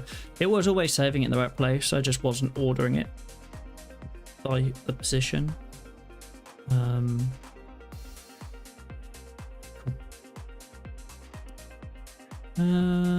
I'm happy with this so far, I think. I can add items, I can move them around, the ordering's in there. I can grab something out and pull it out, I can put it back in. It's a bit of a pain to put it back in, but I can put it back in. It does kind of work. I guess let's just look. Oh, don't do that. Space PS. I need to get a bit more precise with this pointing.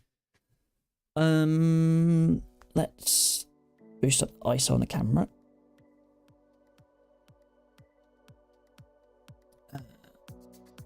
And yeah, it's fine. So we did the database migration, add position, that was fine. Oh, do you want to do that? Database migration to add the position, fine. We added actors list and request.js rails, that's fine.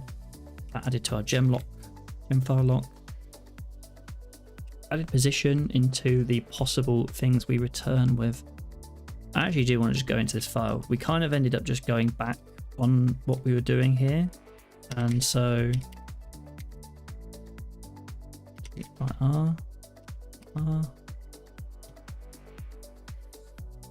find that.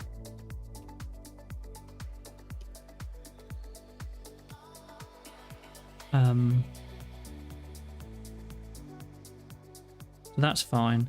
The other thing that I did that I can discard actually is in here, I believe. No, space 4, space PV. This list disappeared. Because we ended up going back to having just index in there like that. PS. That looks cleaner. We just added the see other to the end of there, position to there, and then remove the sort because the sort's done elsewhere. Again, tab, not dash. We added that in there, that's fine. We added some validations. And also the ordering of the agenda items. Meeting has the order now as well. I wonder if there's a better way of doing the order, because that's a bit clunky.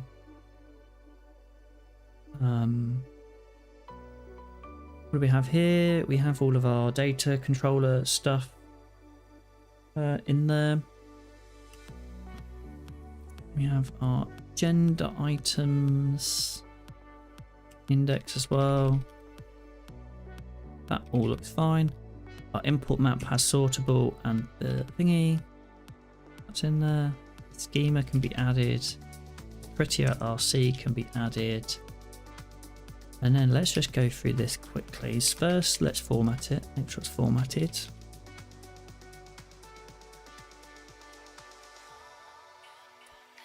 This all looks okay. I kind of don't like how I end up having to do this like duplicate request thing, but I also don't without having drastic changes to how this works. Also, the browser cache should also catch it and just serve it from the cache and get Turbo to visit it. So it'll do, I think, probably a bit better than what I was doing before. It catches any errors then.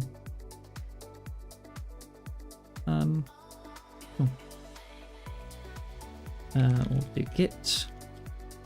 We'll dash to add that in there. We'll do git commit. I introduce new features. Make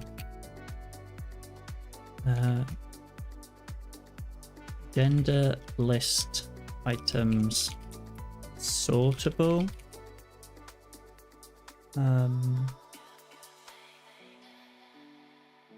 Yeah, I guess that's what I really did.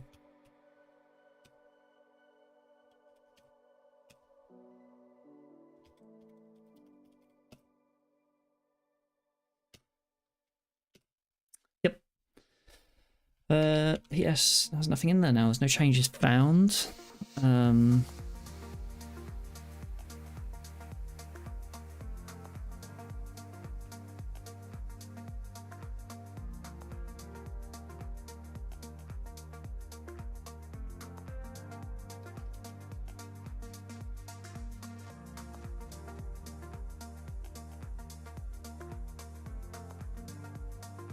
A lot of queries. We can probably reduce that down.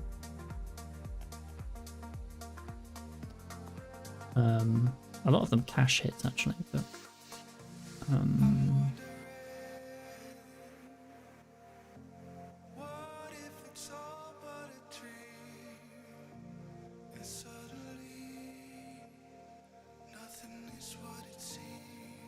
so is this getting ready to wrap up for the day, or are you still going for a bit?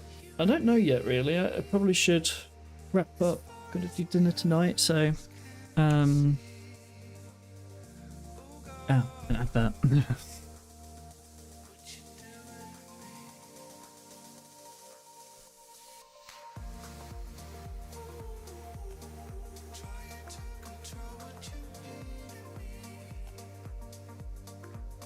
The timing.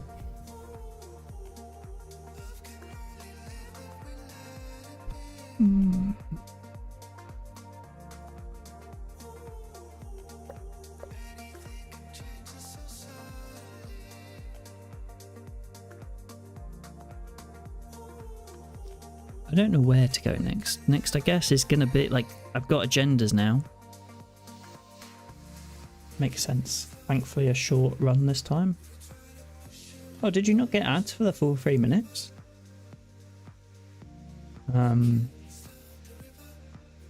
That's interesting. Because on my dashboard, it still says ad in progress. So I assumed that everyone gets 3 minutes of ads. Oh. Okay. That's not too bad. That's decent. Maybe it depends on how many you've seen so far today or something. yeah, maybe you've been here a while. I don't know how that whole system works. I just have it on like automatic. And you can adjust the frequency. But it says, yeah, to remove the pre-rolls, you have to do at least 3 minutes of ads per hour. But if you're not getting 3 minutes, then that's pretty good.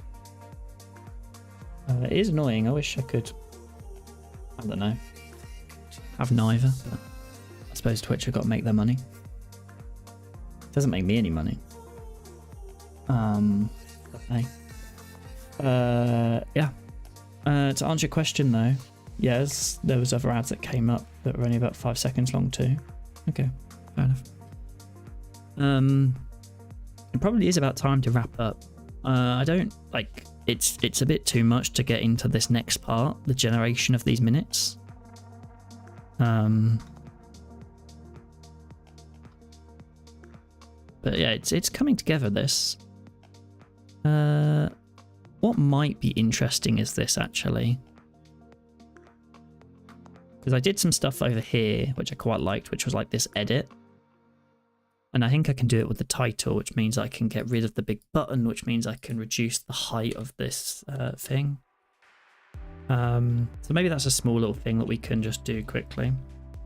Control E. Let's delete everything from my harpoon, because I don't need these things quick referenced anymore. If we go, I guess it's the meeting index. No, it's the show meeting. It'll be here. And we have this like turbo frame up here, which is the meta.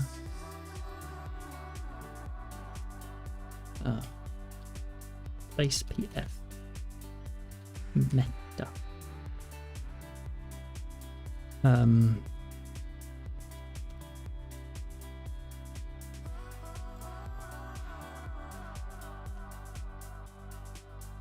Meta slash form. Is there a form? There is.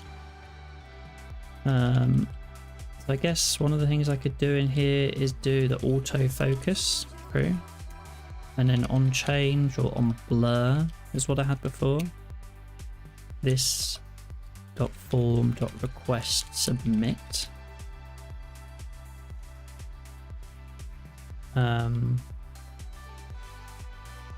And then it removes the need for that, because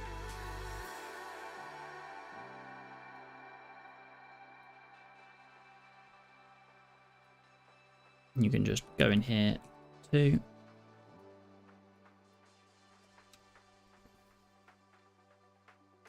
Do we need to sort the where and the nan element before the generate minutes button? We probably should, but I don't want to touch this bloody editor, because that feels like a whole day getting back into that nightmare of a pain. I think there's a weird fix, like maybe there is a simple fix.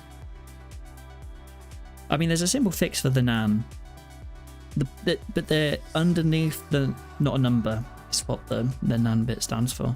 Underneath that is this problem that I can see around punctuation marks and some of the word mark stuff that we do.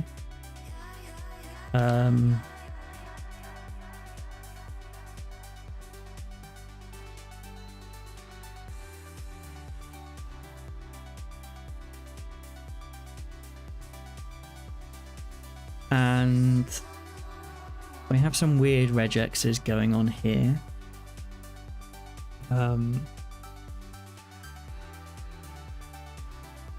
Word characters.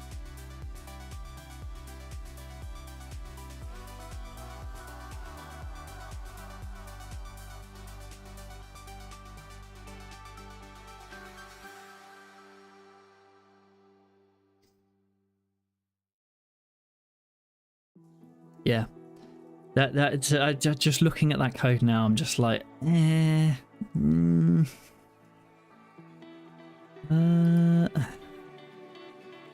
I want to do that? Don't I want to do that? I'm not sure I want to do that. Tomorrow job comes to mind, yeah. Yeah, that feels like a tomorrow job.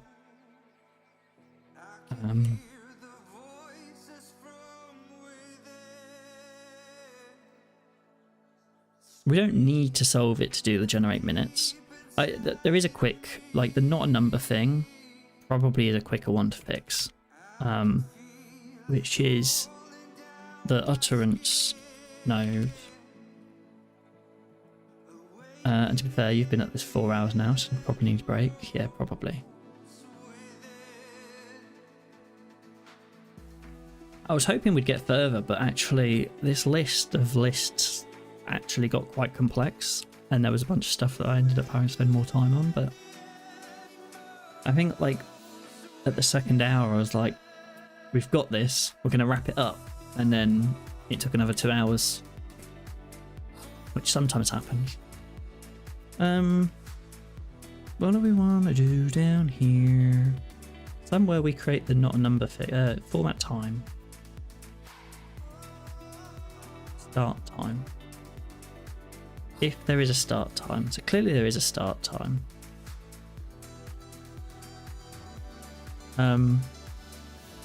I guess what we're doing here, I guess I could just do const first mark with start time, which is the node content.content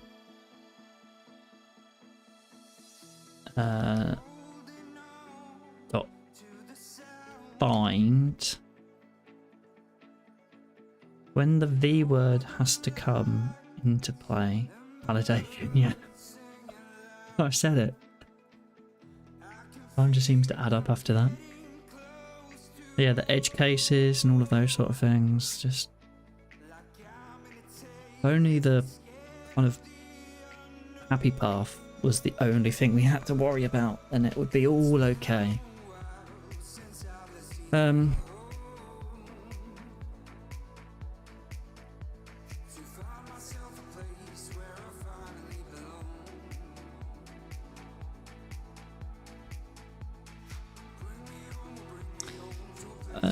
I'm just a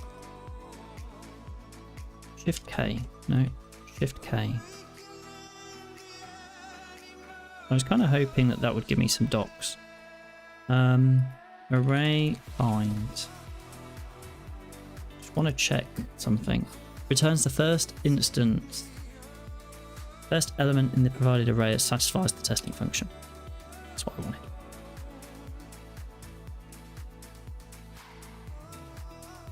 And then what I'm looking for is going to be return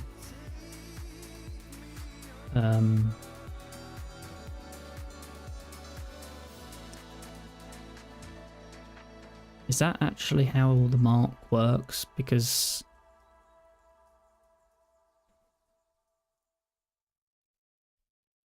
for some reason it's just marks.0.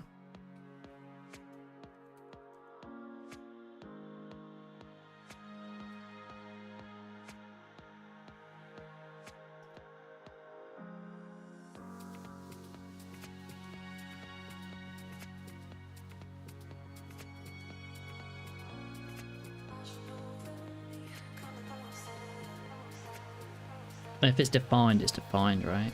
And then I guess I can just do delete word, delete word, delete word, delete word, delete words. Where am I going up to? First mark, or first element with start time.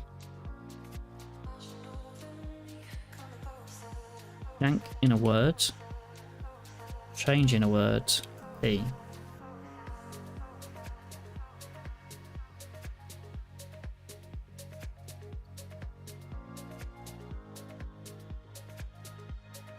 That doesn't work because every time I delete something or change something, it puts it into the register.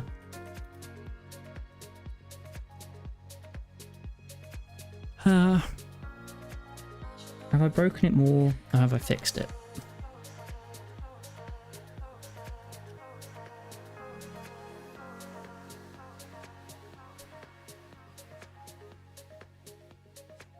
The first element start time is the node content. Pretty sure I had some more question marks somewhere in this. Let's just quickly check the git. I do that. PS. Did I have question marks in the content? No, just after the last content. It should always be an array, at least, maybe. I'll add a question mark in there just in case. And then what we'll do is we will return that element where it has the start. I don't know. Same problem.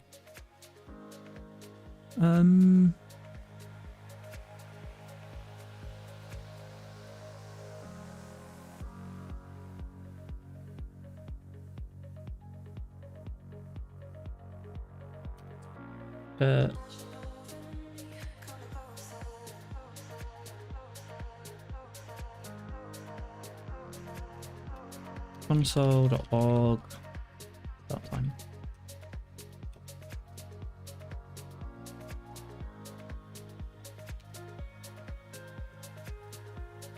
We got a lot of numbers and then there's an undefined.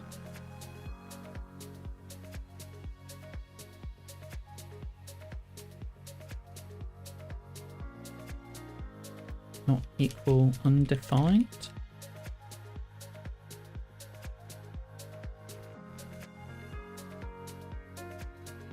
They can't all be undefined.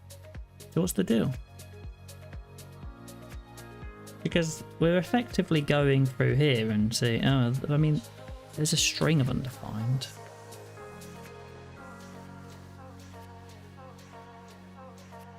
That's what's happening.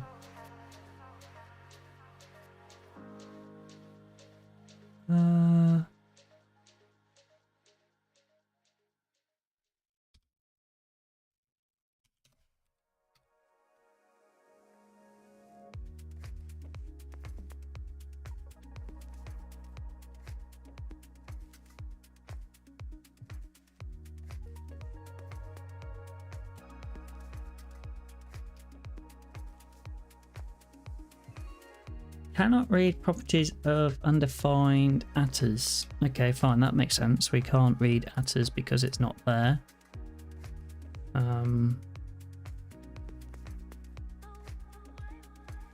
I would have assumed it's there. 79, line 79, yeah, okay.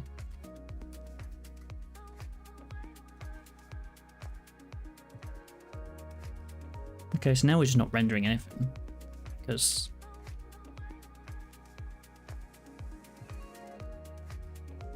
why are we not rendering? There is now, before it was a string, now it's not even a thing. So that's a jump first, I suppose. I actually think, console.log.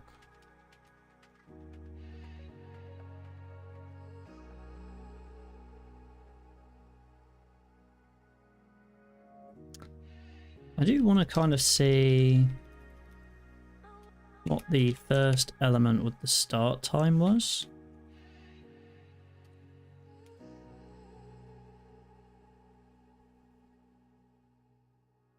It's a space. Is it because it's reading two paragraphs under the same speaker with the same timestamps? So when I actually look in the HTML that's rendered, I can see that this word here has a type of word rather than a type of pronunciation. And that's because I've manually added it in. At some point I've gone in here and typed in the editor and specifically typed in the we.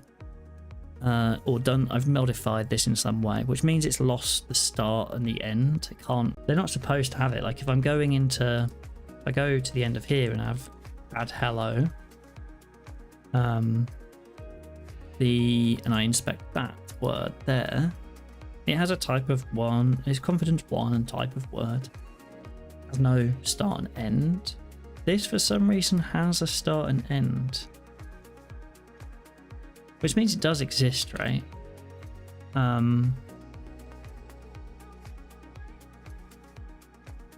But this is supposed to return the first one that returns true.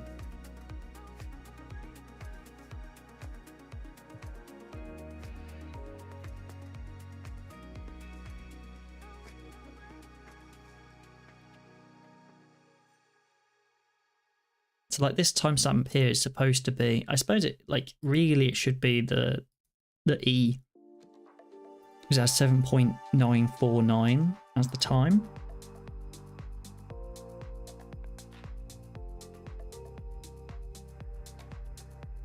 So I would like to pull that through. So I have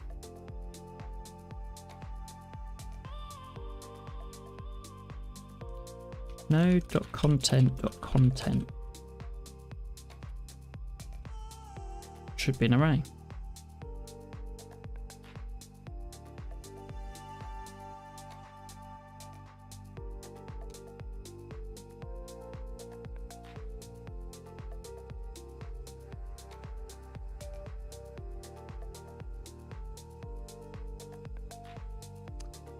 To be fair, this is doing what I'm asking it to. It's got a string of undefined, so it's just doing, okay, well, it's not undefined, it's now actually undefined. It's a bit weird that it's like a string of undefined, to be honest. Can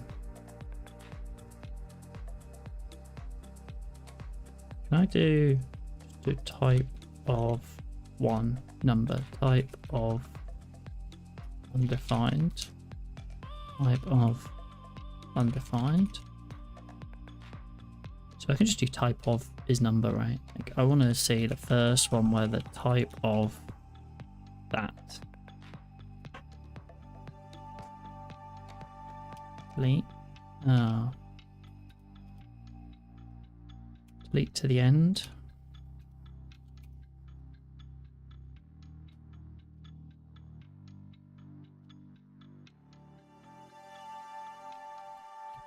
That would fit.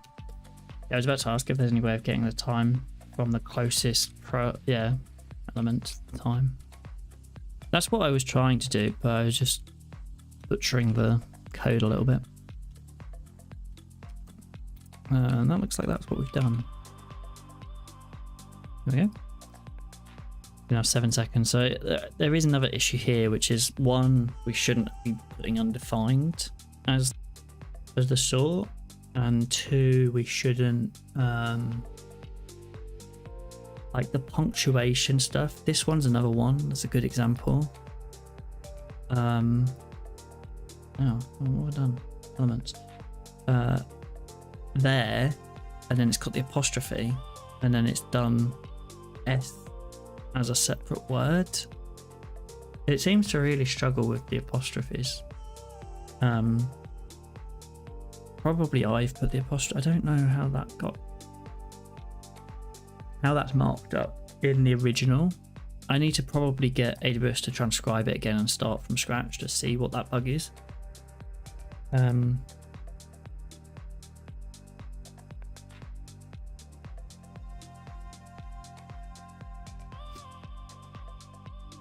Yeah.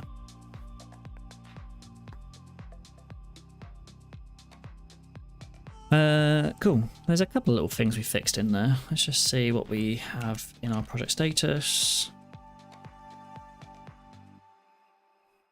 Don't know what that is. Is that a file I've created by accident at some point? Looks like it. Don't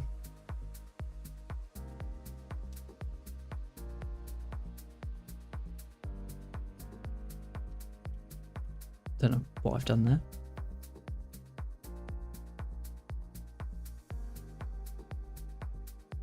But at some point,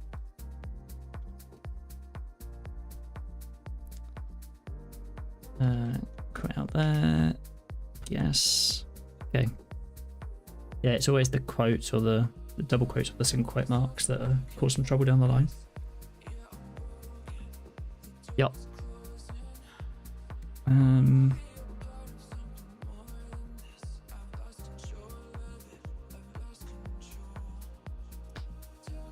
Tab, tab, tab. I don't know how I'm going to commit this. This is just we're going to ignore the git commit. I don't even know what I'm going to put for this. I guess it's a bit of a refactor. Tidy and fix some minor issues. That'll do.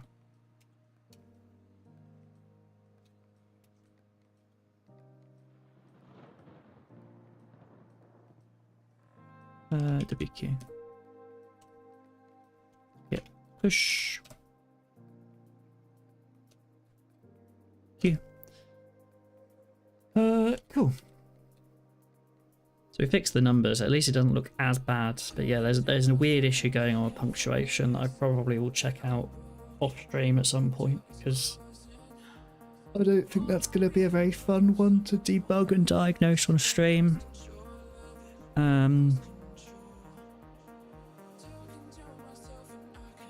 And also, I probably just need to run through this a couple of times and use it properly, which is why I think next stream it's gonna get this generate minutes button in working sorted, and then yeah, generate minutes. It's gonna be the next big thing. Why is that not? Okay, it did come down with it.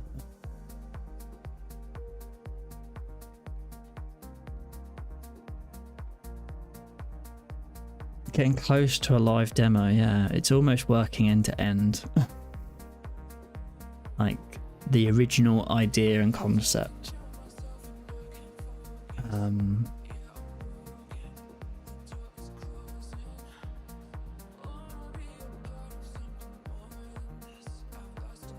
It is pretty smart actually. Like, I'm actually quite proud of what I've been able to do so far with it. It is coming together. There's still a whole bunch of work to do, but shout if you need someone to help end-to-end test. You'll find so many problems and I'll have to fix them though.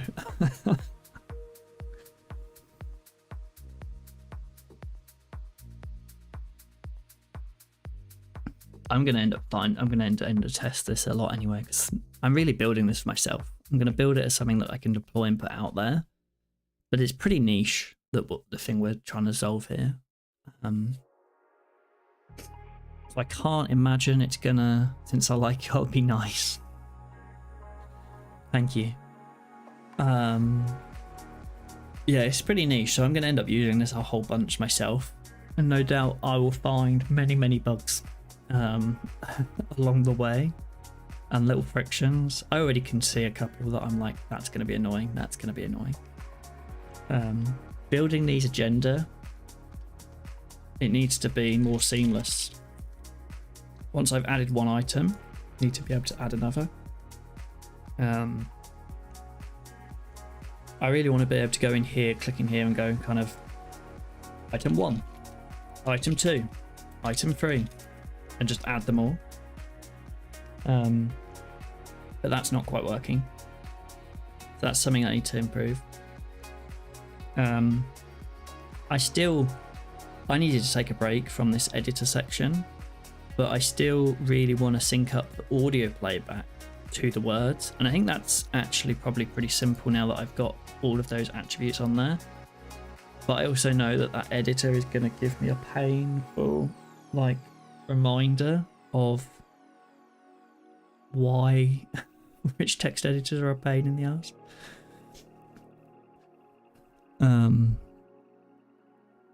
And I also want to have it move like I need to think of a nice interaction around the playback of this and the modification of the text. Like good controls for like pause, like key maps from audio, I guess would be if you've added in any text as well. Yeah. Yeah, I'm quite happy for it to skip the ones that I've added, but I think the ones that came in from the original transcription probably should be in there.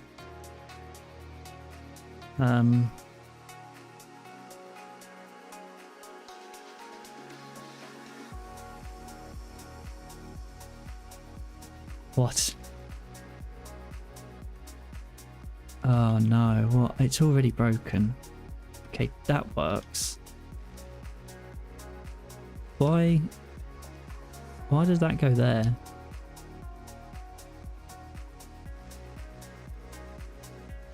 Okay, it works going that way, and it works there, and it works randomly in the middle of a word, but the last word doesn't. Tomorrow, it's another day. It's not even a tomorrow job. It might be. Just another day job. It's not a today. Cool.